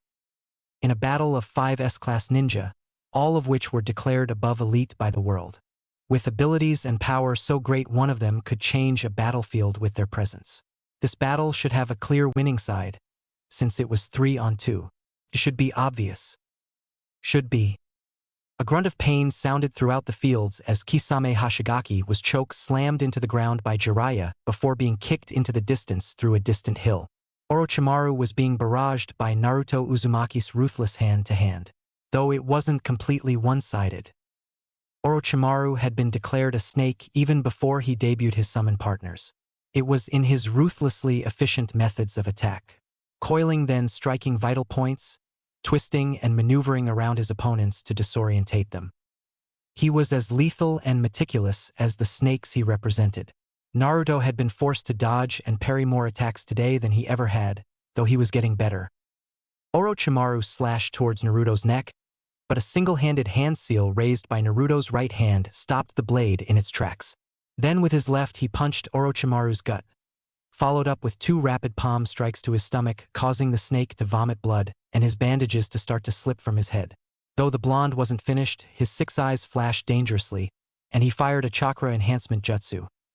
Red right into Orochimaru's chest, crushing parts of his chest and causing his body to fly away in a blur. Naruto Uzumaki and Jiraiya of the Sannin were currently winning the 3v2.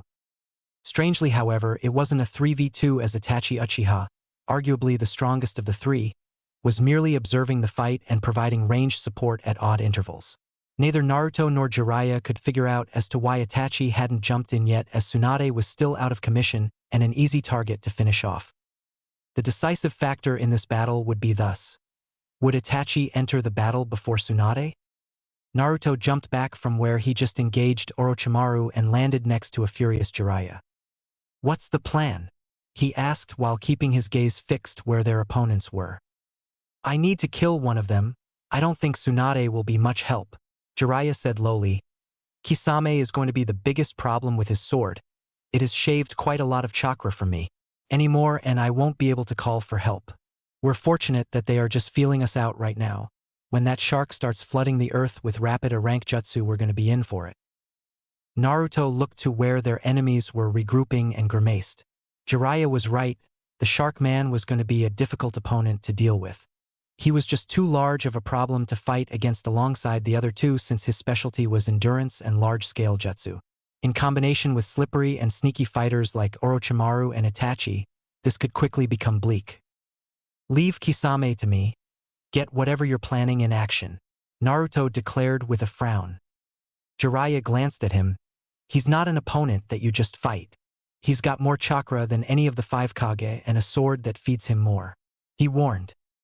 "I got it," Naruto assured him with a grin, then warped away. Naruto landed in between the 3 ninjas, his chakra so dense and wild that the 3 ninjas stared at him seriously, each expecting some kind of massive attack that they would need to shield or avoid. However, his intention wasn't to take on all of them. "I'm going to take the blue one. You two have fun," Naruto shouted with a killer grin as he blasted another point-blank red into Kisame that shot him out of the clearing into the surrounding forests. "Interesting jutsu, Naruto Uzumaki," commented Itachi as he emotionlessly watched his partner get blasted away. Naruto glanced at the Uchiha as he prepped his warp. Itachi Uchiha was an enigma, hailed as a once-in-a-generation genius in a clan of geniuses, capable of insane feats such as layering illusions over ninjutsu, 3 elemental masteries and proficient in the rest, and lethal in hand-to-hand to the point no one could figure out a weakness. His motivations and goals were just as mysterious. All Naruto knew about the man was that he was a psychopath that murdered his entire clan for power, was meticulous in his actions, and most importantly, the largest threat on this field thanks to his eyes. Speaking of, Naruto noticed that as soon as he looked at him, the Uchiha instantly tried to wrap him in half a dozen illusions. It was as if a swirling mass of chakra was shot from Itachi's eyes towards his own at light speed. Each tendril of chakra having a different frequency signifying a different illusion all intertwined together. It was reminiscent of a rope with each thread a different jutsu. The premier genjutsu user of the leaf, Kurenai Yuhi, was capable of double layering illusions of B rank together. Something no one without a bloodline could do and was hailed as an elite for such. But to Itachi Uchiha, a genius of a clan full of geniuses, masterfully wielding a legendary bloodline tripled the feat with a mere glance. Naruto was completely impressed. No one should be able to instantly weave 6 genjutsu into one another and cast them at once. A single genjutsu of B rank were as complex as an advanced calculus equation. Doing 2 at once was worthy of renown and praise. No one was praising Itachi anymore. Now he was just feared by all.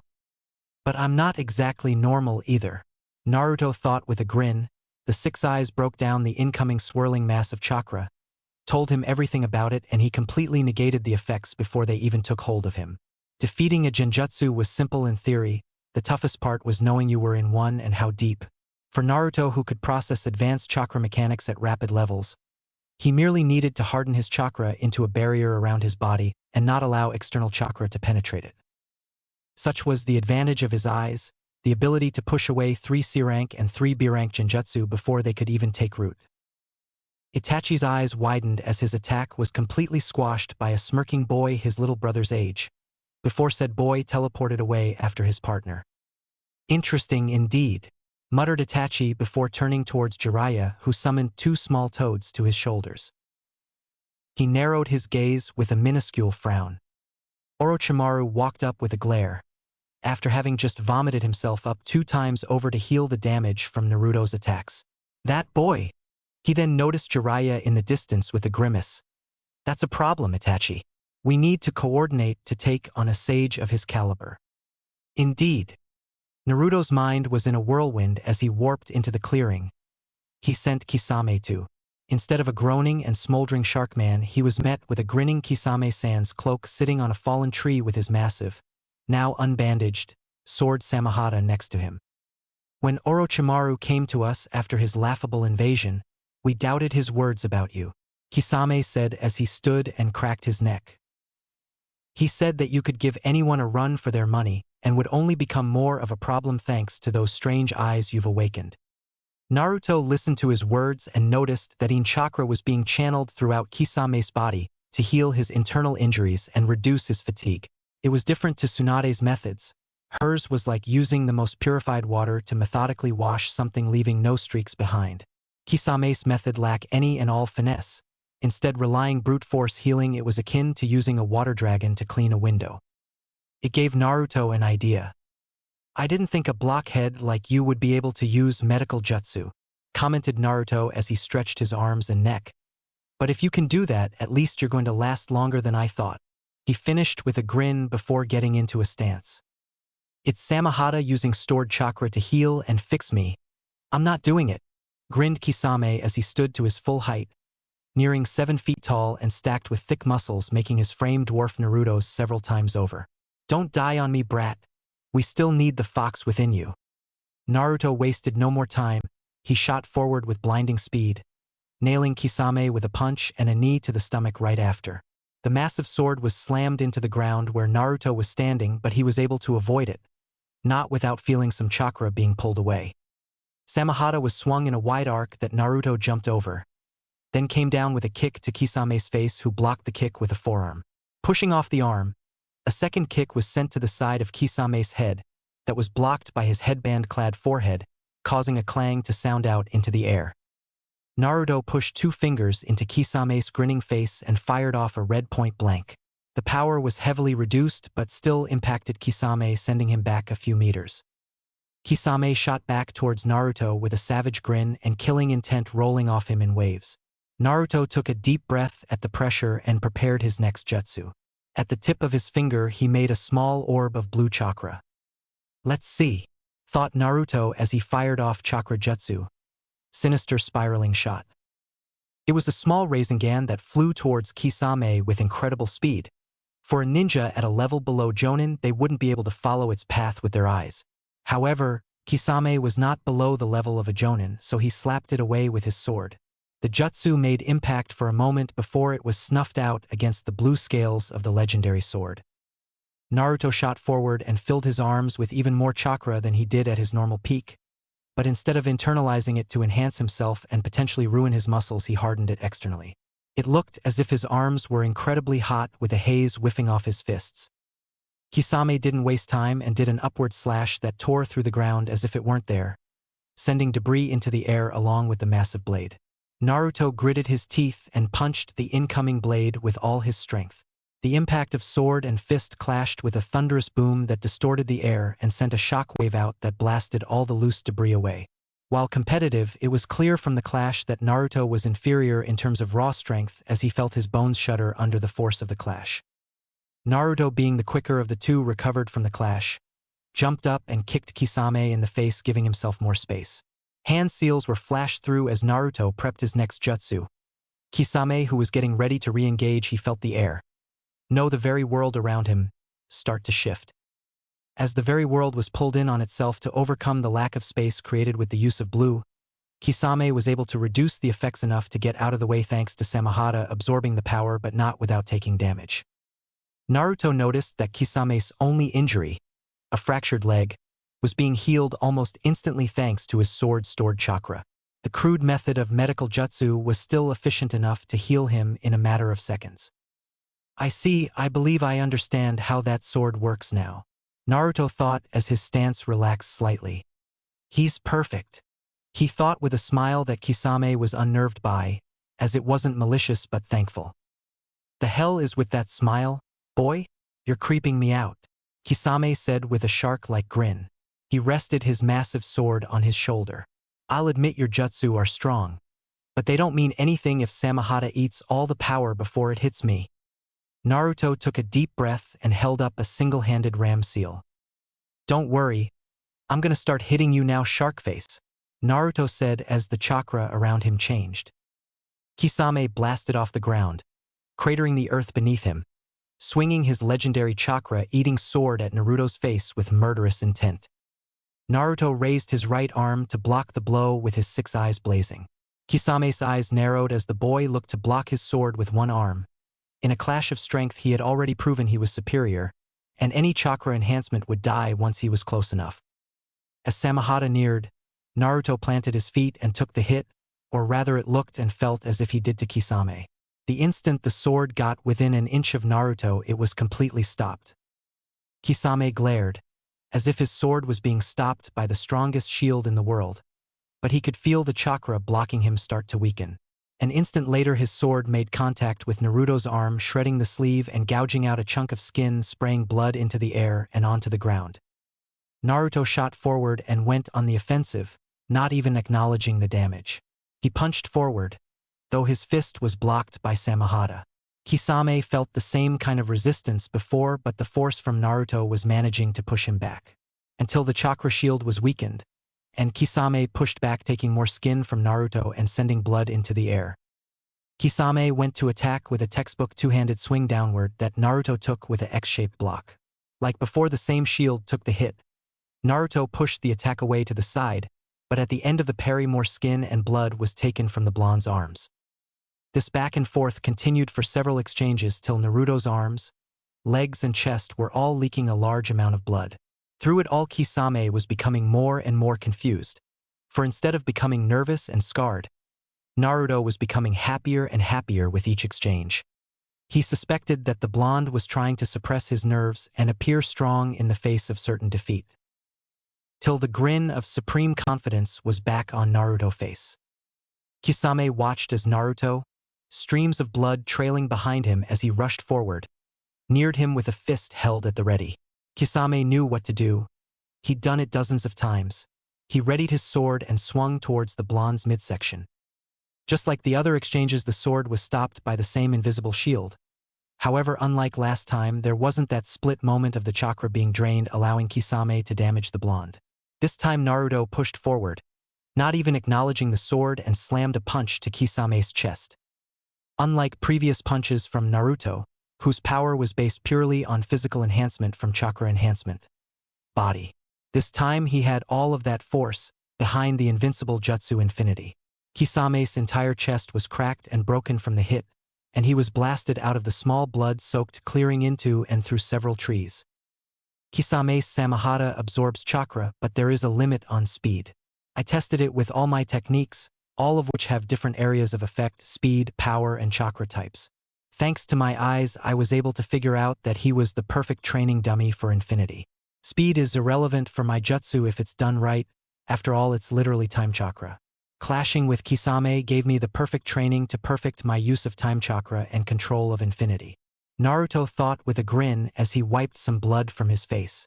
He then moved to address his wounds. Steam began to rise from his body as he crudely healed all the wounds inflicted by Kisame. It was a partial mix of Tsunade and Kisame's methods of healing, however he did it in a bit of a different way.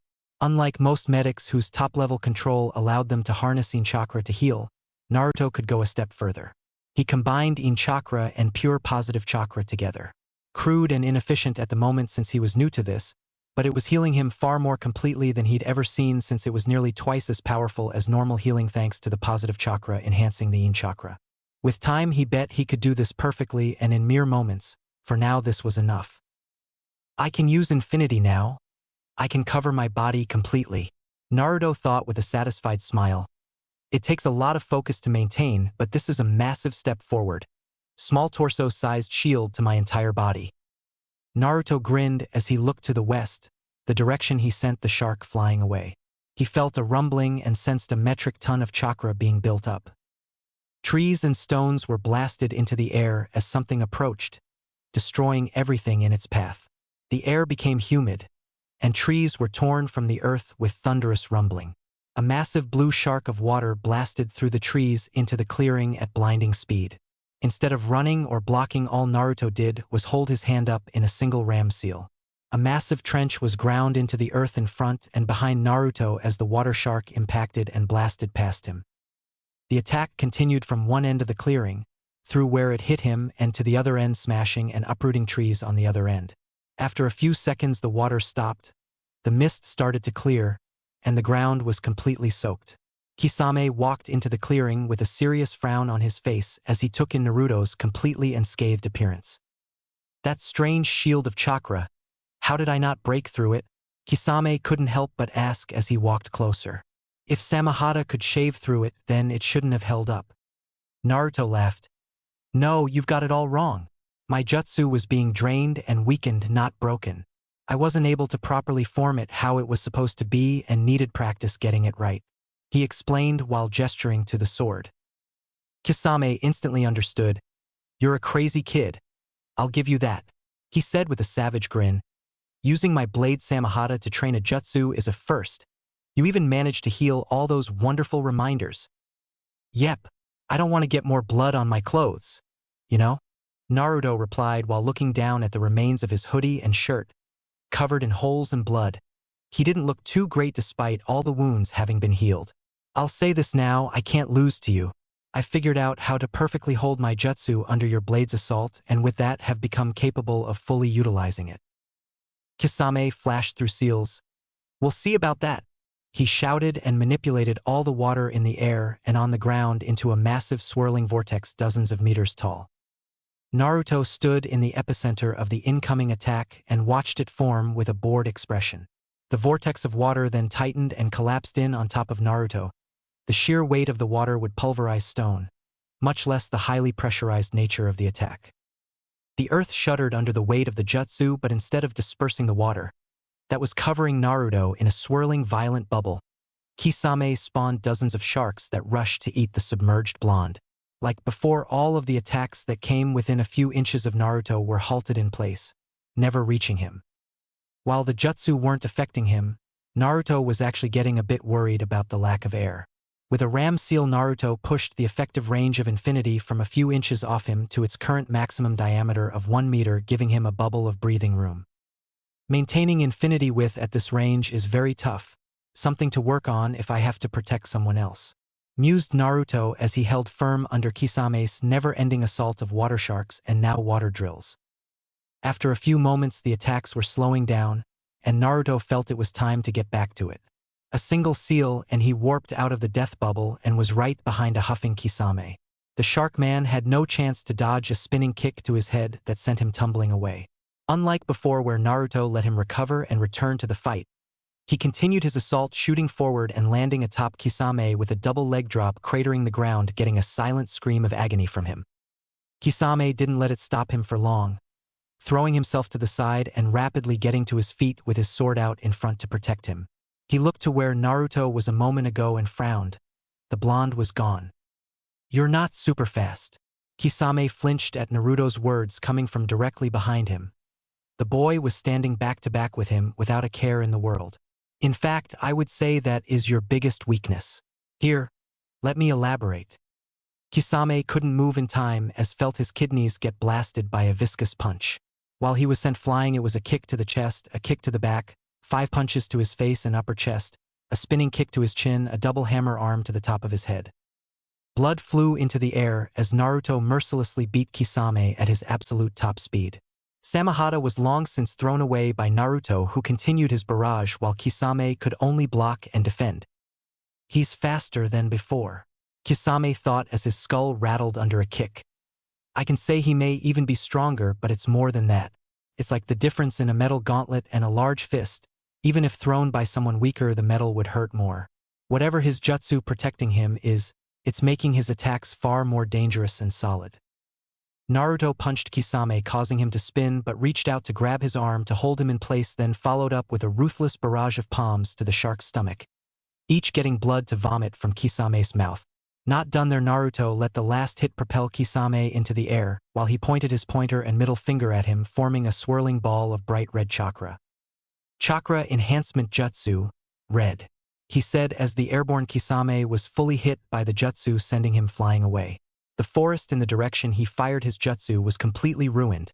No trees, stones, boulders, or loose earth were left in its wake as the shockwave tore the very world asunder.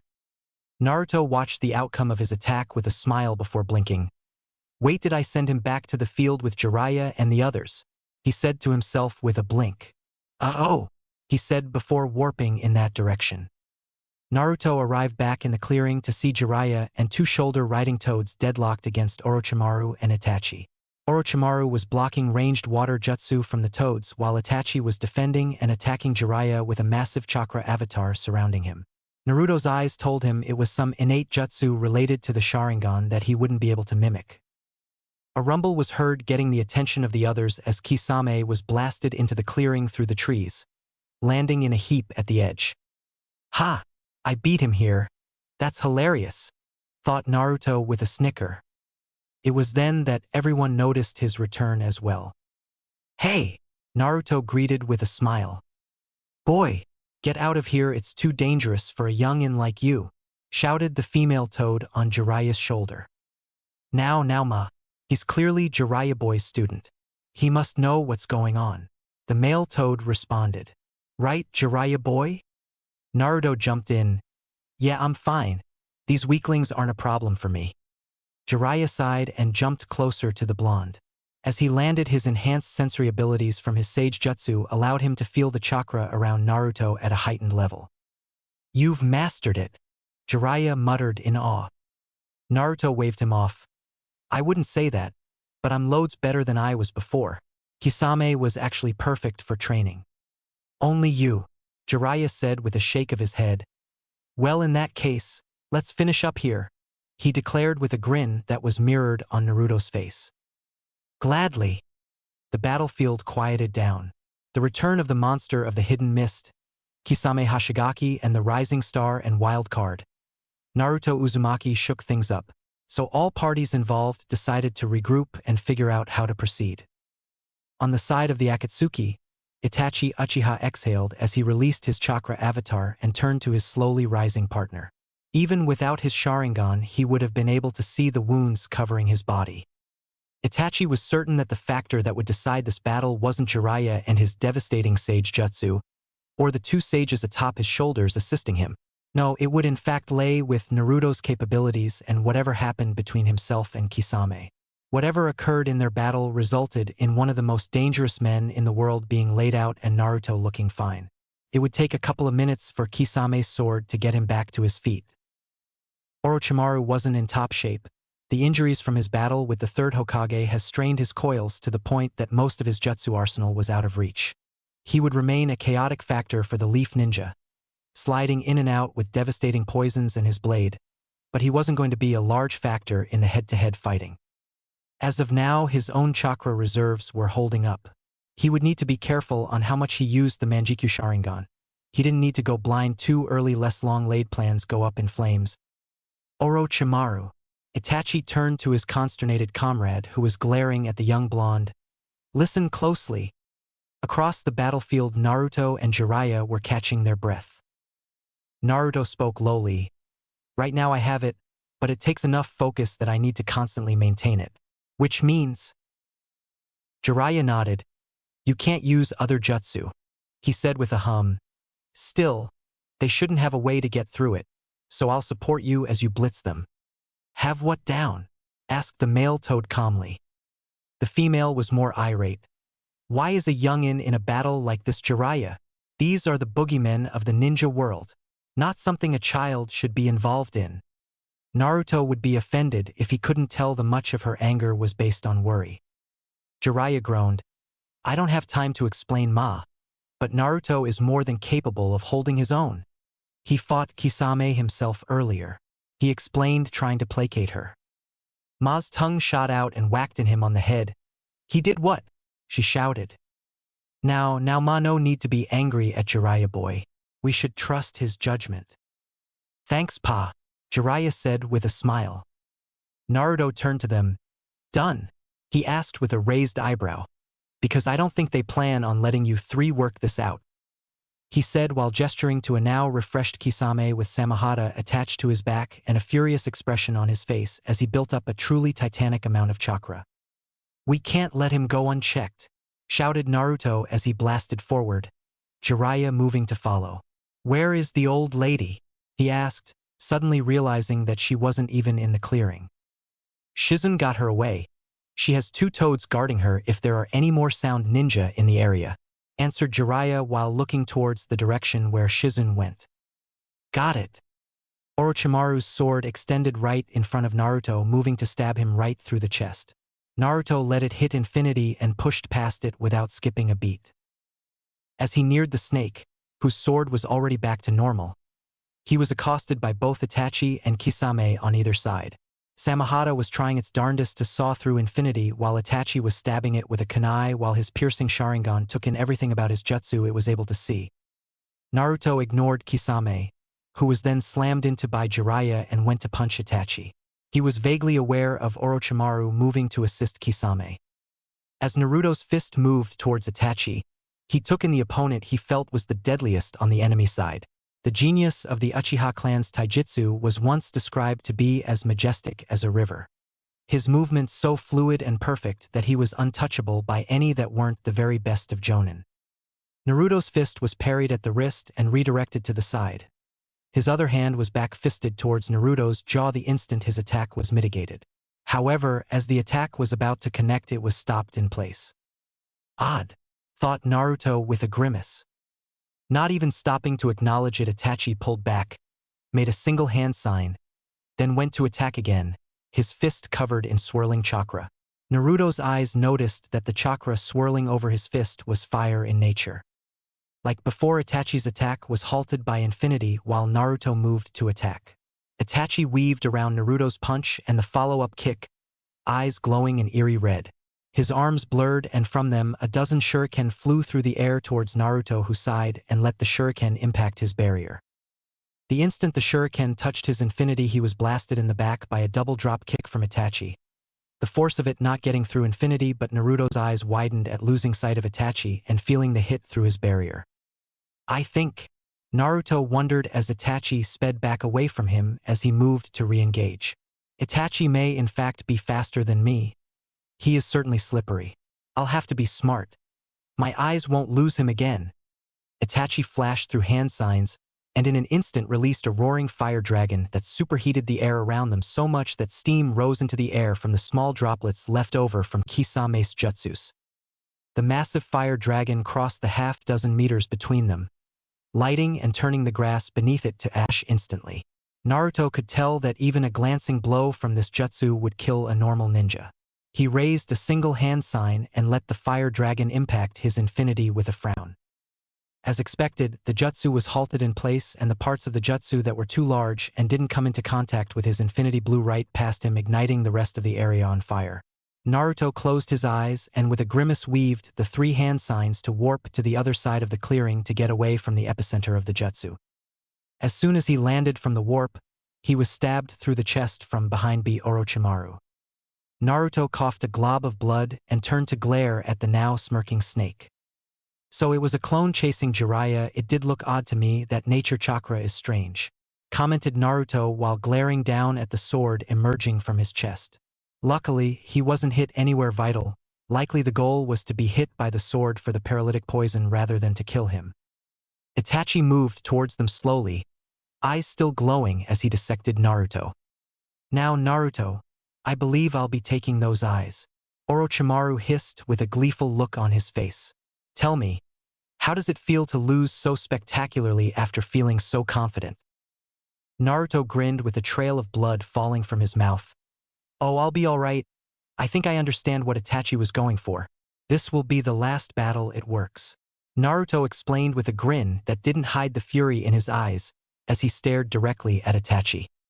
So you've realized your weakness? Itachi asked rhetorically. I will admit I was wary of this strange barrier around you, but I believe I have 2 ways to overcome it. No jutsu is perfect. Everything has a weakness, Naruto. The blonde merely rolled his eyes at Itachi, then looked over his shoulder to Orochimaru. Thanks for the breather. I'm ready to get going again, he said with an easygoing smile. The snake glared. What do you? Itachi's mind and eyes worked in a flash and moved to rush forward with a frown. However, Naruto was too fast.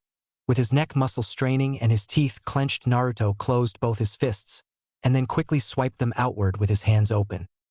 To the naked eye, no visible chakra was seen to explain what was happening.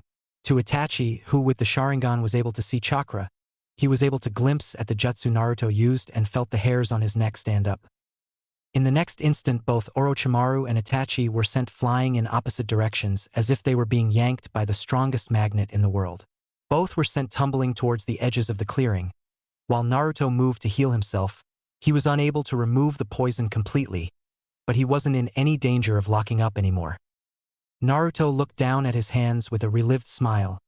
That was a gamble made on assumptions and theories in the heat of the moment.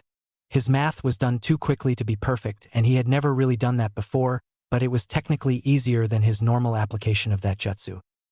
Blue is a strange jutsu. The deadliest application is through hyper-condensing negative chakra in a single point of space to create a negative space zone that reality will immediately rush to fill, thereby causing a condensing collapse of space like a miniaturized black hole. However, at its base level, it is influencing space through vectors. With my warp jutsu, I can remove the space between 2 things, myself and another point in space. Something so difficult it takes me hand signs to do. At an easier level of this jutsu, I can move things through space by using the initial target as point 1 and removing the distance between another point or myself as point 2. Naruto grinned at the slowly rising Uchiha and Snake. I can essentially move them through space, not really offensive unless I smash them into something. But it is really disorientating. The 6 eyes flared menacingly. Naruto pointed his open hand towards Itachi, then pulled it back and clenched his fist, pulling Itachi off his feet back to him at high speeds. Itachi pulled up his guard and absorbed Naruto's downward fist that distorted the air around them. The Uchiha grimaced and Naruto grinned, ferally feeling the cracking of bones. Orochimaru made himself known once again, and his sword was stopped by a now reactivated infinity, and was then punched into the ground, causing Orochimaru to immediately vomit a new body that was coughing blood. Naruto went to stomp his skull in but noticed Itachi returning with bright flaming orange chakra swirling around him and jumped away. Something is off about that chakra. It's the same as that avatar from before, Naruto thought warily. Naruto moved his arm to stop the incoming attack from Itachi with a frown. The instant Itachi's fist came into contact with infinity, there was a moment before his fist broke through, impacting against Naruto's forearm block. The chakra of the Yata mirror, my second method, Naruto, Itachi said with his Manjikyu Sharingan blazing red. Naruto pointed a palm at Itachi, blasting him off his feet. I see, earlier he managed to take advantage of my inexperience with infinity and attack right after I blocked something and was focusing on that while the opposite side was subconsciously weakened. Now this Yata mirror chakra, something from that avatar he can coat his hands in. It seems to somehow possess the amazing ability to nullify any type of chakra that it comes into contact with. Naruto felt a bead of sweat fall down his forehead before he smirked. But like me with infinity, he can use that chakra or his regular jutsu, not both, and unlike infinity, his is much more obvious when he's using it. Naruto got into a stance and dissected Itachi with his 6 eyes. Itachi, on the other end of the clearing width, was taking slow breaths while reigniting the orange chakra of the Yata mirror. Neither of them acknowledging Orochimaru slithering away. Jiraiya stomped on the ground and made a snake hand sign, causing a large wall of solid stone to rise from the earth to block the tidal wave of water. He jumped to the top of the wall to see Kisame blasting across the water, sword in hand with a menacing smile. "He's relentless," shouted Ma in disbelief. Jiraiya just got done pounding him into the ground. Jiraiya weaved 2 hand signs and the ground beneath the water exploded with so much force all the water was blasted into the air and over the forest, creating a mock downpour for a few moments. Not breaking a sweat, Jiraiya weaved 4 more and extended both palms towards a falling Kisame. From his hands, 2 bright blue bolts of lightning cut through the air towards the shark. Kisame managed to slap one with Samahata but took the other, causing him to scream in pain. Samahata was working overtime to convert the chakra into healing energy, but the chakra being used by Jiraiya was slowing the sword down. Right as he reoriented himself from the shock, Kisame looked up to see a massive Rasengan coming down on him. It took every ounce of willpower and strength to jump and speed out of range. Even then, the explosion of force from the jutsu hitting the ground took him off his feet, sending him flying into a tree, uprooting it. Jiraiya noticed Kisame was sent into the forest and sighed. His blade is very slow to convert sage chakra into usable energy to heal him. Pa rubbed his goatee. "I'm shocked he can do that much. Suppose whoever made that sword really knew their way around sealing jutsu and chakra mechanics. We need to go back up Naruto. He's fighting those 2 on his own. Can't you sense it?" shouted Ma worriedly. "Orochimaru isn't in top condition, so he's more of an annoyance right now. Itachi and Kisame are the problems." Jiraiya said seriously. "Ma, Pa, can you sense Tsunade? She must be out of range for me." Pa hummed. "You need to come finish your training, Jiraiya boy. She's 400 meters east, with Shizen girl and those troublesome twins." "Good. I was worried about leaving them on their own." 3 massive water drills blasted into the air, cutting through the distance towards Jiraiya. He didn't recognize the exact jutsu being used, but the pressure and density would rend metal effortlessly. Needless to say, he should probably do something about those. Jiraiya of the Sannin, the sage from the mountains, the wandering toad, the super pervert from the leaf. Many names, many legends. Strangely, it was rarely his power jutsu that got him his accolades. The Battle of the Sannin versus Hanzo of the Salamanders was where he and his teammates attained their titles and shortly after was dubbed S-Class by the world. But it was on his battles won, never on some unwinnable jutsu. He wasn't Minato with 2 perfect jutsu making him fearless across the world, or the third who knew practically everything. No, Jiraiya of the Sannin's power came from his experience in battle and his lack of care in being flashy. Despite his personality, when it was time to work, he was focused and got the job done. As the 3 water drills descended onto Jiraiya, he waited to the last moment before rocketing off the rock wall he was standing on and closing distance to Kisame, who was already focusing chakra for the next jutsu. The 2 toads shot bullets of water and wind at the drills to dissipate them while Jiraiya focused on the shark. Kisame slapped the water he and Jiraiya were standing on and hundreds of sharks were created from the depths and rushed to shred the 3 toad sages. 3 hand signs. A flare of chakra. Kisame noticed it was the strange thick chakra that Samahata was having trouble filtering. Beneath nearly 10 meters of dense water, the earth erupted in a massive explosion. Sage art. Land devastation, thought Jiraiya. Not a jutsu he typically used, but Kisame wasn't an opponent that was going to be taken down subtly. The water was blasted into east and west, creating a thick mist in the air in the entire clearing. The earth-rattling explosion was muted beneath the large pool of water, but everyone in attendance felt their bones shake from the force. The ground beneath them was a massive, jagged crater that looked as if 100 paper bombs detonated at once. Both Kisame and Jiraiya found themselves falling nearly 20 meters. However, only one of them was caught unawares. Jiraiya held a single tiger hand sign and blasted a large flame bullet at Kisame, who screamed in pain until he crashed onto the ground. Samahata, a few feet away, was wiggling to reconnect to its master to begin healing him. Another 4 hand signs and a ring of light shone from the ground around Kisame before exploding in a small bubble of fire. He won't be out from that, but he won't get up too soon. The aftereffects of the earth and water will hit Naruto's battlefield for sure. Hopefully Shizune and Tsunade were far away enough. Right as Jiraiya was about to move to finish off Kisame, he felt at the very edge of his sage senses a malevolent presence rapidly approaching Tsunade and Shizune. It only took him a moment to deduce that it was Orochimaru. His chakra was twisted and warped, but he could still recognize him. "We have to go," muttered Jiraiya, getting strange looks from the toads before they stretched their senses and nodded. Before rushing away, Jiraiya slapped the ground during the ruined earth into a hyper-dense bog that was slowly working to swallow Kisame. If anything, it would slow him down even more.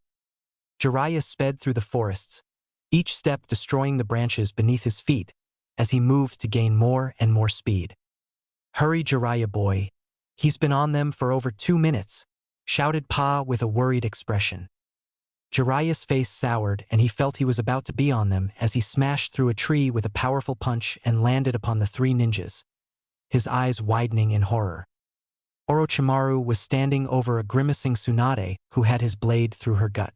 Shizune, clearly in distress, was working to heal Orochimaru, with the weasel Kabuto assisting with his smug grin. He felt a twisted satisfaction at seeing the dried blood on Kabuto's face and shirt from where Naruto smashed him. "Ah, Jiraiya, right on time," Orochimaru said with his nasty smirk.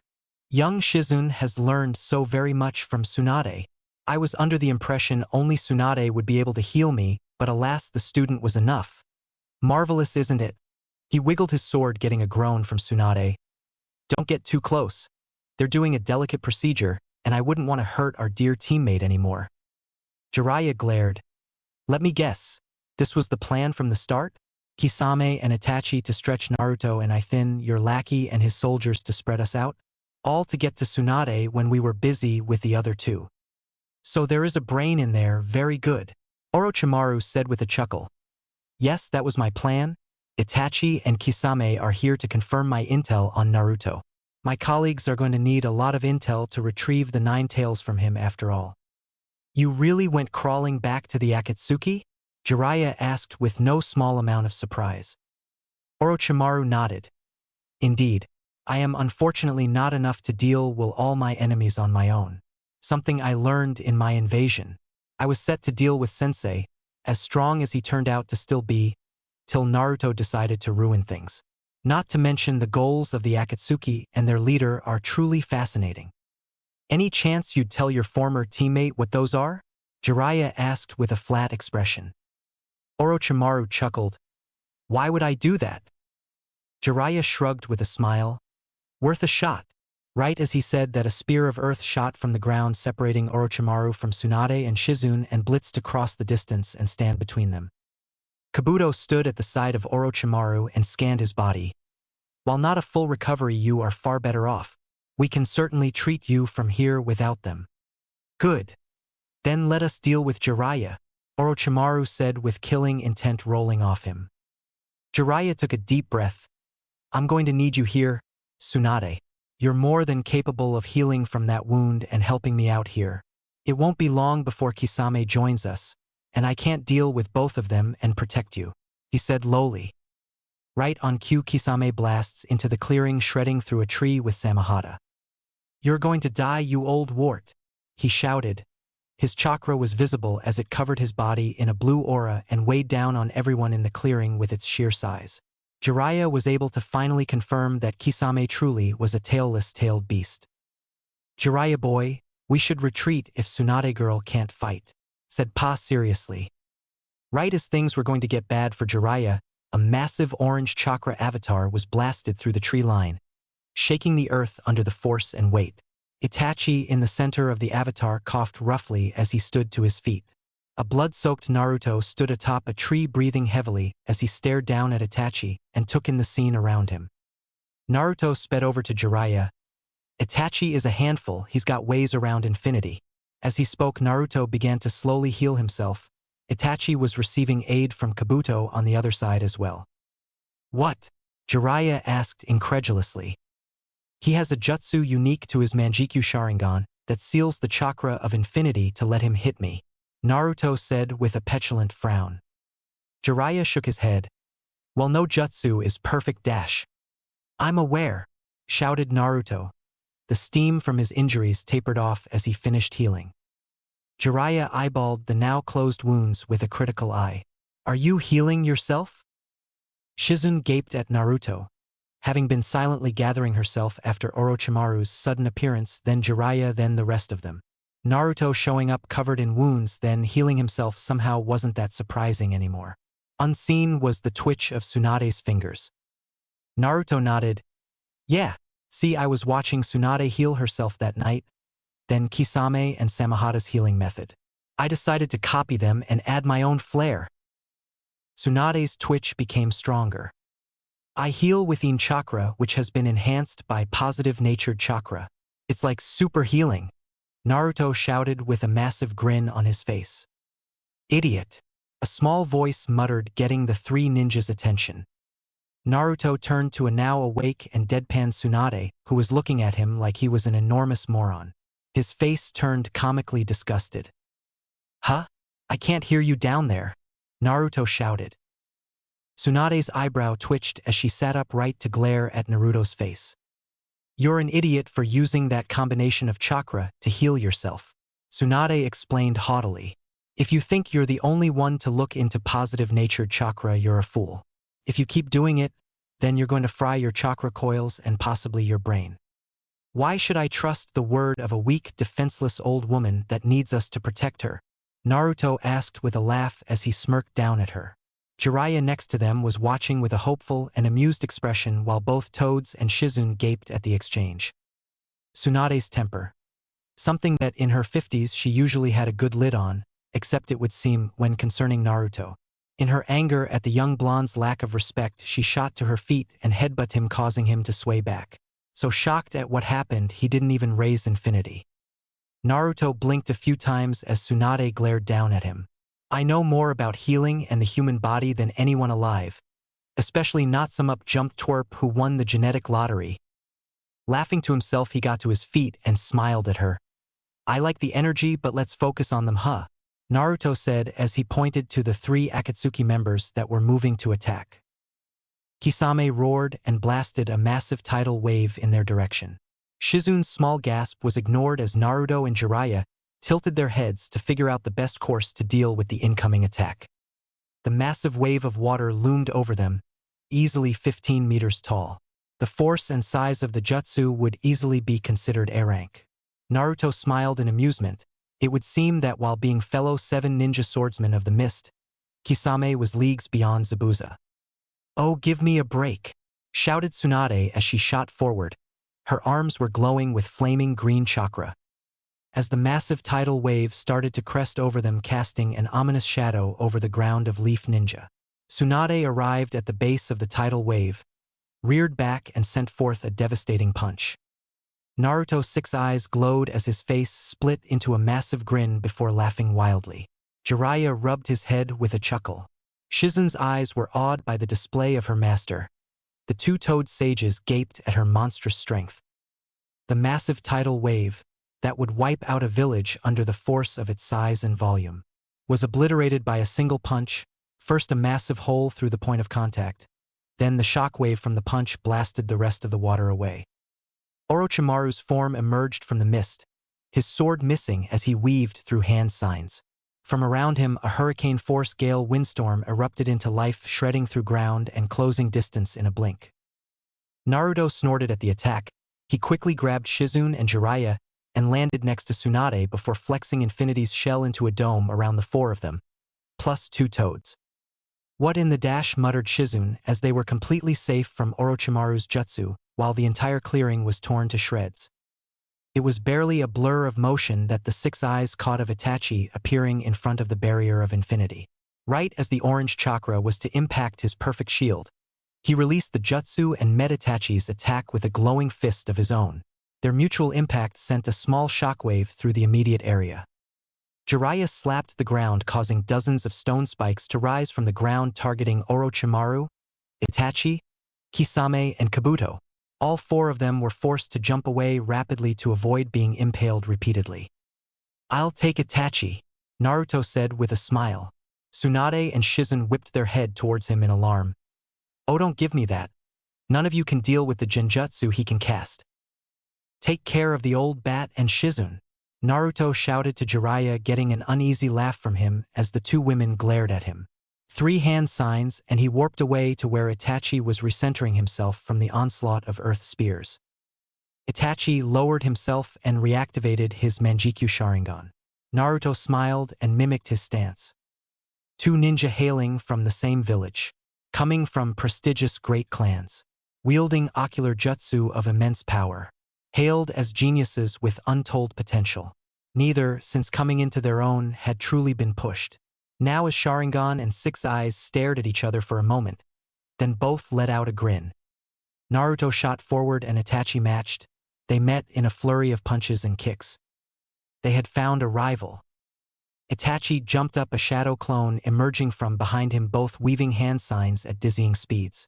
Naruto's eyes deciphered that it was a combo of wind and fire coming. 2 streams of the respective element shot from Itachi and his clone's mouth. The streams swirled and combined into a white-hot beam of fire that superheated the environment. Naruto activated Infinity and let the attack dissipate with a sigh. Itachi blurred behind him at the exact opposite end of where the jutsu impacted and went to stab it with a kunai. Naruto knew, unfortunately from experience, that the kunai would be able to break through. Right as the kunai touched the barrier, he released it and spun around with a Rasengan in hand. Itachi couldn't avoid the spiraling sphere, and the swirling blue chakra attack smashed into his chest. Naruto smirked and jumped straight into the air as the Rasengan destroyed the clone, and the real Itachi smashed into the ground where he was standing. Itachi was forced to block a punch and parry a kick, then counter-punched Naruto, who swayed around the hit.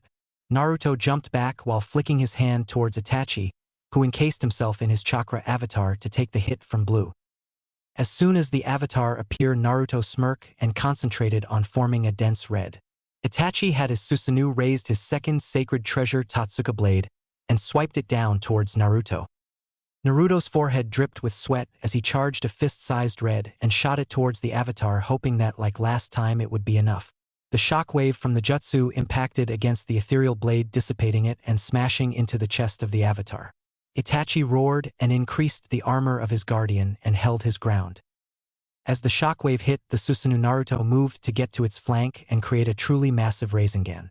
Easily double the size of Naruto himself and smash it into the unprotected and unfocused side of the massive orange chakra avatar. Unlike red, that was like a straight line of pure force, the impact of a Rasengan was like a bomb and a drill combined together. One of this size detonating was enough for the entire side of the Susanoo to crack and shatter open, while everything in over 100 meters was blasted away and the ground tremored under them. Itachi's eyes bled from the effort as he spun to Naruto, who managed to break into his perfect invincible defense. Something that should be impossible. Naruto didn't stop by breaking in him, pulled Itachi towards him with a gesture, then smashed him in the face with a devastating left. Itachi's brain rattled as he suffered from the attack. Then, rivals don't just push someone to get stronger. Rivals can also be inspiration. Itachi's mind cleared and the concussion left him in a second as he grabbed Naruto, spun him and threw him away. Steam rose from his body and his glassy eyes resharpened. Having seen it several times, is it any question that the genius Itachi? Naruto wiped blood from his mouth and grinned. "You bastard! You copied my healing," he said with a laugh. Renewed, the two shot back at one another. Naruto flicked his finger and Itachi was forced to jump from where a sinister spiraling sphere impacted the ground. Naruto jumped to meet him and punched him right in the kidney. Itachi responded by grabbing the fist and slamming a knee into Naruto's face, sending them both plummeting to the ground. Unlike Naruto, who preferred fighting alone, Tsunade, Jiraiya, and Shizune stayed in the clearing together. "Sharky is mine," Jiraiya said before stomping on the ground, causing dozens of stone fists to fly at Kisame, who gleefully smashed them one by one with his sword. Orochimaru regurgitated his sword and moved to kill Tsunade. Said woman just looked at him blankly. The swipe of the poison blade was ducked under, then grabbed by her. She didn't even flinch at the poison or the blood as she pulled Orochimaru closer. With immense reluctance, Orochimaru let go of his prized sword. Tsunade chucked then with all her power threw the sword towards the horizon. She then kicked off the ground to close distance with the snake. Orochimaru hissed as he moved to meet her in hand-to-hand. While Orochimaru has been an active combatant while Tsunade was retired, Orochimaru slithered around Tsunade's opening combo and moved to counter with a knife hand to her throat. Tsunade grabbed his wrist, then hand-fisted him into the earth, causing the ground to shake from the force. Tsunade was regarded as a goddess of the fist, and time had not dulled her edge. Orochimaru coughed blood as he was smashed by 3 punches. She kneed him in the gut, then kicked him away. The snake instantly regurgitated himself to heal some of his shattered bones. He was running low on snake shells to heal himself, so he would need to let the others know it was a mission accomplished. Turning to the side, he noticed that Kisame was Sansword and just took a Rasengan to the stomach. Right as he was about to get moving, Tsunade came falling from the sky with a raised leg for one of her signature attacks. Orochimaru knew what was coming and moved as fast as he possibly could. He shot a snake out that he used like a rope to pull himself out of the way of the epicenter, but he was still sent tumbling away. He didn't give himself a second to recover and shot up to attack his former teammate. For going hand-to-hand, he shot a dozen snakes towards her. Not even pausing to watch the fallout, he weaved through a half-dozen hand signs and chopped the air in a downward motion. Tsunade just finished killing the last snake when her senses screamed to move. She managed to avoid her head being hit, but a blade of wing shredded through her shoulder, severing her right arm. Without a scream of pain, she held a hand sign and released the seal on her forehead, causing a swirling line of black chakra to cover her forehead and body. She reattached her arm and all her injuries were healed in an instant. "Time for you to die, Orochimaru. We've borne your disgrace long enough," she declared as her body glowed with chakra, and she shot forward to finish the traitorous snake once and for all. As her fist blasted through his chest, his body turned into mud. She looked around the clearing and noticed that Orochimaru was harassing Jiraiya enough that Kisame was able to heal enough to run away. In her expert opinion, Kisame was going to need weeks of rehabilitation even with a skilled medic helping him. Jiraiya groaned as he smashed yet another mud clone, revealing that the real Orochimaru was gone. "How'd they get away?" he asked with a shake of his head. Both the Toad Sages dismissed themselves when the fighting was finished. Tsunade walked up to him with a tired sigh. "Orochimaru has always been a slippery one. I'll be sure to send the Alpha Squad after him when I'm in office." Jiraiya turned to her with a curious expression. "So you're coming back?" he asked as they walked over to where Shizune was taking shelter. "I feel like I have no other choice," she said with a snort. "You're hopeless without me, and the brat is going to kill himself using complex chakra mechanics on his body, on top of being a little disrespectful brat." Jiraiya let out a full belly laugh. "That's Naruto, all right." Tsunade glared at him. "Don't laugh. There's a strong possibility that he causes a war with that attitude. We need to have a firm hand with him," she argued, while Jiraiya raised his arms in surrender. Shizune moved to Tsunade's side with a relieved smile. She looked at the two of them for a moment before frowning. "Where is Naruto?" Naruto's face rippled from the force of Itachi's orange chakra-cladded fist. He responded with a kick to Itachi's knee that destabilized his stance, allowing for Naruto grab Itachi's arm, then throw him away. Itachi sent a massive fireball at him without a single hand sign. Naruto pointed a palm at the incoming jutsu, then a spark of blue chakra sparked across his hand. The force of jutsu destroyed the center of the fireball that caused the rest of it to dissipate. He weaved 3 hand signs in a blink to warp behind Itachi. With a pulling motion, Itachi was yanked off his feet into a kick from Naruto. Itachi coughed from the kick, then threw a handful of shuriken from his sleeve that Naruto was forced to block with infinity. Orange chakra swirling to life, Itachi moved to engage the blonde through infinity. Itachi punched through the chakra shield, smashing into Naruto's solar plexus. Both of them engaged in a flurry of punches and kicks. While Itachi was the far better combatant, Naruto was able to bridge some of the distance between them with applications of blue and Rasengan variations. Itachi sighed before throwing dozens of smoke bombs on the ground. Naruto blinked a few times and rapidly looked around, his 6 eyes working overtime to decipher what Itachi's next move was. He readied himself to summon a red if the avatar was about to return in full glory. After a fully 2 minutes, Naruto stood up with a frown. "What the? Did he fucking run?" Naruto shouted in disbelief. "No, they accomplished their mission," came the shout of Jiraiya in the distance as he and the 2 women walked into the ruined clearing. Naruto popped up in front of them from a warp. "Well, I guess all that's left is to knock the old bat out and drag her home. Shizune, you can walk if you behave." "Behave?" Shizune muttered as she glared at him, while Tsunade rolled her eyes. "I'm going home, brat," she said after a deep breath. "It's time I move on. And make sure a fool like you doesn't kill themselves or cause another war." Naruto looked at her with a disgusted expression. "I'm not going to start a war. You will if you keep with your fundamental irreverence to everyone around you. I respect plenty of people. If you say Jiraiya, I'm going to throw up." "Hey!" As the curtain closed on what will be known as the Battle of Tenzuka Hills, several people, hidden under seals and hidden jutsu, made their way home to report to their superiors. As the excitement from the battle died down, the 4-leaf ninja made their way back to town. Jiraiya was completely uninjured. He was worried at the beginning that his low reserves would cost him, but summoning the elders allowed them to feed him chakra. He subtly glanced at Tsunade. He kept his full sage mode back as he didn't want to look like an ugly toad for her. Not that he needed it, Kisame was a danger to most, but he wasn't one of them. Large water jutsu weren't all that threatening to a master of the earth, not when he had nature chakra filling him up. "My lady, are you okay?" asked Shizune as she took in her master's disheveled state and dried blood. Tsunade nodded and rubbed her shoulder. "That snake ripped my arm off, but my jutsu healed me right up. Still hurt though," she responded before turning to Jiraiya. "You okay, you old fool?" Jiraiya offered her a small grin. "Not a scrape, princess." She turned to the blonde whose back was to them. "And you, brat? Are you hurt? Is your head feeling all right? Blurry vision?" Naruto glanced at her for a second. "I'm fine. I need to go. I'll meet the 3 of you in town." Without waiting for a response, he warped out of the clearing. Tsunade frowned. "What was that all about?" she asked.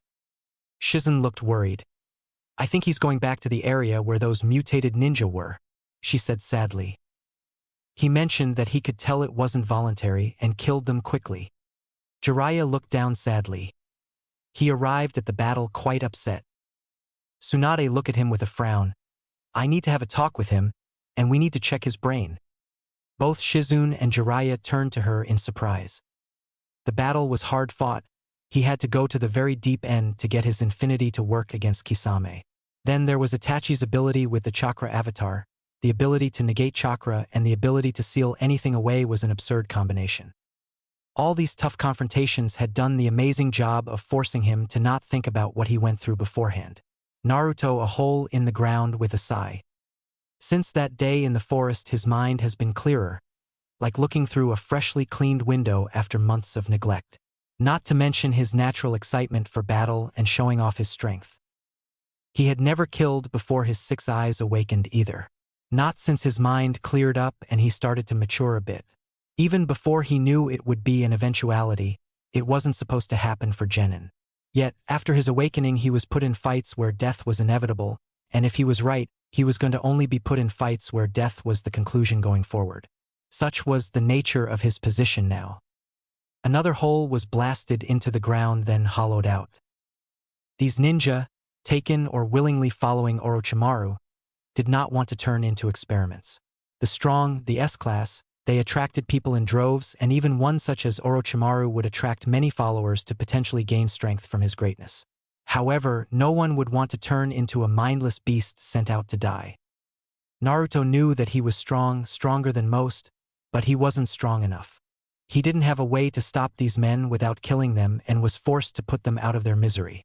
If he were faster and more knowledgeable on chakra and the human body, perhaps something could be done. The last hole was finished, and Naruto sighed. He then began to place all the dead mutated ninja into their holes. Alas, he was not able to help, so he did all he could, give them a grave.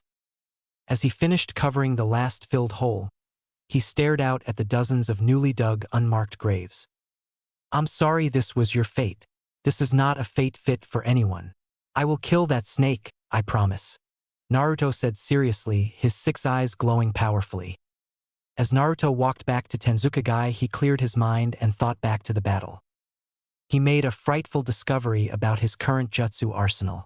Red, while having the most devastating output of force and destruction, was remarkably limited in use. Blue was far more useful and far more versatile despite being less outwardly destructive. The space-natured color jutsu duo were empowered by positive and negative chakra respectively. Red was the easier to figure out as it was essentially an explosion of force in a set direction. Blue was more difficult and more complex due to the way negative chakra interacted with space-natured jutsu. He'd have to think on it more and do some testing because he is starting to think he was underestimating his creation. Not to mention infinity, it was unwieldy, and his instincts were fighting it. He was unwittingly weakening it in places as he instinctively reinforced the point of impact of a jutsu. Itachi somehow deduced that and started exploiting it to get through. Not to mention he can't use jutsu while keeping it up right now. More tests, more training, he wasn't there yet, he wasn't the strongest. It will take time, but he will get there. Not only are many visitors running from our village, but you've destroyed so much of the surroundings and buildings it could take months to get back to where we were literally yesterday, shouted the mayor of Tensukage. Shizun looked appropriately apologetic. Jiraiya was stoically listening while Tsunade and Naruto were barely paying attention. Naruto took a breath as the man went on yet another tirade about damages and costs. Okay, shouted Naruto with a whine. What do you want? Want us to go find them and ask them to pay for damages? He said with a raised eyebrow. We fought them outside the village and there were no casualties for civilians. That's a remarkable outcome for a battle of 5 S-class ninja and Tsunade. He said with a cocky smirk. Jiraiya subtly rolled his eyes. Tsunade glared at him before turning to the mayor. I promise that the funds to rebuild the village will be allocated as soon as we return to the Leaf Village. As the incumbent Hokage, it will be among my first actions. She promised. Jiraiya nodded. We will make sure this village does not suffer any more financial harm due to the damages. Naruto stayed silent while Shizun tried to smile to reassure the mayor, who could only look angry for a few more moments. The old man sighed. That will have to do.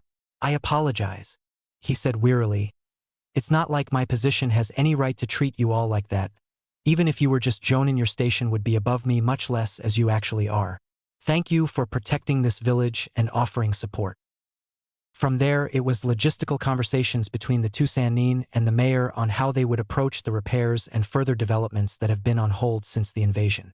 Naruto had to admit that despite being out of the game for decades, Tsunade handled it with more grace than he'd seen by anyone barring the third. By the time the 4 of them started making their way out of the village towards the Leaf, it was late in the afternoon. Unlike their entrance to Tensukage, the exit was devoid of all life as the locals were holed up in their homes and many of the tourists were gone. Naruto felt a bit of pity for the innocent people that wanted to escape the normalcy of their lives for a fun-filled trip only for a devastating battle to take place and terrify them. This was supposed to be peace times. Such things haven't been commonplace in nearly 14 years. After a few hours of walking, they decided to make a small camp to rest. Jiraiya, Seal Master Extraordinaire, unsealed a variety of items and food, making their night as comfortable as possible without being in a hotel. Soon they sat around a fire, with Jiraiya regaling them with hyperbolic stories of his journeys. Suddenly Tsunade interrupted him to ask Naruto a direct question.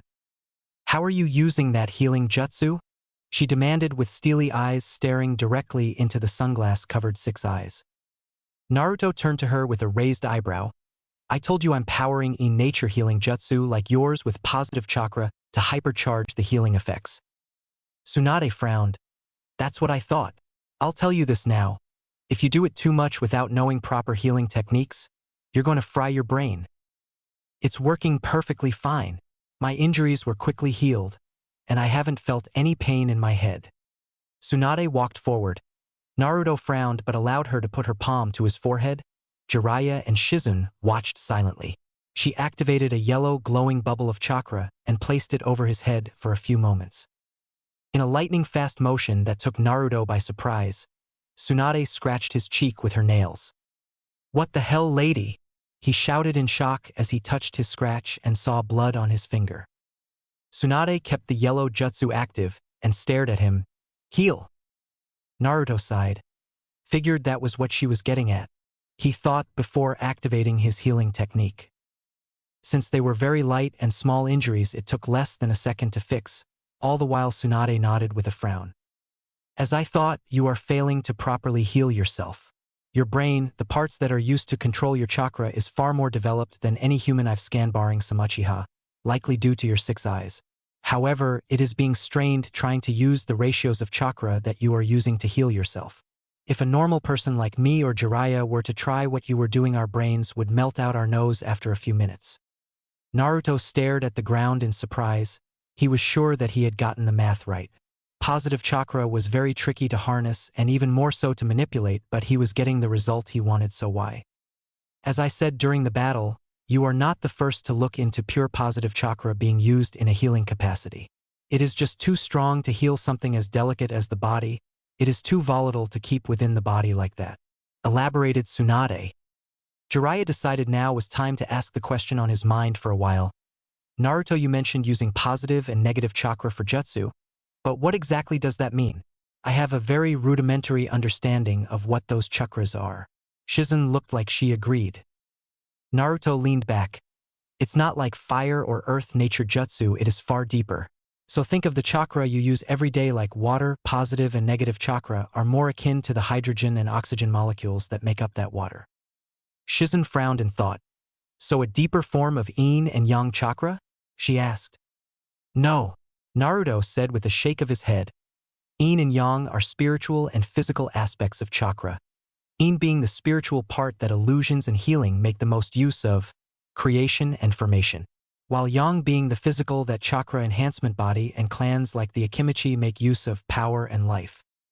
He continued, "So if I were to break it down in how I use it, I'd have to tell you that the jutsus blue and red are space nature jutsu."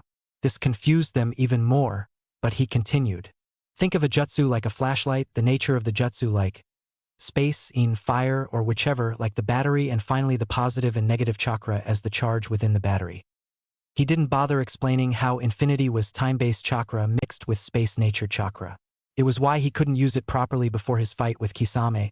He was thinking that to halt incoming attacks he would only need time chakra, but he actually needed mostly space nature with time chakra sprinkled in. It wasn't space-time, it was space and time, which is immensely difficult. "I see now," Jiraiya said with a low rumble. "Naruto, you need to refine your knowledge of the human brain and human body as well as healing jutsu. Like before when we told you your greatest weakness, you have gaps of knowledge that don't let you take advantage of your innate comprehension of chakra." Now Naruto was surprised. "I don't understand. If I don't use it too much, I should be fine, right?" Tsunade sighed. "Right now the strain on your brain would likely be completely gone in a matter of days due to your genetic vitality. But if you were ever to truly push your healing, your mind will start to overheat and you'd slowly lose fine-tuned control of chakra." Naruto scratched the back of his head. "Fine. Not like I'd really need it anytime soon. Fighters like Itachi Uchiha don't grow on trees." At that, the 3 others agreed. Naruto then shot up. "Wait, Itachi managed to replicate my healing. What about him? Does this mean I won the fight and he's gonna die?" Tsunade frowned. "Seeing as how he has a very powerful ocular ability, his brain is likely as developed as yours, so he shouldn't die that quickly, but the fact that he managed to copy it at all means he has experience with positive chakra. Unless he is secretly a medic or doctor, I'm not sure how that would be possible." Jiraiya looked down with a frown. He had the answer to that, but that wasn't something he'd share verbally with anyone. "Could that type of healing fix a disease?" asked Jiraiya out of the blue. Naruto didn't know and Tsunade hummed. It would need to be perfected, and it would very much depend on the disease. Healing isn't cut and dry like that, and some are just not curable through chakra. Chakra can expedite the process, but it isn't a miracle. At the end of the day, it's the body healing itself. So no, Naruto said with a flat stare. She took too many words to answer a yes or no question. Jiraiya frowned but didn't say any more.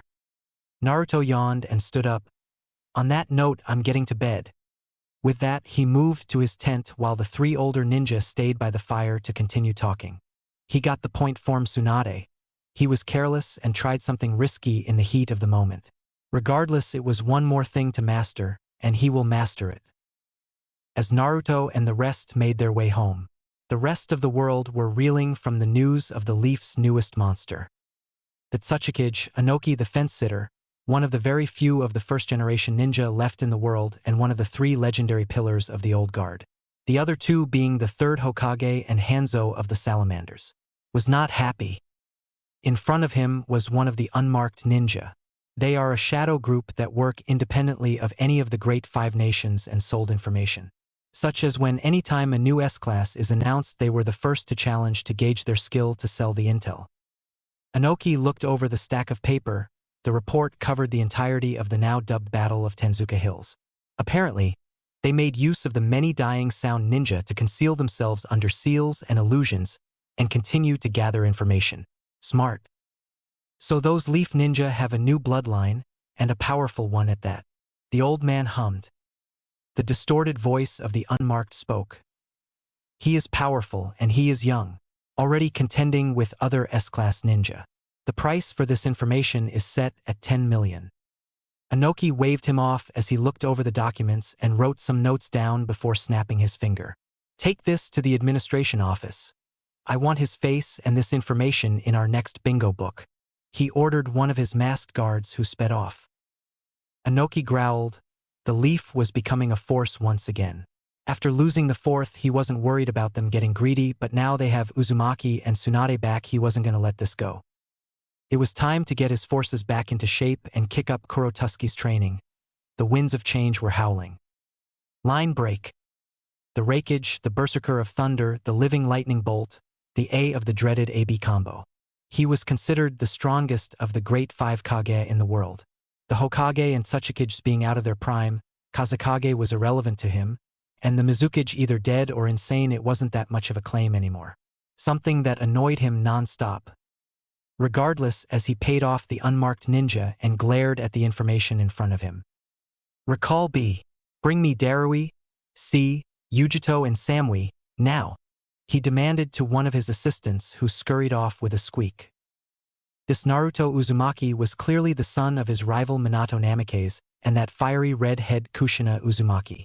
Now he was a procession of a new bloodline and holding his own against the monsters of the shinobi world at 12. He wasn't going to hold back anymore. That meddlesome Tsuchikage had been poking at his territories for the last few years, and now it was time for him to start kicking his forces into top gear. The stone and the leaf needed to be reminded that the cloud was the strongest. He furiously scribbled down some notes and handed them off. It was time Naruto Uzumaki was added to his bingo book. More money would cause more eyes to be put on him.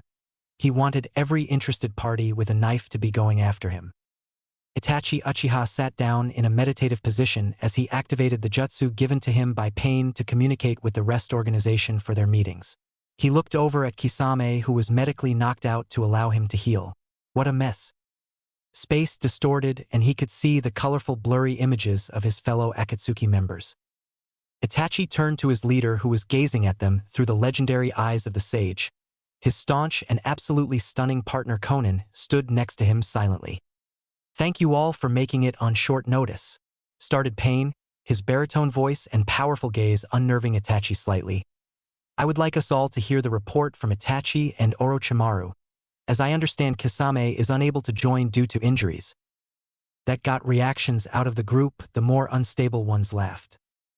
Itachi knew it was his turn to speak. It was a successful assignment.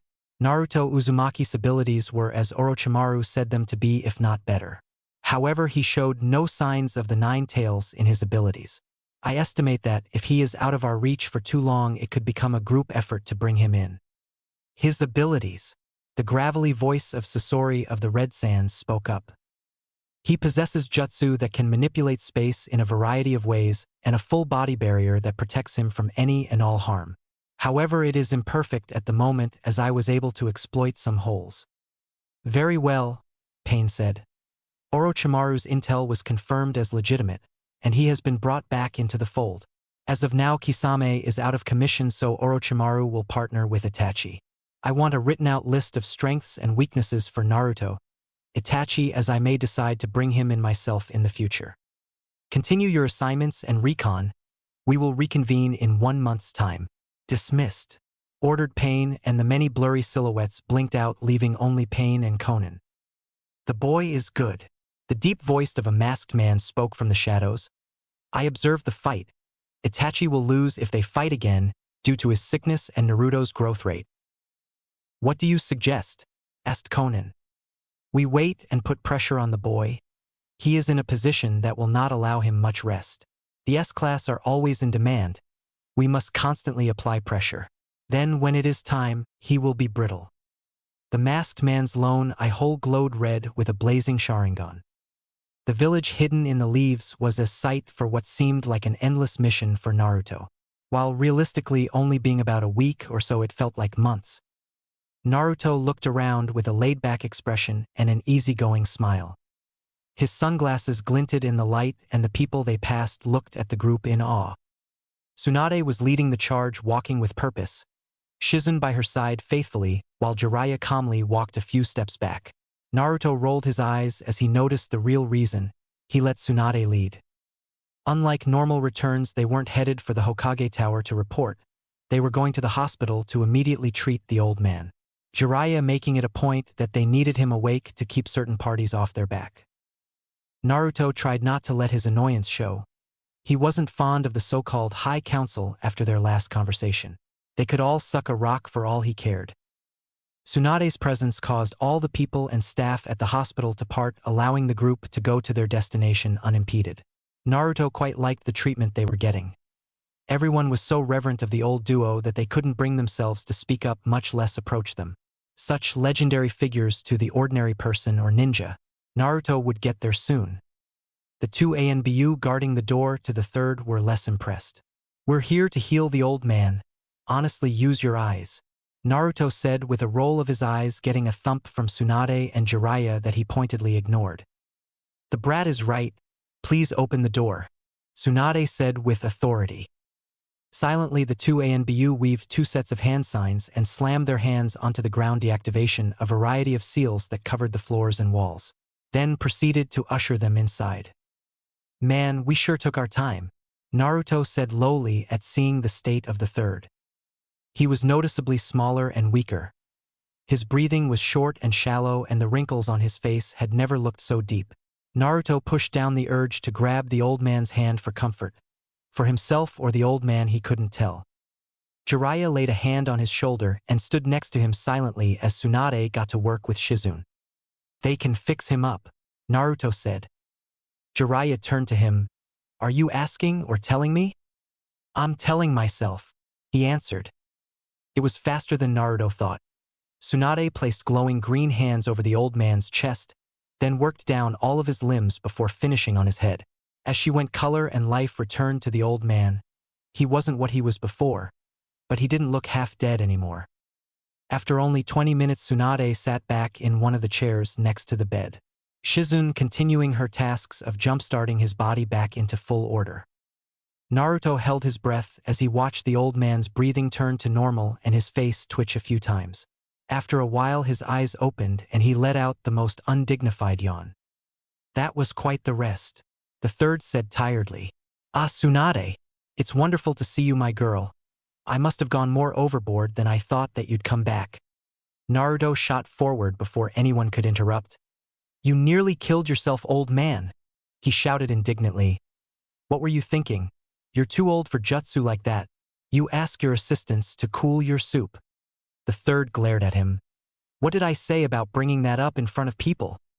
He gritted out, pointedly ignoring the disbelieving look from Shizune and the snickers from his 2 students. Naruto looked at him in wonder. That's what you're worried about? Those 2 knowing you're old? They still see their magnificent sensei, don't take that from them. Jiraiya and Tsunade interrupted flatly. Who are you fooling, sensei? Hiruzen's head dropped, and he went back to business. How bad? Tsunade sighed sadly. Your days of large-scale jutsu are gone. I was able to undo a lot of the damage, but you aren't going to have half the power you did before. Your coils are just too strained to put that much chakra through them without risking permanent damage. How tiresome, muttered Hiruzen. I suppose I really must find a successor. Jiraiya stepped forward. We got that covered, it will be Tsunade. It's the other reason she returned, he said while gesturing to the woman. Hiruzen turned to her in surprise. Tsunade nodded. These two idiots tracked me down and convinced me to come home, although I wouldn't have been able to do that if Naruto wasn't so reckless it snapped me out of my issues. I still have a bit to work through, but I think I'm back in shape, she stated proudly. Hiruzen couldn't have looked more proud than he did now. Under her sensei's gaze, Tsunade had a nearly unnoticeable blush that she shook off. Jiraiya smiled softly and pulled Naruto out of the room with Shizen following. Hiruzen and Tsunade, who were busy catching up after decades of separation, didn't notice their departure. Naruto frowned. He had wanted to talk with the old man, but even he could acknowledge that it could wait. When they were back out in the hallway, Jiraiya turned to them. Shizune, you don't have to do anything, so you can wait here or go look around the village and reunite with your friends. Naruto, we should let the council know of our success. Naruto looked at Jiraiya for several seconds. No. Then he warped away. He'd much rather catch back up with his team than be anywhere around those old fogies. As soon as Naruto warped away from Jiraiya and out of the hospital, he made his way towards the training grounds. He had desperately wanted to reunite with his team and tell them what happened. More Sasuke, but he wouldn't begrudge Sakura and potentially Kakashi from hearing the juicy news. There wasn't much out of the ordinary in the village as he sped towards the designated training areas. There were more Chunin patrols than normal. Even squads of genin led by older, more experienced Chunin were seen in the innermost patrols of the village. Naruto noticed that even though their numbers were supposed to be the lowest of the Great Five Nations, there were more ninja in the village than he thought they had available. Hundreds were actively patrolling, either hidden or on the ground with the civilians. Seems the lockdown would continue till the old woman takes the hat and settles tensions. Shaking his head, Naruto pushed on towards the training grounds. He arrived and was happy to see that his whole team was here. Even more surprisingly, Kakashi was home and on the training grounds that Team 7 used to frequent during their D-class mission days. In front of Kakashi was Sakura, who held a face of anger and determination as she held both hands on the ground. Sasuke was heavily breathing from his place on the ground. His hair was wildly sticking up wildly in the air, and he seemed to be shaking slightly. He easily deduced that Sakura was working on mastering Earth-Nature Chakra, while Sasuke was suffering from overuse of Lightning-Nature Chakra. It would seem that Kakashi was finally taking himself seriously as a teacher. Naruto nodded. Sakura was showing remarkable progress in utilizing Earth-Nature Chakra after only a few weeks of practice. He decided now was a good time to announce his presence with a flare. Sakura felt a bead of sweat fall from her forehead in exertion as she molded layers upon layers of chakra to harden and solidify into a strong rock foundation. Right as she felt progress, Naruto of all people popped into existence right in front of her face. "Hey!" shouted Naruto, getting a shriek out of his female teammate and looks of surprise from the two males. "I missed you guys." Sakura shot to her feet and immediately went for a punch. Much to her shock, her fist was stopped right in front of Naruto's face, and he only chuckled at her fury. "What the hell is this?" she asked in shock. No matter what she did, her fist wouldn't close the last bit of distance. "Oh, it's infinity," Naruto answered nonchalantly, not bothering to elaborate despite her follow-up. "What?" and turned to Kakashi and Sasuke. The mission was a success, but it went a little crazy towards the end. We ran into Kisame Hashigaki and Itachi Uchiha, who were backing up Orochimaru. Naruto's delivery of those words, lacking any and all seriousness, threw Kakashi through such a loop, he felt slightly lightheaded. On top of Naruto's lack of injuries, it just didn't make sense that lineup was cause for some sort of injuries. Sasuke had a more visceral response. "Itachi, what happened?" he shouted. "I kicked his ass," exclaimed Naruto with a grin. Though he kept up for the most part, Naruto said offhandedly. Sasuke twitched from the ground, trying to comprehend what he was hearing. For once in your damn life, be straight with me. What happened with Itachi? Naruto blinked at his usually silent and apathetic teammate. Well, it's like I said, I fought with Itachi, answered Naruto. He's good, very good. If I were to put it honestly, if I'm a 10, he's a 9.5. Naruto then turned to Kakashi with a thoughtful expression, making the man in question look at him curiously. Kakashi would be a 7 on this scale. Kakashi, instead of a sarcastic remark or even a condescending one like he was known for when teasing his students, actually hummed at that assessment. That's quite generous, Naruto. So I'm closer to Itachi than I thought. After all, I'm quite out of shape compared to what I used to be in my ANBU days. Naruto looked at Kakashi with a narrowed gaze. You're a capable Jonin, not to mention your Sharingan further enhancing you. I'd say outside of the S-class, you're the second strongest. That got a look out of all of Team 7, so Naruto elaborated. If Might Guy can use the 8 inner gates, then he's stronger than even me when going all out. For now, he added quietly at the end. Kakashi nodded. That's very true. Can you tell us anything about Itachi's jutsu? He asked while subtly eyeing a silent Sasuke glaring into space. Naruto thought for a moment. Well, his Manjikyu Sharingan has a fearsome ability. It's a chakra avatar that's massive and can take some incredibly strong attacks without flinching. In fact, the only jutsu he had that would break it open was a full-powered red or a massive Rasengan. Sasuke looked down with a frown. Sakura, who silently listened this whole time, finally spoke up. How about his genjutsu? She asked. Naruto waved her off. For anyone besides me, it would be a way harder fight.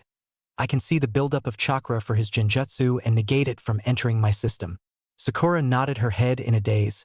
She wasn't even sure why she asked. He then turned to Sasuke. You and I are going to start playing together. I've seen how he fights and the jutsu he favors. Ninjutsu, he has a very wide arsenal, and in taijutsu, he's better than everyone in this field. Six eyes flared and he made sure to make eye contact with Sasuke. His genjutsu is unparalleled. He instantly tried to ensnare me in 6 genjutsu from a single glance. Kakashi's eye widened. That's unheard of, he said in shock. Sasuke gritted his teeth and clenched his fist so hard his nails pierced into his palm. Naruto knew that some dark thoughts were swirling around in his teammates' heads and flicked a micro red at him that hit with the force of a thump. Hey, I just said you and I are going to train. I'll beat you until you're strong. Relax, chided Naruto with a smirk. Now that the Itachi stuff was out of the way, he can address the other stuff that went on in the mission. So we have a new Hokage, it's that old woman Tsunade. Not sure how I feel about it, but she's about the only candidate that would do it. Kakashi nodded silently at the news. He didn't seem too surprised, so he must have expected this outcome, or just flat out knew that was what was coming. Naruto wasn't sure how in the know Kakashi was, not that it really mattered all that much. Sakura smiled. Wow, I've always admired Lady Tsunade. It would be fantastic if she started teaching new medic ninja. She's not all that great, Naruto said flatly. But she could be, who knows? Sakura didn't seem convinced as she rolled her eyes. Lady Tsunade is one of the greatest ninja alive. Naruto nodded, there was no denying that. Even if she left much to be desired in his opinion. Regardless, that's the news. More will come, I'm sure, as the old woman gets pushed through the system to take the hat. The old man is up again. She fixed him quite quickly. 3 relieved sighs left his teammates at the news. Even Sasuke looked relieved to hear that the third was okay. Naruto had no idea that Sakura and Sasuke were that invested in the old man's survival. Beyond passing out a few missions and the graduation speech, he didn't think they ever spoke to him.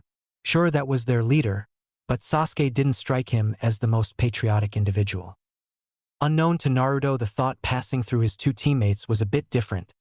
Thank goodness, someone who can control Naruto is still alive.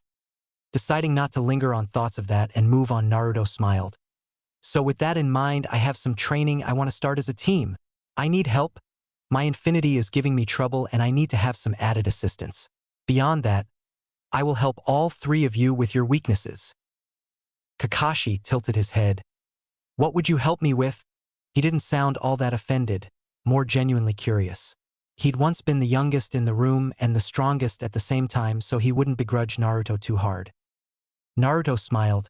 Glad you asked. You have a stamina weakness. Your chakra capacity is actually above the average for Jonin. Believe it or not, it's just the usage of the Sharingan is so high. I actually think you have staggering reserves, you just get drained so fast. I'll show you how to control the flow of chakra to that eye. Kakashi seemed impressed at the thought. He then turned to Sakura. You're on the way to being strong. I need to continue where we left off on taijutsu and I'll help with your chakra enhancement. Body technique. Kakashi and I will help you with ninjutsu and whatever you want to specialize in from there. Now Sasuke, Naruto said while turning to the last teammate who waited with a scowl on his face. There are many areas we need to improve. Basically every area. If your goal is to surpass Itachi, then I hate to say that you have a long way to go. But, Naruto shouted with a happy grin at Sasuke's furious expression. I have a plan. I'm going to beat you into the ground every day until I force your eyes to mature. I will help you with chakra control, and you will work with Kakashi on controlling those funny red eyes of yours. Naruto's grin became predatory as he started to think of all the ways to beat up Sasuke in the name of training. Memories. Many memories flowed into Naruto's mind of their time in the academy, and after when Sasuke would ruthlessly beat him down in every spar. Oh, how exciting it was to be on this end of it. He was sure Sasuke would get stronger in the process. Yeah, it would work. What about you? Asked Sasuke. What are you improving on? What's infinity? Naruto smiled. Well, it's a jutsu I developed. It is based on space-nature chakra and forming a barrier around myself while adding a small stream of time-nature chakra into it. Put simply, anything that comes into contact with it is slowed down and never touches me. Think of it like the infinite number of fractions between 1 and 2. The three listening looked truly astonished, but Naruto scowled. It's far harder than it sounds. It took some crazy work to get the ratio right and to operate how I wanted it to. Yet even then, now my subconscious is messing with the jutsu. If the barrier is in place, nothing can penetrate it, but I subconsciously reinforce the area of impact and in turn, weaken the opposite side. Itachi instantly took advantage of that to break through in our fight. Naruto pointed at them. That's why I need you three, with different jutsu and tools to attack me from different angles while I fight my own clones in hand-to-hand combat. I need to make the barrier automatic, he declared with a grin. If infinity becomes something I can subconsciously maintain, then I will be able to use jutsu while it is active, another current weakness. Kakashi felt lightheaded. You'd be invincible. He trailed off looking faint. Naruto shook his head. No, nothing is perfect, and infinity while close isn't either. I did learn of a weakness. At the end of the day, it is still a chakra barrier and will fall victim to the same things as other barriers, he said seriously. Sakura looked nonplussed and Sasuke narrowed his eyes. Neither of them was all that knowledgeable about barriers. Kakashi hummed. I suppose a stronger barrier could override it. He mused in thought. Naruto nodded. Probably, and sealing jutsu. There are ways to cancel out any jutsu, seals, and barriers. Forcibly turning off jutsu, and one more, but I don't think anyone outside of masters of sealing jutsu could do it. Creating an empty barrier of chakra that infinity would fill on contact while attacking, thereby negating the jutsu. Naruto rattled off. He wanted to tell his team of the weaknesses for one reason. If they could see the chinks in his armor, then maybe they could find more that he wasn't seeing. Doubtful, but he was going to see what came of it. Beyond that, I just need to refine my current arsenal and explore areas I'm lacking in. Naruto finished with a nod. So I think tomorrow we can get started. From there, Kakashi went over what he would like to begin working on with the three of them. Sasuke added in places that he could help with, thanks to the scrolls from his family he still had access to, and Sakura chimed in when needed. Naruto felt that this was the start to a completely new and terrifying Team 7. Sarutobi Hiruzen sat quietly in his hospital bed. It was about 3 days since he woke from his coma, and he was already regaining his strength. He'd never reach the height of his power again or even half, but he was sure he could run some jonin into the ground if he had to. There was a small part of fury that flashed through him, a tiny part that wished to die on the battlefield like his predecessors and successor, not living to become a weak shell of what he once was. The god of shinobi, bedridden. What a joke. Some good did come from his continued existence.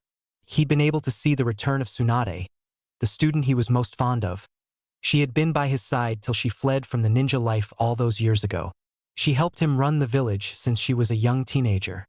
Having been practically bred for the position, he was sure of the 3 options for Hokage. She was currently the best for sure. Jiraiya wouldn't take the hat. Too many responsibilities and hang-ups in the way. Not to mention some questionable orders would come from that one to the woman of the village if he was given autonomy. Danzo was his age and just didn't have the charisma of a Hokage. He was too militant and couldn't inspire loyalty, something that the seconds saw as well in their youth. It was the main reason Hiruzen gave command of ANBU to Danzo during the Second and Third War. He was truly good at commanding forces, just not leading people. There was a fourth that wasn't even considered by the High Council, but Hiruzen knew that it was an option. After all those fools in the desert were pushing for Gaara to take the mantle of Kazekage from what little intel they managed to receive.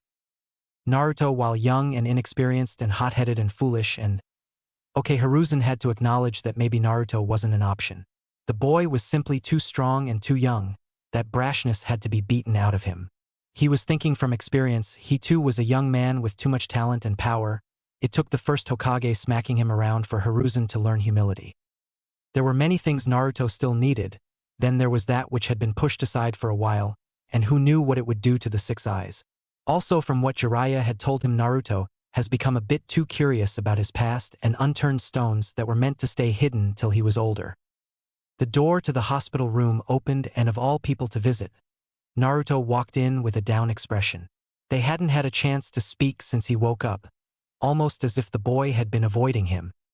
Naruto took a breath. "We need to talk, old man." Hiruzen felt the urge to smoke, but the nurses had confiscated his pipe. He could only nod.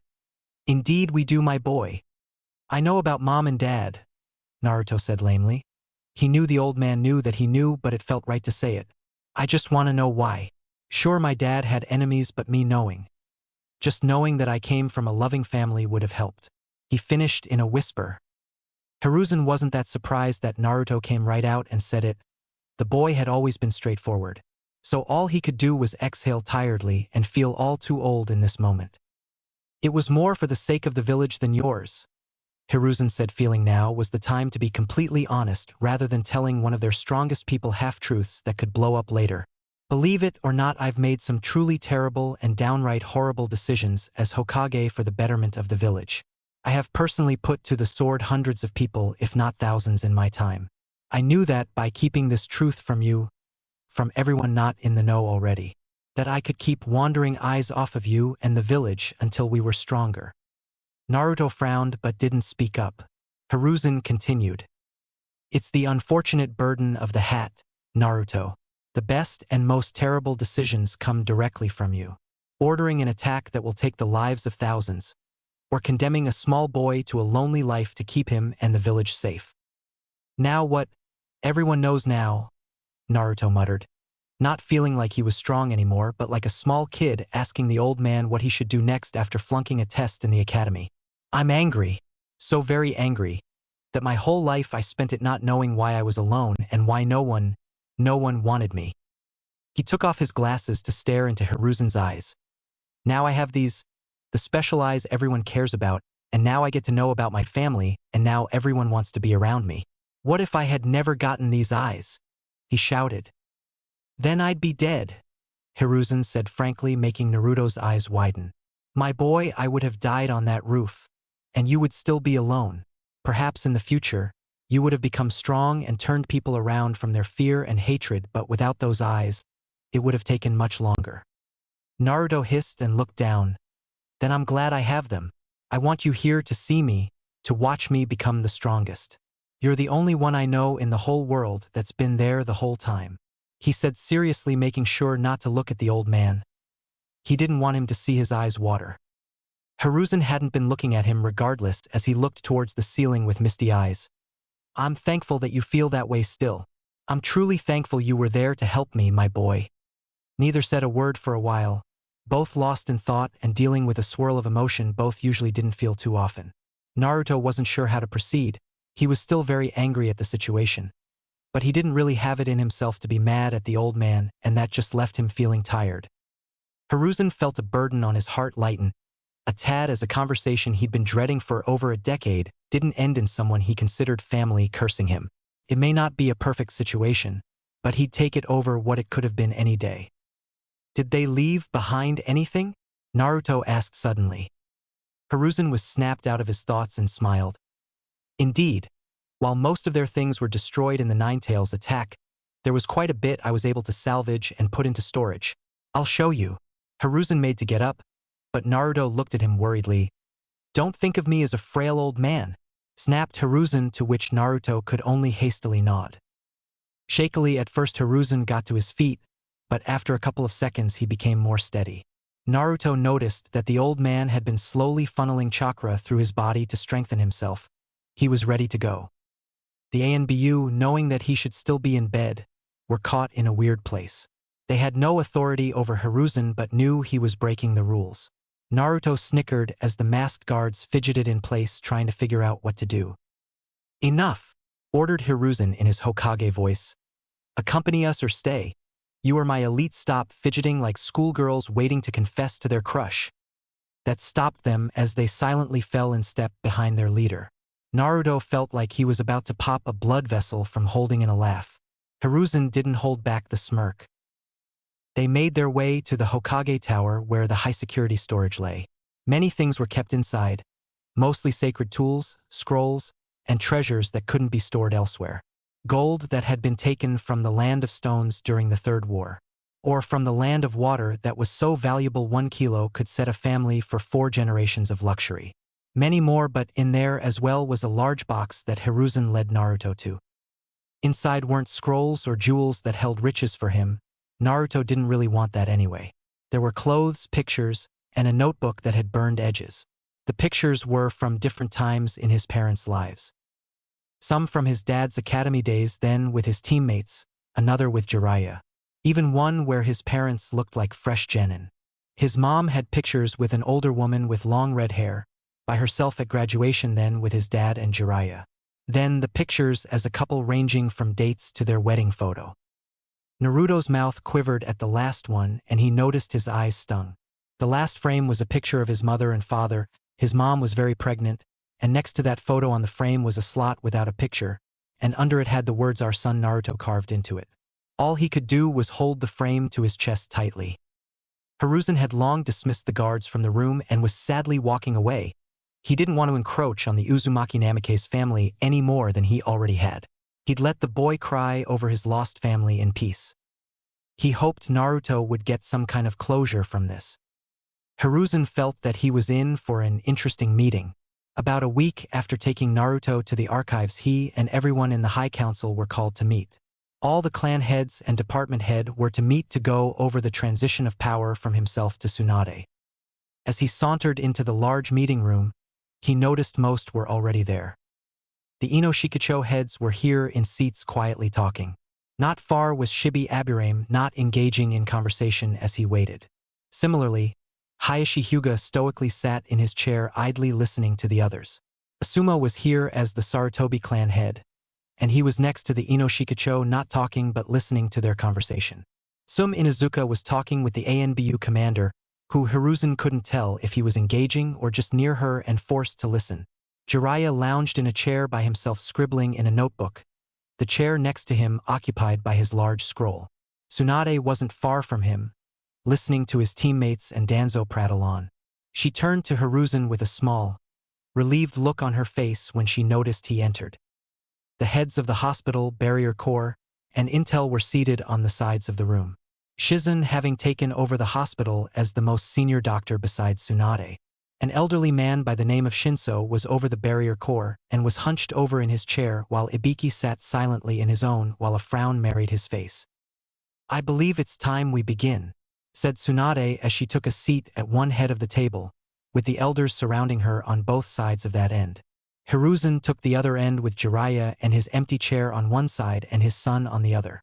The rest of the table was occupied by everyone else. Koharu nodded. Yes, first we dash. She was interrupted by the door opening. Everyone instantly knew who it was. It was impossible to mistake the chakra presence. Naruto walked in with a serious look on his face and a new look to him. Glasses were gone so that everyone could see his face. He left off his baggy blue jumper and kept the black shirt under it and dark blue baggy pants. Over his shirt was a new addition. A large white haori with red edges. On both shoulders and the back were the red spirals of the Uzumaki clan. That's his mother's clan haori she used to wear. Hiruzen thought fondly. Even though his mother wasn't the tallest of women, her coat was still a bit big on Naruto. The arms that were supposed to be at the elbow went halfway down his forearm and the bottom was near to his knees. Then there was the genuinely serious look on his face as he silently moved forward and took the seat next to Jiraiya after the man moved his scroll. Hiruzen nodded. It would seem that Jiraiya had expected this. "What are you doing here?" asked Sum with a raised eyebrow. Naruto turned to her. "I'm a clan head. The Uzumaki clan was recognized by this village as a clan over 40 years ago," he answered. "Not till you're either a Jonin or 17 can you take the mantle of clan head," Hayashi interjected. "Otherwise Sasuke Uchiha would be here as well." "I'm S-class as well," Naruto responded flatly. No one could dispute that or have an argument as Jiraiya was put on this council for the same reason. Many didn't like it, but that was how it worked, so they moved on. "Very well. Then as of now, Hiruzen Sarutobi has agreed with the selection of Tsunade Senju to take the mantle of 5th Hokage. Is there anyone on this council with a nominee they believe is better suited for the position?" asked Koharu. It was more of a formality at this point. This would only be a debate if Hiruzen had died, and even then, the Fire Lord would have the final say. Hiruzen had full autonomy to declare his successor. "I believe that Tsunade Senju is not a good fit for the position," declared Inoichi. "Do we ignore that she abandoned this village after the Second War? Authorized or not?" he added at the end with a glare towards Shibi, who was about to speak up. Hayashi seemed to agree. No one would seek to minimize her losses, family and fiancé, but despite many of us losing family and spouses, only she was allowed to abandon this village and not return when the Third War began. "Are we certain that this is what we want from a Hokage?" he asked with an open hand gesturing towards a stoic Tsunade. Hiruzen could only sigh as they continued to make, unfortunately, good points. The ANBU commander's distorted voice spoke up next. "She was pardoned by the Hokage, and we won the war. This is an unnecessary argument." Ino glared at the commander. How many lives were lost due to her not being here? She trained up Shizen Kato just fine. She could have stayed and trained medics. Naruto couldn't fault their argument here. He didn't want her to be Hokage for the same reasons. But he wouldn't add wood to this fire, he'd just watch. Jiraiya next to him was silently listening. It seemed he wasn't going to interfere either. "If you're to be Hokage, you must earn their loyalty, Tsunade," Hiruzen thought as he listened on. The elders didn't look like they wanted to add anything, and Shizun, representing the hospital and medical corps, looked like she was restraining herself from speaking up. "You're right," Tsunade said, suddenly taking Inoichi off guard. "I abandoned this village. I ran from my pain and tried to ignore the world for all these years. Many died from my actions and inaction, and I will work with the remaining years I have to atone for that." She made sure to make eye contact with everyone in the room. Then she continued, "I know there is a long road ahead of me to regain the respect of this group and likely a number of ninja bearing the leaf headband. Already I'm working to repair problems that I feel would benefit the whole village. If all of you put your trust in me, I will show you that the fire within me that nearly went out has been reignited. I don't want to wallow anymore and drown my sorrows in sake. I want to work to make sure that the next generation doesn't suffer the fate of mine and yours. But to do that I need all of your cooperation. I need all of you to put your trust in me, if only for a little while as I show you my worth." No one could mistake the passion and fire in Tsunade's eyes as she spoke. She made sure to put every bit of spirit she could into her words to make sure all of them were felt by the people in the room. Both Inoichi and Hayashi had gone silent as they listened. Naruto took a breath and looked at the old man. Bad choices that were regretted didn't mean they were bad people who didn't deserve a second chance. He knew what he had to do. He turned to Tsunade. "I'll help where I can, Lady Fifth," he announced, cutting through the silence of the room like a blade. Next to him, Hiruzen couldn't keep the proud smile off his face, and Jiraiya's grin was wide and bright. Inoichi could only sigh tiredly as he slumped in his chair while Hayashi stewed stoically in his own. The elders, again, remained impartial in this conversation while the rest knew this was merely a formality anyway. "Then the matter is settled," announced Koharu. "Then we can dash. I have something I would like to bring up to the council and to the now 5th Hokage." Danzo announced, getting a twitch from Koharu at being interrupted again. "What are we to do about the sand and sound? Action must be taken against those who invade our village." Hiruzen spoke. "The sand weren't totally at fault. Orochimaru posed as their leader and ordered the attack. They retreated as soon as they learned the truth. The sound needs to be dealt with," Tsunade declared firmly. "I agree that the sand can receive leniency in this case, but Orochimaru must not have control over forces. Commander, I'm ordering you and Alpha Squad into action with Jiraiya. I want to know what numbers the sound has and what kind of infrastructure. Effective immediately. I have already sent a missive to the sand that I want to meet with their leadership for discussions. I will be traveling once we get a location. Naruto and Kakashi will be my guard while Sensei overlooks the village," announced Tsunade. "Not excited about that," Naruto thought lamely. He just got back after all. Danzo was as stoic as ever, so no one knew what he was thinking, but Hiruzen could tell that he wasn't thrilled with these decisions, more so involving the sand. Only time would tell what would happen from here. Naruto looked at the massive expanse of land tiredly.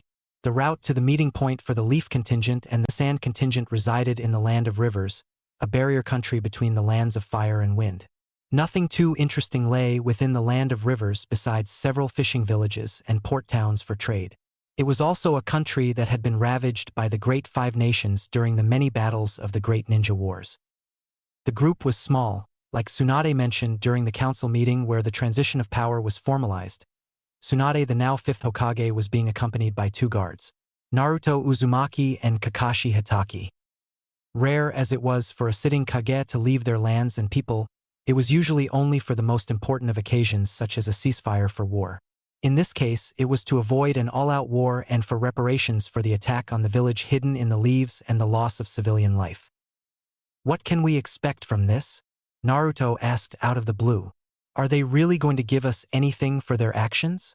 I can see them trying to say that Orochimaru was the real perpetrator of the attack." Kakashi hummed. "They will need to provide something of value as they know that their military might have taken a massive hit with the death of the 4th Kazekage. While Pakura is a renowned S-class ninja, she is the only one left that is still in her prime." Naruto had never heard of Pakura and only hummed. "They have metals unique to their lands," Tsunade said from in front of them. "Metal?" Naruto asked in a bored tone.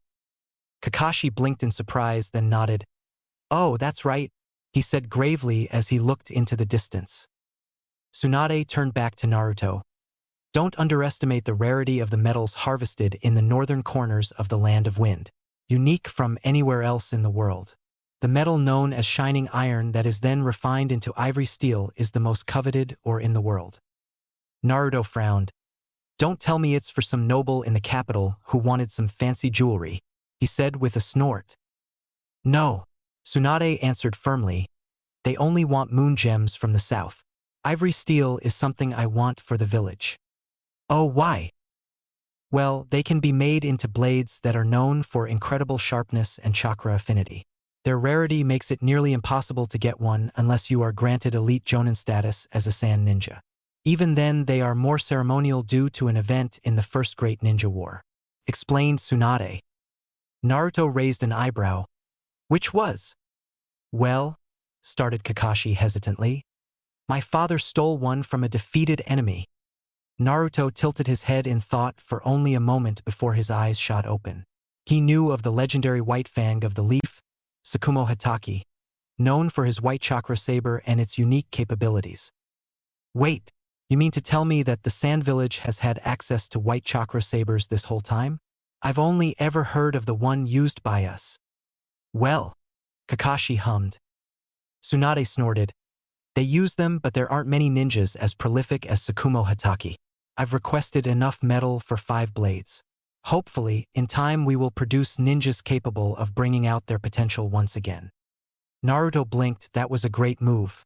It would give the Leaf highly coveted weapons and endear the Hokage to her forces, who would chomp at the chance to wield a legendary weapon made famous by one of the most deadly ninjas ever produced by their country. I've also requested a look at Gaara of the desert. Naruto snapped his eyes towards Tsunade. I want to look at his seal as a show of good faith. I have experience with sealing jutsu and notes from Jiraiya. I'd also like for you to speak with him for obvious reasons. Tsunade shot a look towards Naruto, then his stomach, where a seal he was trying to forget about lay, then back forward. Got it. Naruto grunted out with a frown. Flashback. Just after the transfer of Power Council meeting, Naruto stood in front of the recently appointed 5th Hokage Tsunade Senju, who was staring at him quite intently. Kakashi, who was summoned shortly after the meeting, was leaning against the wall behind him, while Jiraiya was sitting against the window behind Sunda. Hiruzen was in a chair off to the side of the Hokage desk, picking at his pipe. What do you need, old lady? Naruto asked with a frown. Didn't we just get out of a meeting? Why do we need another one? Jiraiya shook his head at his lack of respect and smirked while the third chuckled from his place. It was quite a change from his public backing of her in the meeting. Swanda ignored it and moved on. Because there is something that you and these three have been ignoring or have yet to inform me of the current plan. Four sets of eyes landed on her with varying degrees of confusion. She sighed. What are we currently planning to do with the 9 tails? Naruto grunted and turned away, while the third sighed tiredly, having already had this conversation during the Chunin exams. Naruto isn't really interested in removing the seal placed on him by Orochimaru, he explained. Naruto snorted. Why would I? I'm hundreds of times stronger without that damn fox. Like it or not, keeping it separate from me is actually quite helpful. It's an asset, Jiraiya piped in with a frown. Naruto glared in his direction. One I couldn't hope to control. I don't know if I made it clear, but the 6 eyes let me understand chakra better than all of you, and that thing is beyond human control. It's pure chaotic inhuman chakra. Killer Bee of the 8 tails did it. Kakashi added lightly. Tsunade's eyes glinted. He has been in control of his tailed beast for well over 20 years, if not more. If he can do it, I'm confident you can as well. Naruto frowned. What would I even gain? I'm confident that I'm more than strong now and continue to grow stronger every day. Why should I rely on some beast to enhance me? Who could be so terrible that I of all people need that kind of help? He locked eyes with the third. Do you think that with a being of pure malice and chaos? Let's ignore that it's incomplete with only its yang half right now. Would it be an actual asset? That I would be able to operate as anything more than a mindless beast on a battlefield? Tell me of one high-level ninja that wouldn't know how to handle such an adversary. Naruto took a deep breath as he started pacing. Let's just talk about the ones I've faced already. Orochimaru is so slippery that I think he'd poke and prod a mindless beast before running away. Kisame would enjoy the fight as he stole all of its chakra for himself, turning it into a battle of attrition that he would eventually win. Itachi has the Manjikyu Sharingan. Naruto pointed at himself. I beat Orochimaru at every confrontation so far. After a few back and forths, I tore Kisame apart. Itachi was a genuine threat, but that was only for our first fight. If we were to meet tomorrow, I'd kill him. Feeling as if he made his point, Naruto sat into the chair in front of Tsunade with a sigh. The 3 elder ninja had a silent conversation with a few glances before Kakashi walked forward. The 9 tails is a part of you, Naruto, he said while placing a hand on Naruto's shoulder. Well, he tried to if it weren't for infinity, he pulled away with a sigh. As much as you may not like it, Sensei placed the 9 tails with you to not only protect you and the village from its rampage, but to give you the power to protect yourself. Tsunade looked at Kakashi with a tilted head. Protect him? Kakashi nodded. Well, yes, that's what I worked out at least. You think Minato didn't lose control that night, that it was the intervention of an outside party that caused the 9 tails rampage? Jiraiya asked with a frown. He must have, or he would have tried to return it to Kushina. Jiraiya rubbed his chin. It makes sense. While beyond the point of saving for most. Kushina was a Uzumaki with a tremendous life force, even for that clan. There likely wasn't a 0% chance of saving her if he returned the Nine Tails to her quickly. So you're saying that he couldn't or decided an infant was the better choice? Tsunade asked the two in an unsure tone. Kakashi shrugged. I don't know. All I can say is that Sinai wouldn't make Naruto a Jinchuriki unless he truly believed he had to. I have to agree. Hiruzen added. I never believed that Minato would lose control of the Nine Tails while Kushina was giving birth.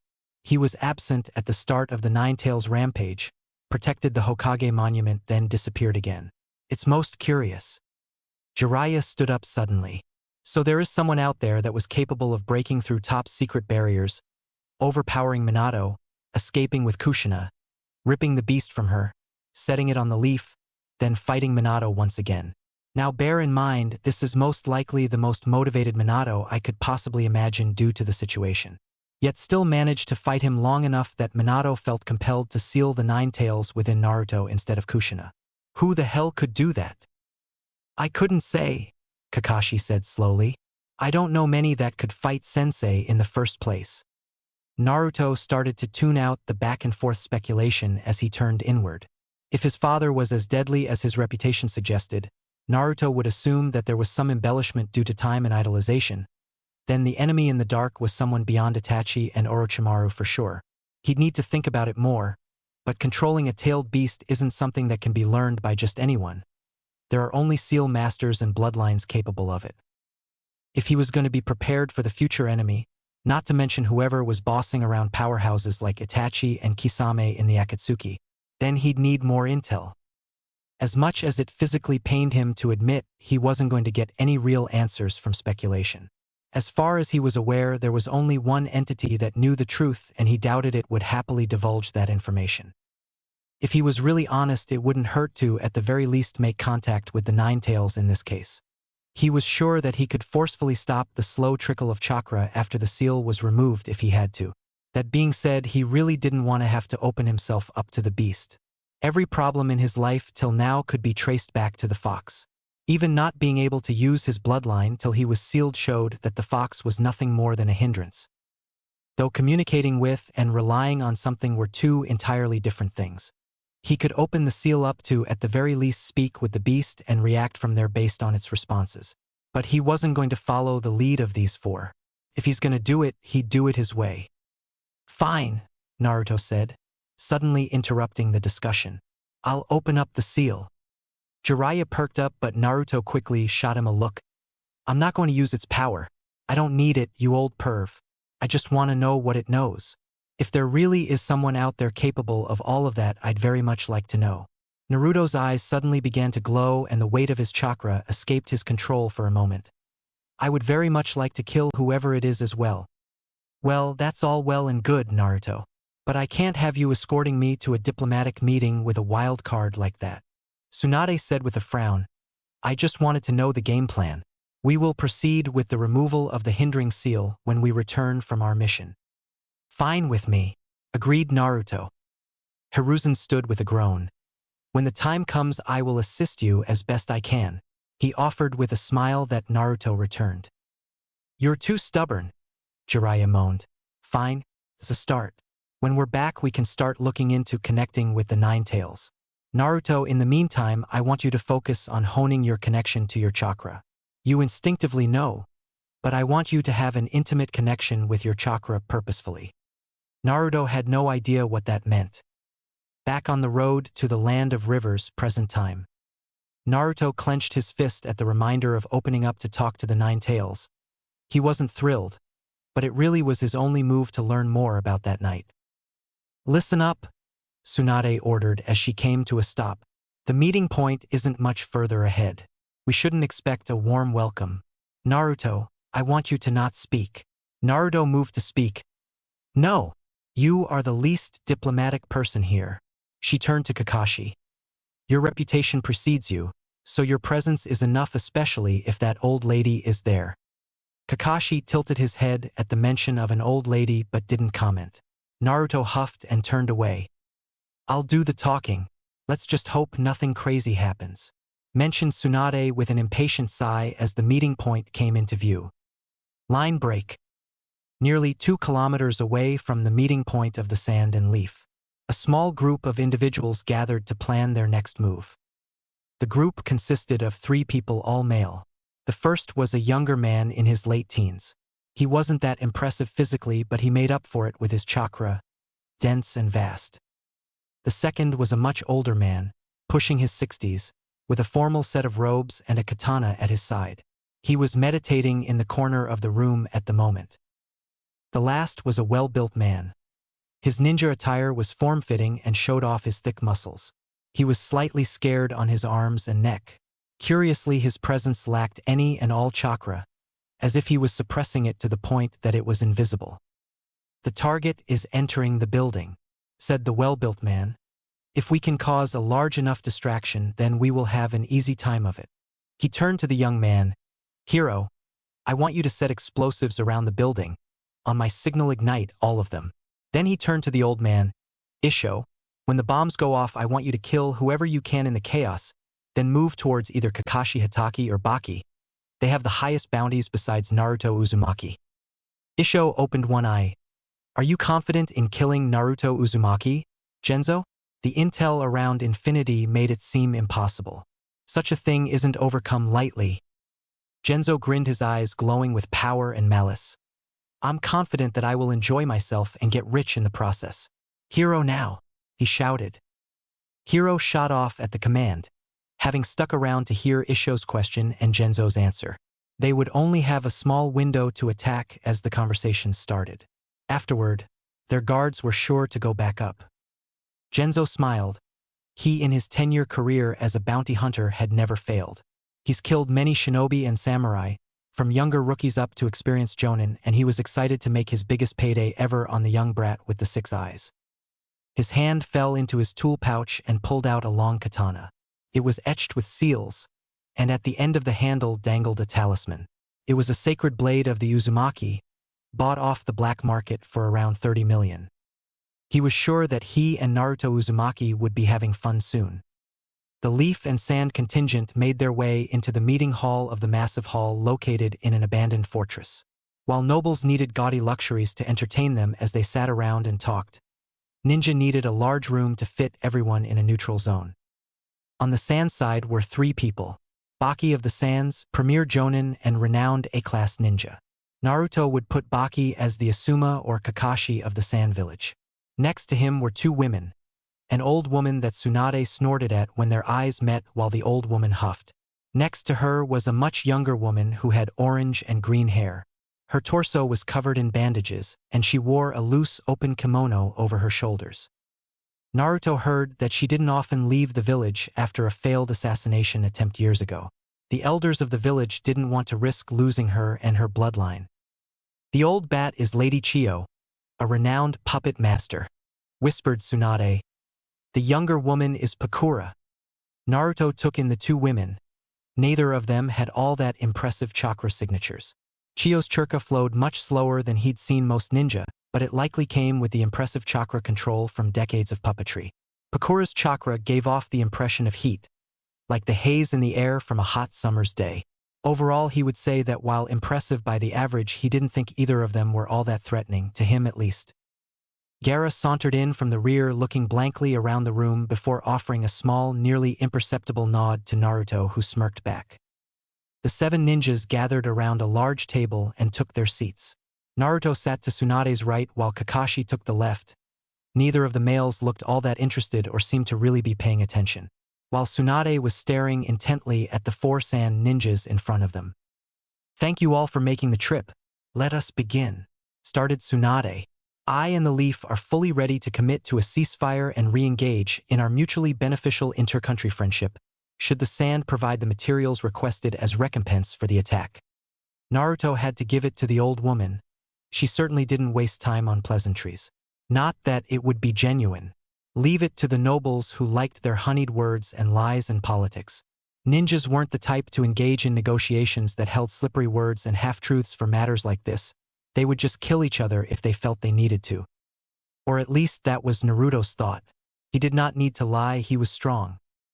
Instead of the elder of the Sands Chio, it was Sakura who spoke up.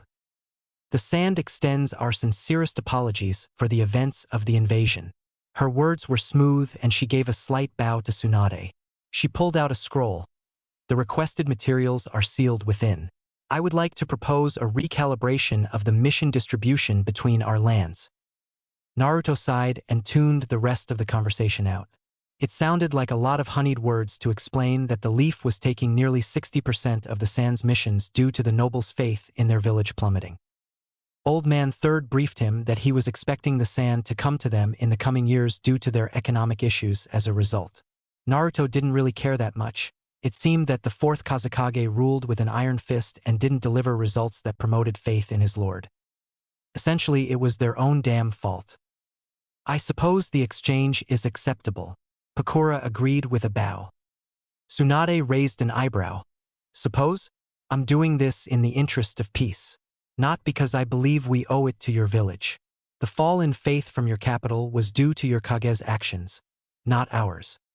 And he is rotting in the desert. To Naruto's shock, it was Gaara that interjected to the surprise of the other Sand ninja. Our village suffered due to my imbalance and the fourth's lack of forethought regarding his actions. We will recover our strength and image if given the opportunity.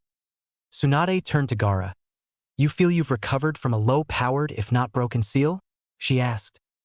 Yes, the elders have since strengthened my seal, and I've managed to recover much of my mind as a result. Naruto, Tsunade asked, turning to him. With a sigh, he hooked a finger around his glasses and peered into Gaara with his 6 eyes. The Sand ninja felt the hairs on the back of the necks stand up at the sight of the bloodline. Yeah, would you look at that, Gaara?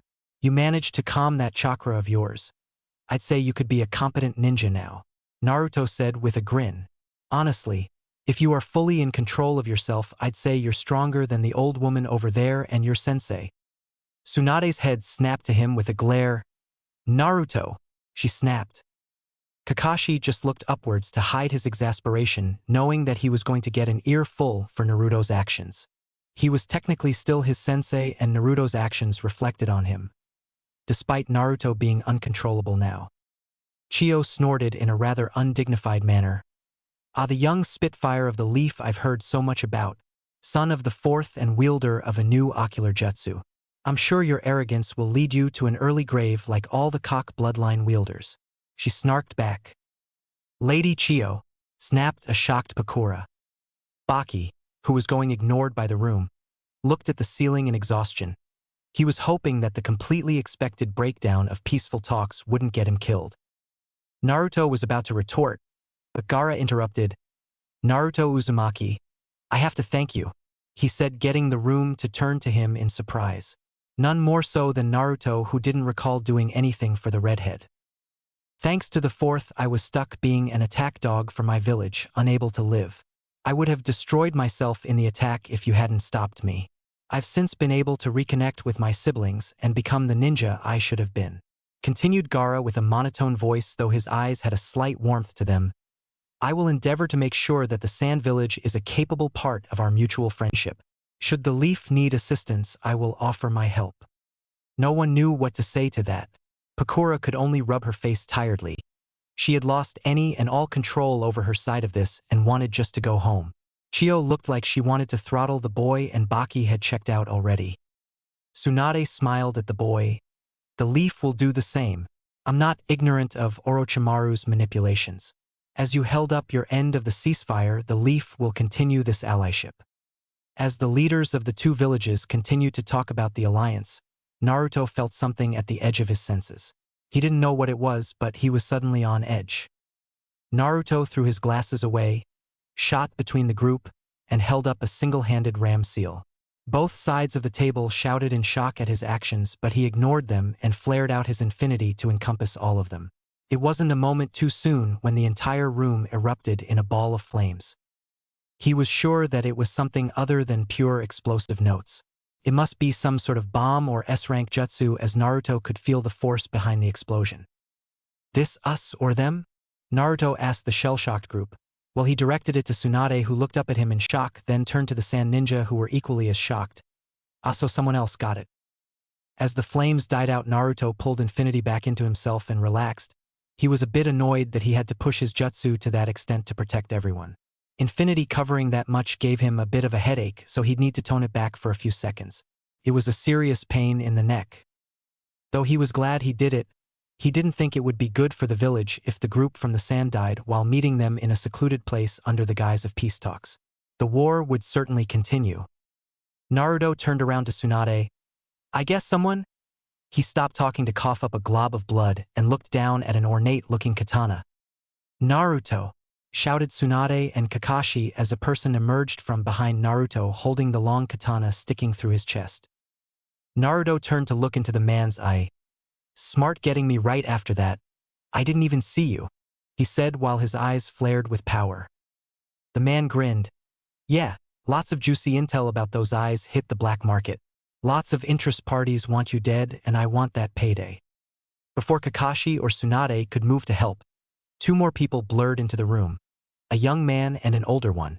From the opposite side of the room, dozens of ninjas rushed into the room and went to overwhelm the sand and leaf ninjas. The man behind Naruto yanked out the sword and grabbed him by the back of the head before throwing him through the wall out of the room.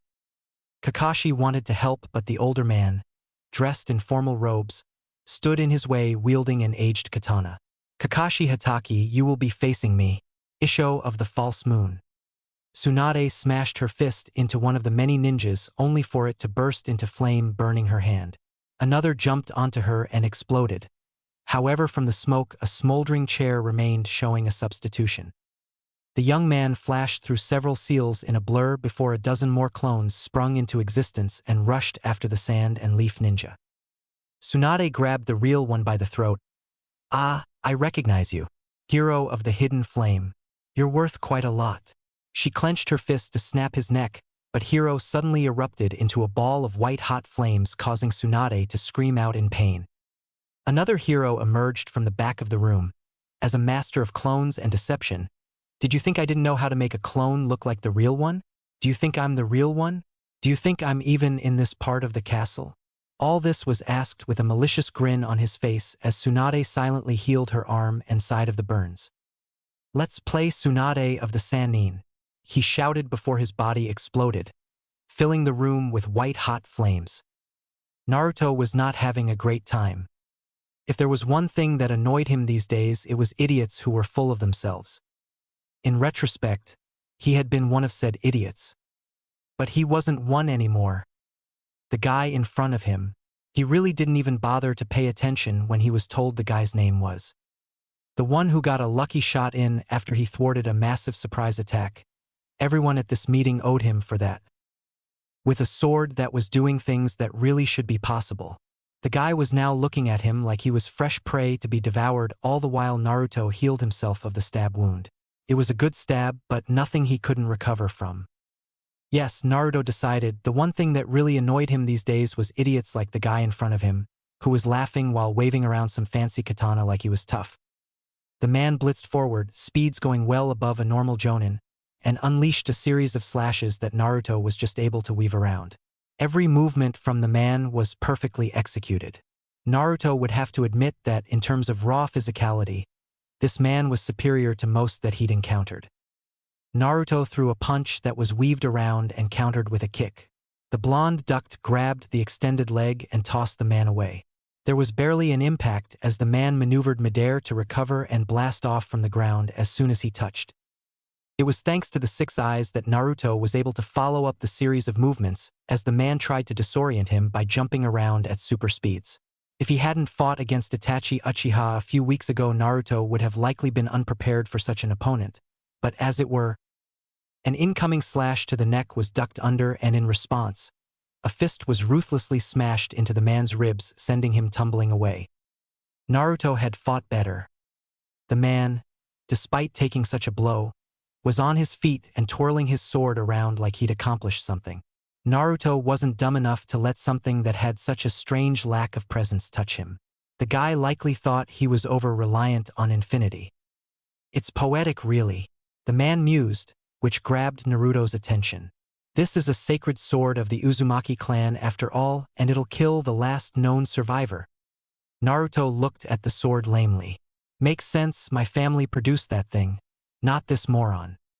Thanks for returning it for me, Naruto said with a smile before warping out of sight. The man's eyes widened in shock before instinctually swinging the blade towards his blind spot. Naruto rolled his eyes as he ducked under the wild swing and pushed a Rasengan into the man's ribcage, blasting him into a wall and killing him. Whoever you were not worth the headache, Naruto said as he picked up the katana. As soon as his hands touched it, he felt like the sword gave off a positive hum as his chakra settled into the steel of the blade. Nice to meet ya, he said to the blade with a grin. If Kakashi were being honest, he was happy that the fighting kicked off. He was able to do what he did best. Kill some fool that attacked his fellow ninja and more importantly not sit around listening to political back and forths. The older man in front of him was a capable combatant. Easily wielded a katana with frightening ability and his chakra control was calmer than most he'd seen. That being said, the old man was very rigid in his attacks and the Sharingan allowed him to mostly avoid anything dangerous. But his attacks were similarly avoided, so it was something of a stalemate. You are a capable killer, Hitaki. However, your stolen IC's all but what matters, the old man said as he sheathed his blade once more. Kakashi breathed in slowly. Is that so? He asked lightly while molding chakra internally. Yes. As soon as the words left the old man's mouth, he blurred forward. Kakashi moved to deflect the incoming attack, but at the very last moment, the man shot off to the side and swung his blade in a wide arc, sending a chakra slash towards him. Kakashi managed to jump out of the way and was forced to use a lightning-enhanced kunai to stop the follow-up. Kakashi noticed that he was bleeding from his arm and frowned. He didn't see that. When did he get cut? His arm slowly started to numb from the blood loss, but nothing that would hinder him immediately. That being said, he needed to finish sooner rather than later. The back and forth continued for a while. The more that Kakashi tried to take in the old man's fighting style with his Sharingan, the more he was cut at random times. There had to be some sort of trick. Kakashi weaved through a dozen hand seals before breathing out a massive fireball that flew towards the old man at blistering speeds. Calmly and without fuss, the old man sheathed his sword before using a quick draw technique laced with dense chakra to sever the incoming fireball. The slash of chakra continued forward towards Kakashi, who was already moving. Looking down, Kakashi was once again bleeding from his chest from the incoming attack. He didn't see it, but he was getting the feeling he knew what was happening. Weaving more hand seals, Kakashi condensed lightning-natured chakra around his right hand in his signature jutsu, the lightning blade. The crackling and zapping noises filled the immediate area. The old man smirked at the sight and resheathed his blade. Kakashi shot forward at blinding speed, his movement further enhanced by his jutsu.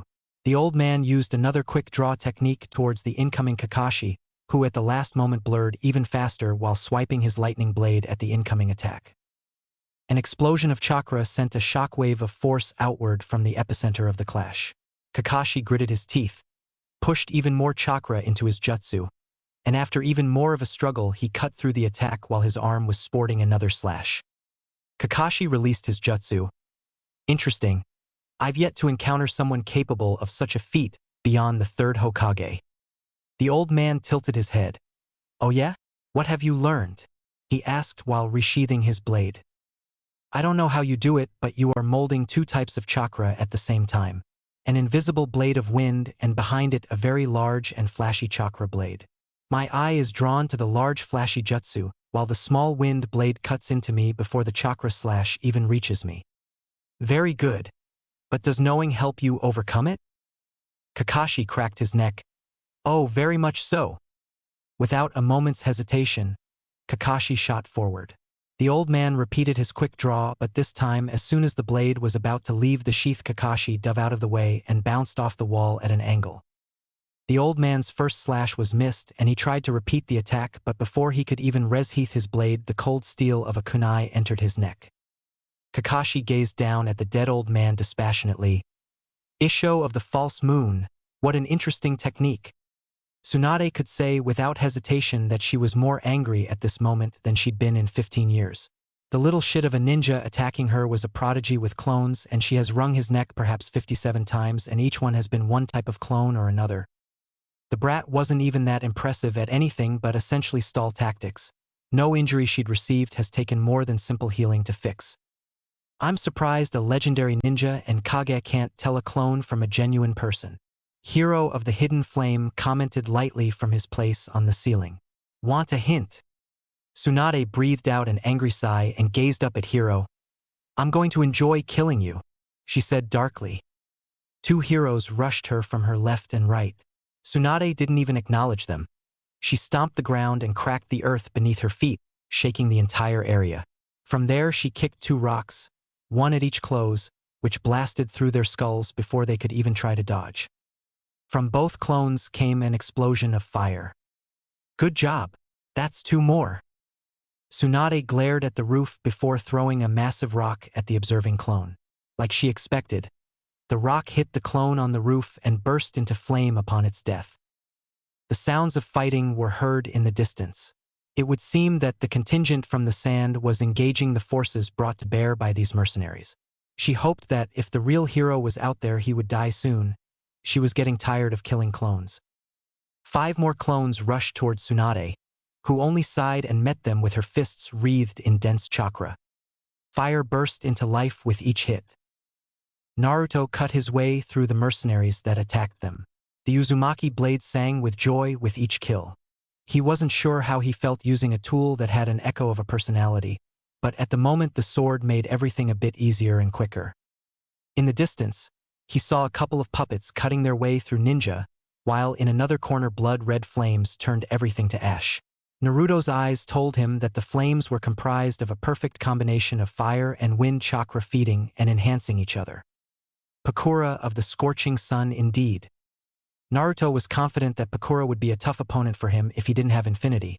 Her jutsu was so hot that being near them for too long would likely cause dehydration and overheating. Not to mention the damage of actually touching her flames. What a powerful bloodline.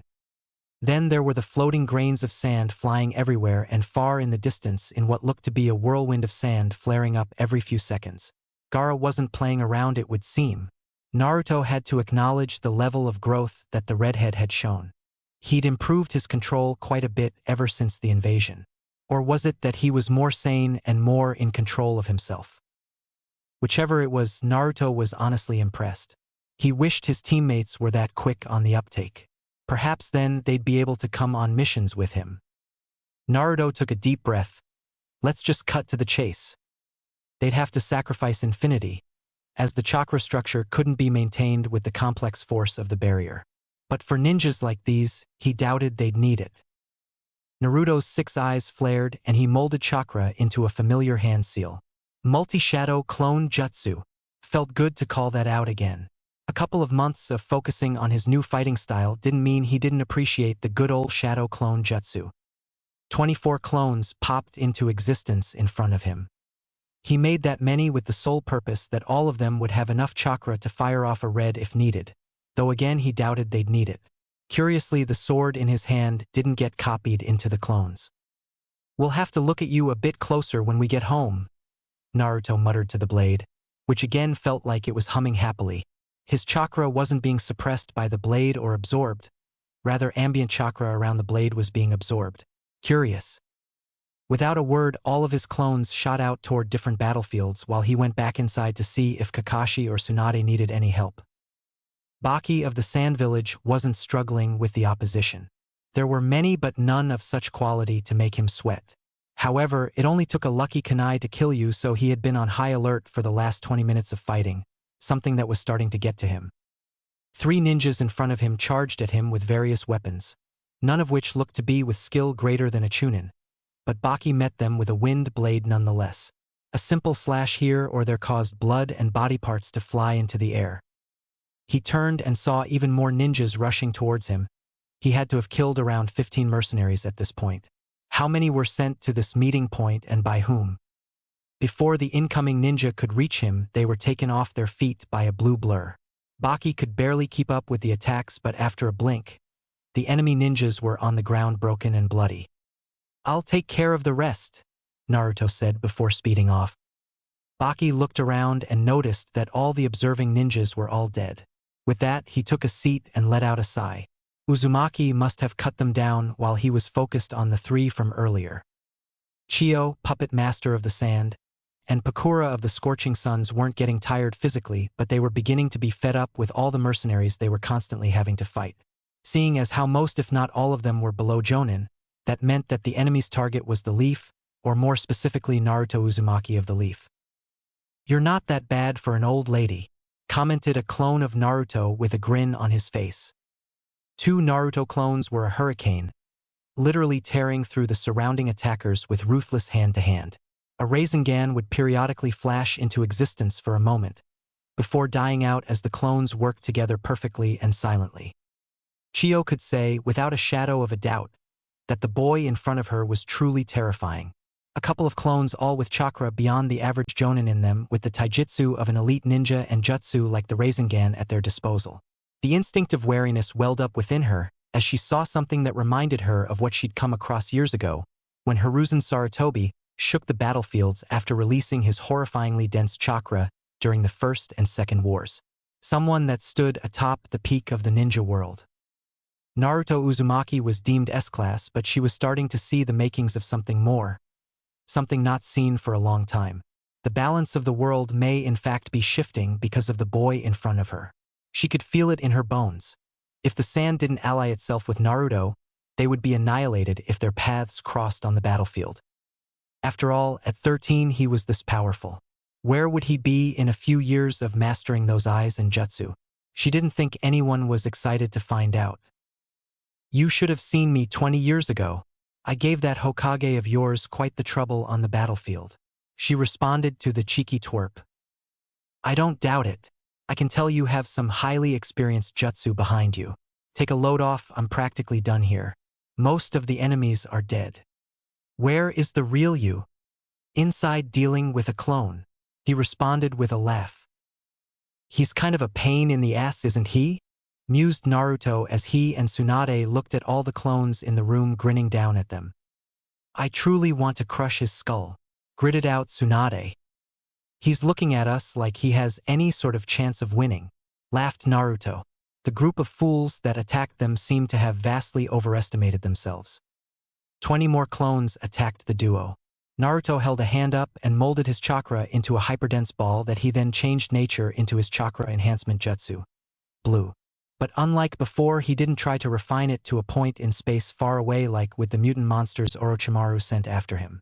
Or did he attract space to himself like with Itachi? No. This time he made a hyperdense orb of blue that he then fully activated a meter from his hand. Immediately after activation, the entire room was devastated as it tore itself apart, and everything was attracted to the orb like a black hole.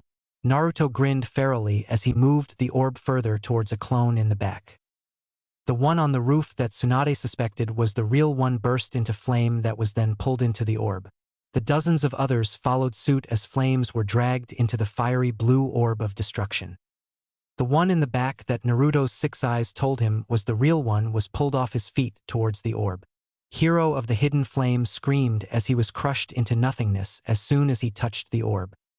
The orb then immediately died out. "Yay! That's it all finished up.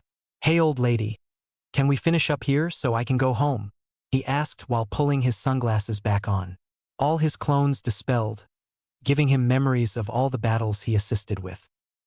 A moment later Kakashi and a clone warped into the room.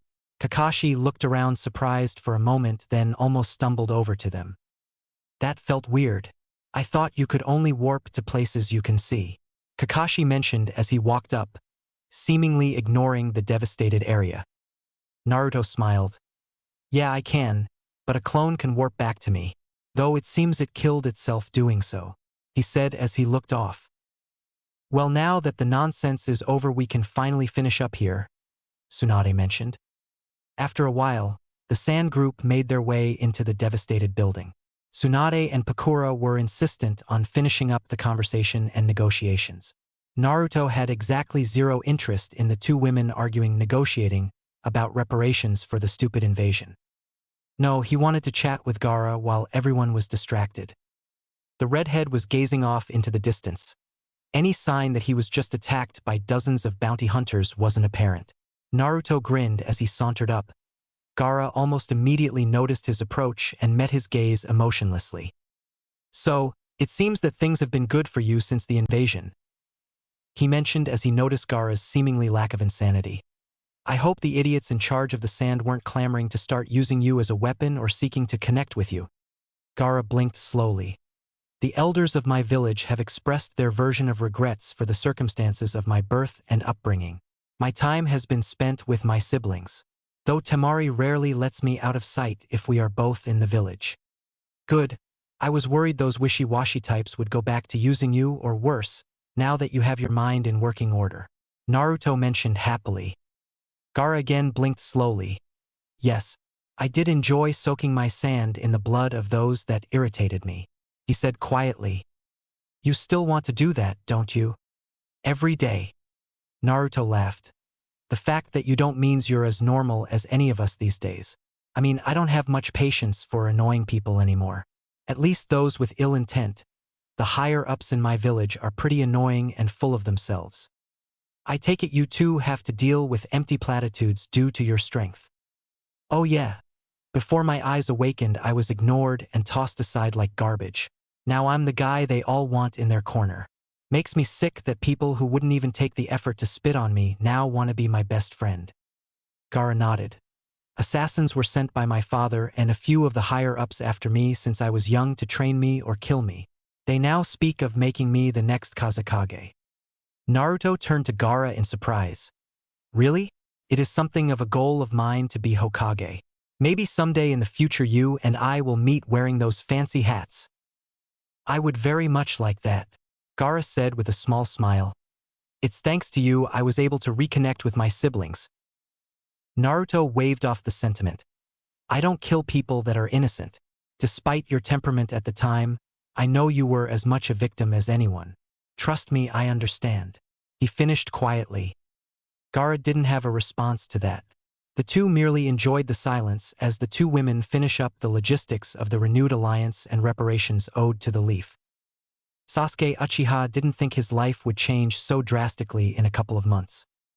Before the Chunin exams, he was a rising rookie that was growing slowly but steadily with his team. A girl with potential she'd never realize as she was too focused on him to train, and the fool with the determination to go the distance and the grace and talent to go nowhere.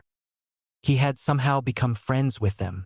To his everlasting shock, Naruto had become someone he'd almost given his life for in Wave.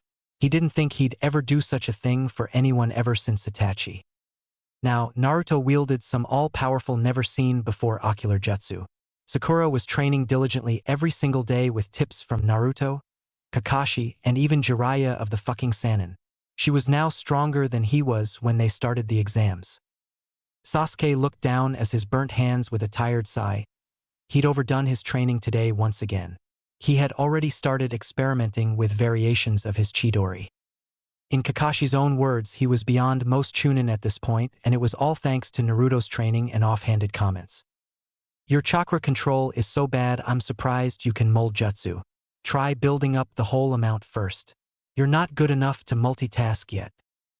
Now Sasuke was able to control his chakra enough to gather the necessary amount for a jutsu all at once, then activate a jutsu almost immediately. What sounded like a longer method was actually far faster, and he was getting better at removing unnecessary waste from his jutsu with every session. Why are you building chakra in your core? You punch with your stomach or something? His chakra enhancement body was now far easier and more potent he even considered. Sasuke. He was broken from his thoughts by a rapidly approaching Sakura. Before he would be a bit annoyed by her calling out to him like this, but now he knew he wasn't about to be asked out to dinner. The Jonin commander wants the two of us to be at the mission desk tomorrow. Apparently Team 7 has an assignment, she said happily. He was pleased to see some normalcy return and a team mission coming up. But Kakashi and Naruto aren't here. She nodded. Right, they're due back today. Sasuke hummed. Then I wonder what this mission will entail. Naruto and Kakashi aren't exactly someone the village would waste on a C rank anymore. Most of the elites were on back-to-back missions as a show of strength after the invasion. Yeah, I think it may have to do with the sound. I think we may be sent to help out Lord Jiraiya. She whispered. Kakashi-sensei is one of the best trackers the Leaf has, and Naruto. Well, besides Lord Jiraiya and Lady Hokage, he's the only one who could kill the snake. The both of them were still having trouble wrapping their head around the complete shift in dynamic their team had undergone, especially around the moronic blonde. Sasuke rubbed his face. Well, then I suppose we should get some rest. If we're going on a mission like this, it's going to be worse than Wave. Neither of them forgot their first foray into the real world. Sakura smiled. I won't be useless this time. She swore with a clenched fist. I've made some serious improvements and I'm going to have your back, she said with a smile. Sasuke, to his own surprise, returned the smile easily. And you. The moment was ruined by Sakura's full body blush at Sasuke's smile. Ah. Sasuke mumbled as Sakura turned away and started dancing in place before speeding off.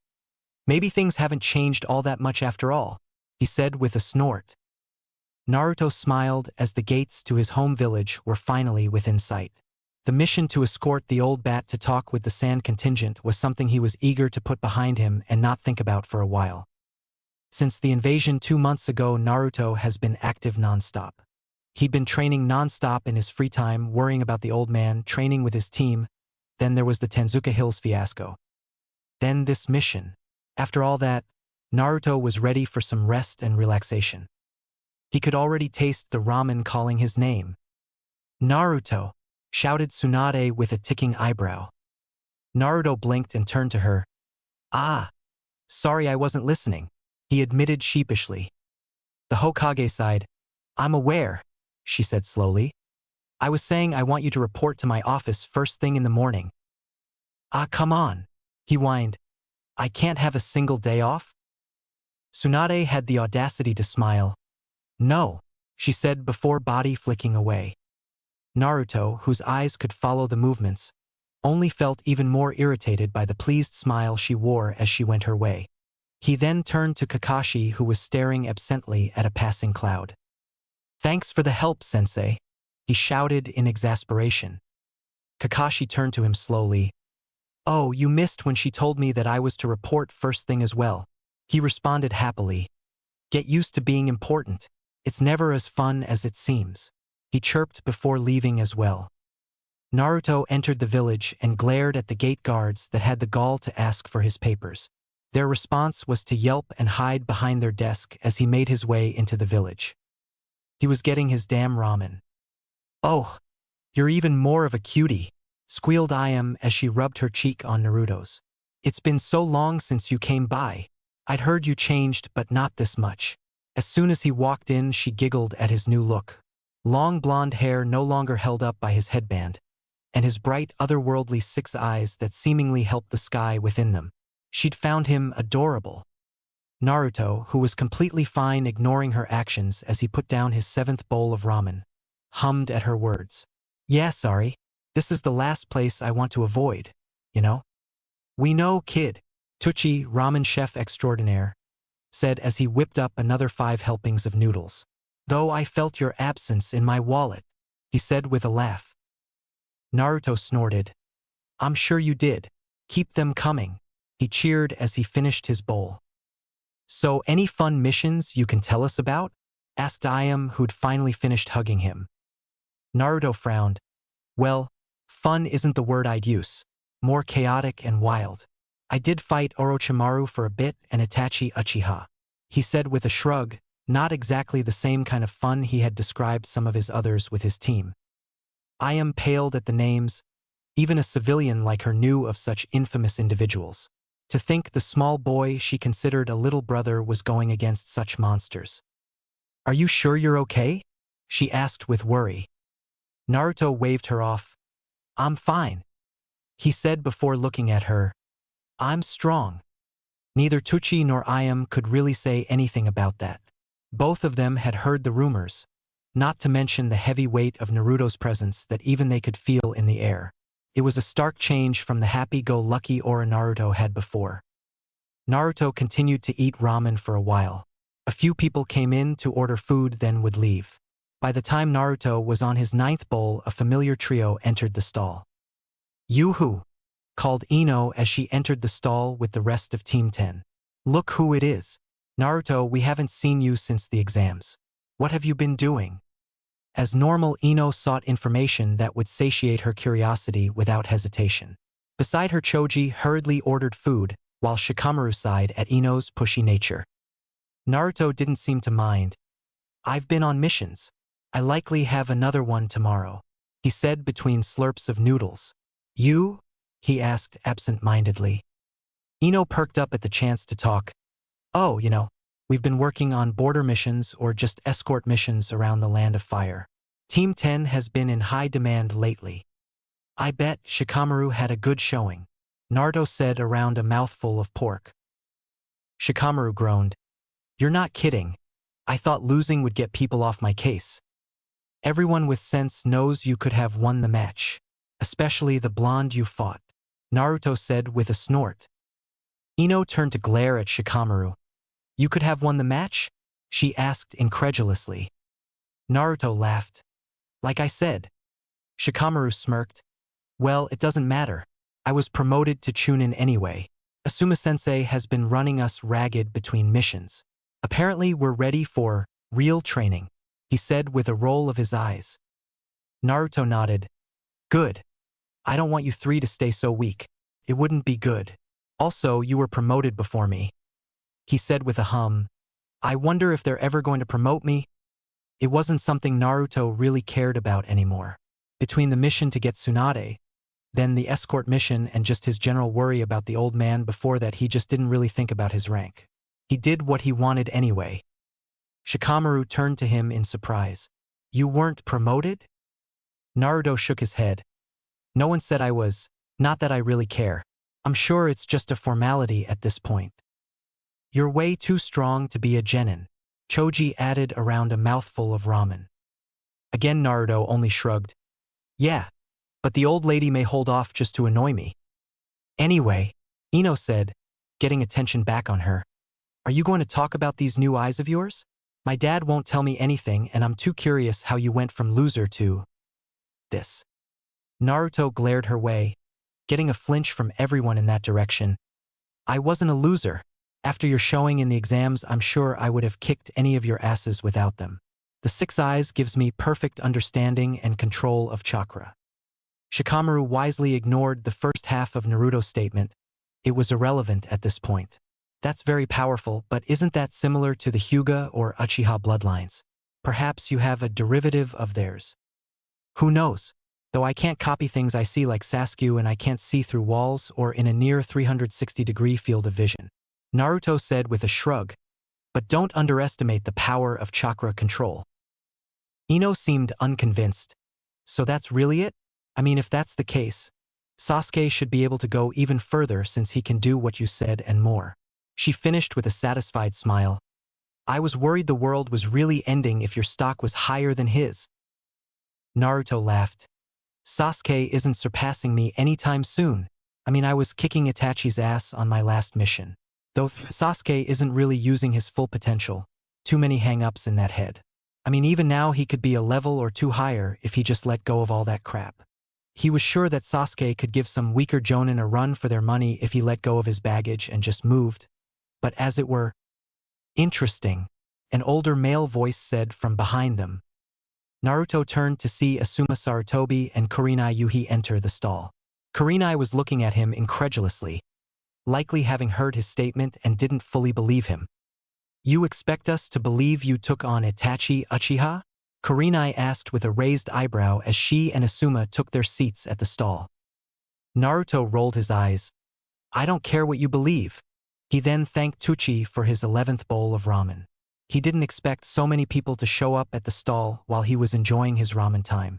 Now he had people asking him all these questions. He had like half a day off and it was stuck with people grilling him. Maybe Kakashi-sensei had a point hiding from everyone. Well, strong or not, it's hard to believe that someone that graduated from the academy not even a year ago is at that level, Kurenai said with a shake of her head. "It's that lack of imagination that'll keep you so weak," Naruto said offhandedly. "Honestly, I'm shocked at the level of the jonin in the village. Outside of Guy and Kakashi, most of you are honestly far weaker than you should be." Asuma narrowed his eyes at him while Team 10 watched wide-eyed at the exchange.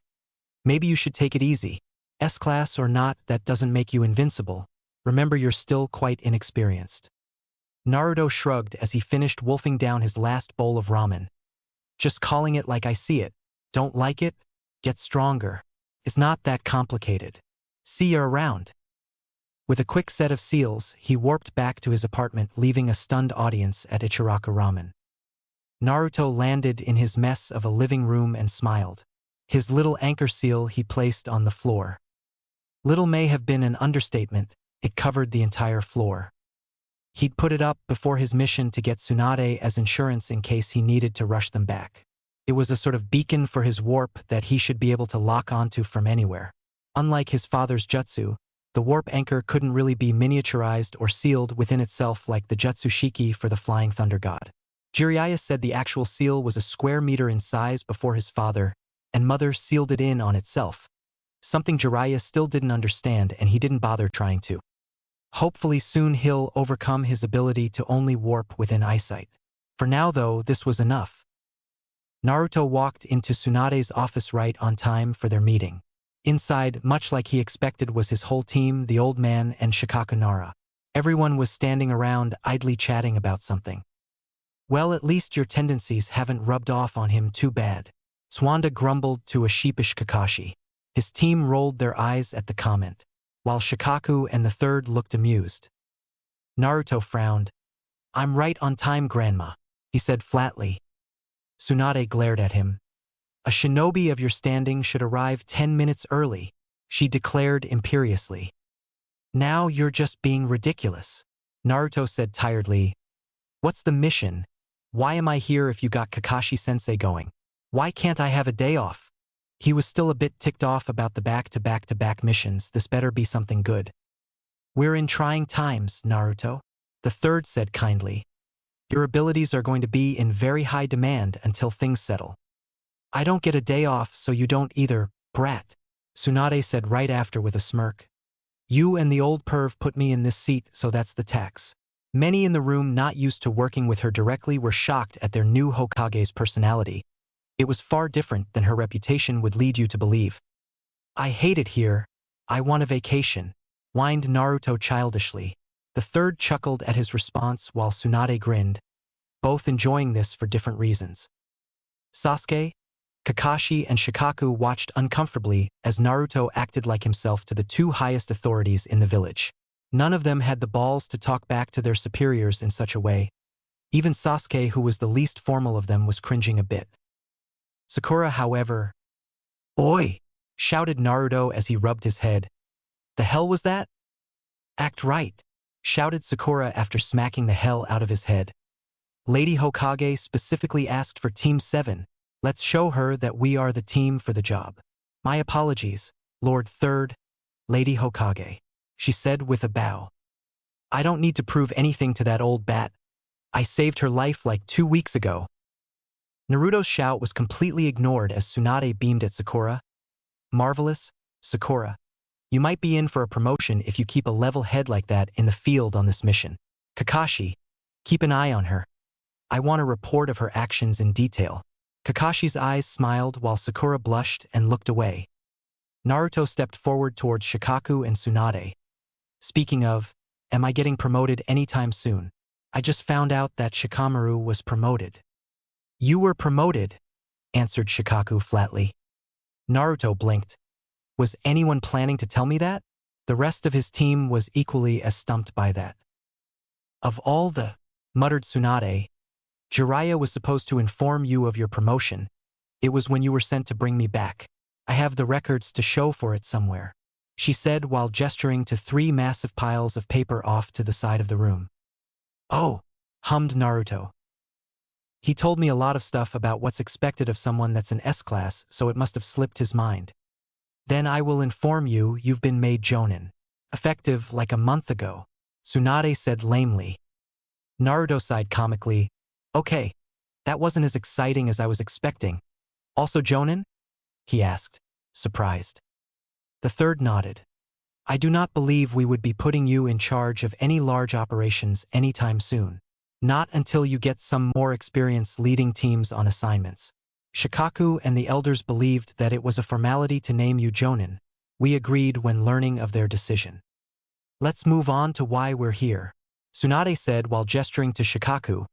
Shikaku, for those of you who don't know, is the Jonin commander and chief strategy advisor to the Hokage. She introduced the scared Nara clan head. Shikaku stepped forward. Nice to meet you, Mr. Uchiha. Ms. Haruno. You both attended the academy with my son. I've heard quite a bit about you both, he said kindly. Now, the mission that Team 7 has been selected for is Search and Destroy. We are sending you 4 to back up Lord Jiraiya in routing Orochimaru and his forces' root and stem. Kakashi is the foremost tracker we have that has a combat efficiency for this mission, as well as his Black Ops experience making him perfect to work in conjunction with Alpha Squad. Shikaku briefed while the man in question nodded. Naruto, you are one of the few we have that can take on Orochimaru. This will make it so the forces we have can cover more ground rather than Jiraiya being stretched thin in the Land of Sounds. Sasuke and Sakura are to provide combat assistance and backup. Sakura hummed. I take it, Lord Jiraiya will continue as is while we work as a team in another part of the Land of Sound? Kakashi-sensei can follow the trails, and then we have Naruto if we run into Orochimaru. Tsunade smiled. Indeed, you will be kept in contact with Jiraiya by the use of summon messages. Jiraiya and Alpha Squad have cleared approximately 60% of the country. Team 7 will begin in the territory on the western corner. There you will follow any trail you find. Any updates on the location of Orochimaru will be relayed to you via toads from Jiraiya. Naruto nodded. Got it. Basically run around the Land of Sound until we find him. One question. What if he's already abandoned the country? It seemed the obvious choice. Why would the snake want to defend a country he didn't have much use for anymore? Clearly, he only took control to build forces to invade the Leaf. That is also something we're heavily considering, Shikaku said with a frown.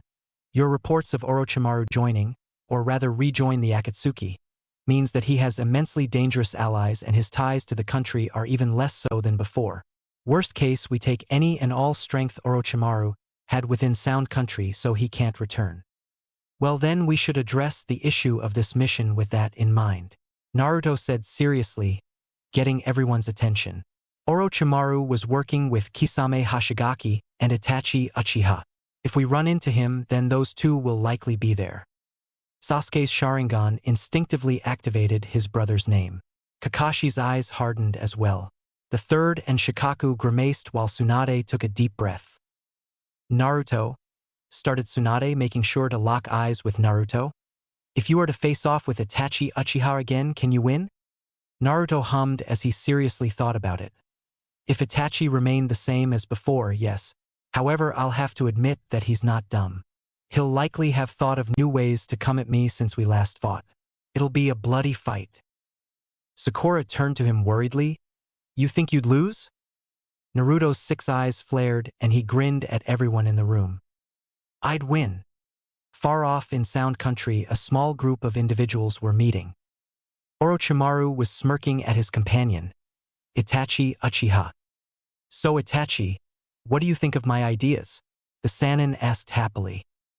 Itachi glared at the man with his Mangekyo Sharingan. If you spoil Sasuke before he's become useful for me, I will turn that brain you cherish into mush. Your pathetic curse mark is nothing more than a drug that destroys the mind of those who wield it. I will be sure not to spoil him, Orochimaru said with a smile. I just want to make sure that you understand that I will be taking his body and eyes as my own. I do so desire the eyes of the Uchiha. It is only Lord Pain's word that is keeping you alive, but even that will not stay my hand forever. Sasuke has a role to fulfill. Stay out of my way. Orochimaru's poker face was good enough that he had no tells showing how nervous he was at having an opponent like Itachi against him once more. He'd never forgotten the trivial way that the Uchiha had handled him before. Are you two having fun? A grinning Kisame asked as he entered the room. He was bandaged up but otherwise fine. Not yet, Kisame. But now that you are here we can begin, Orochimaru said with a smile.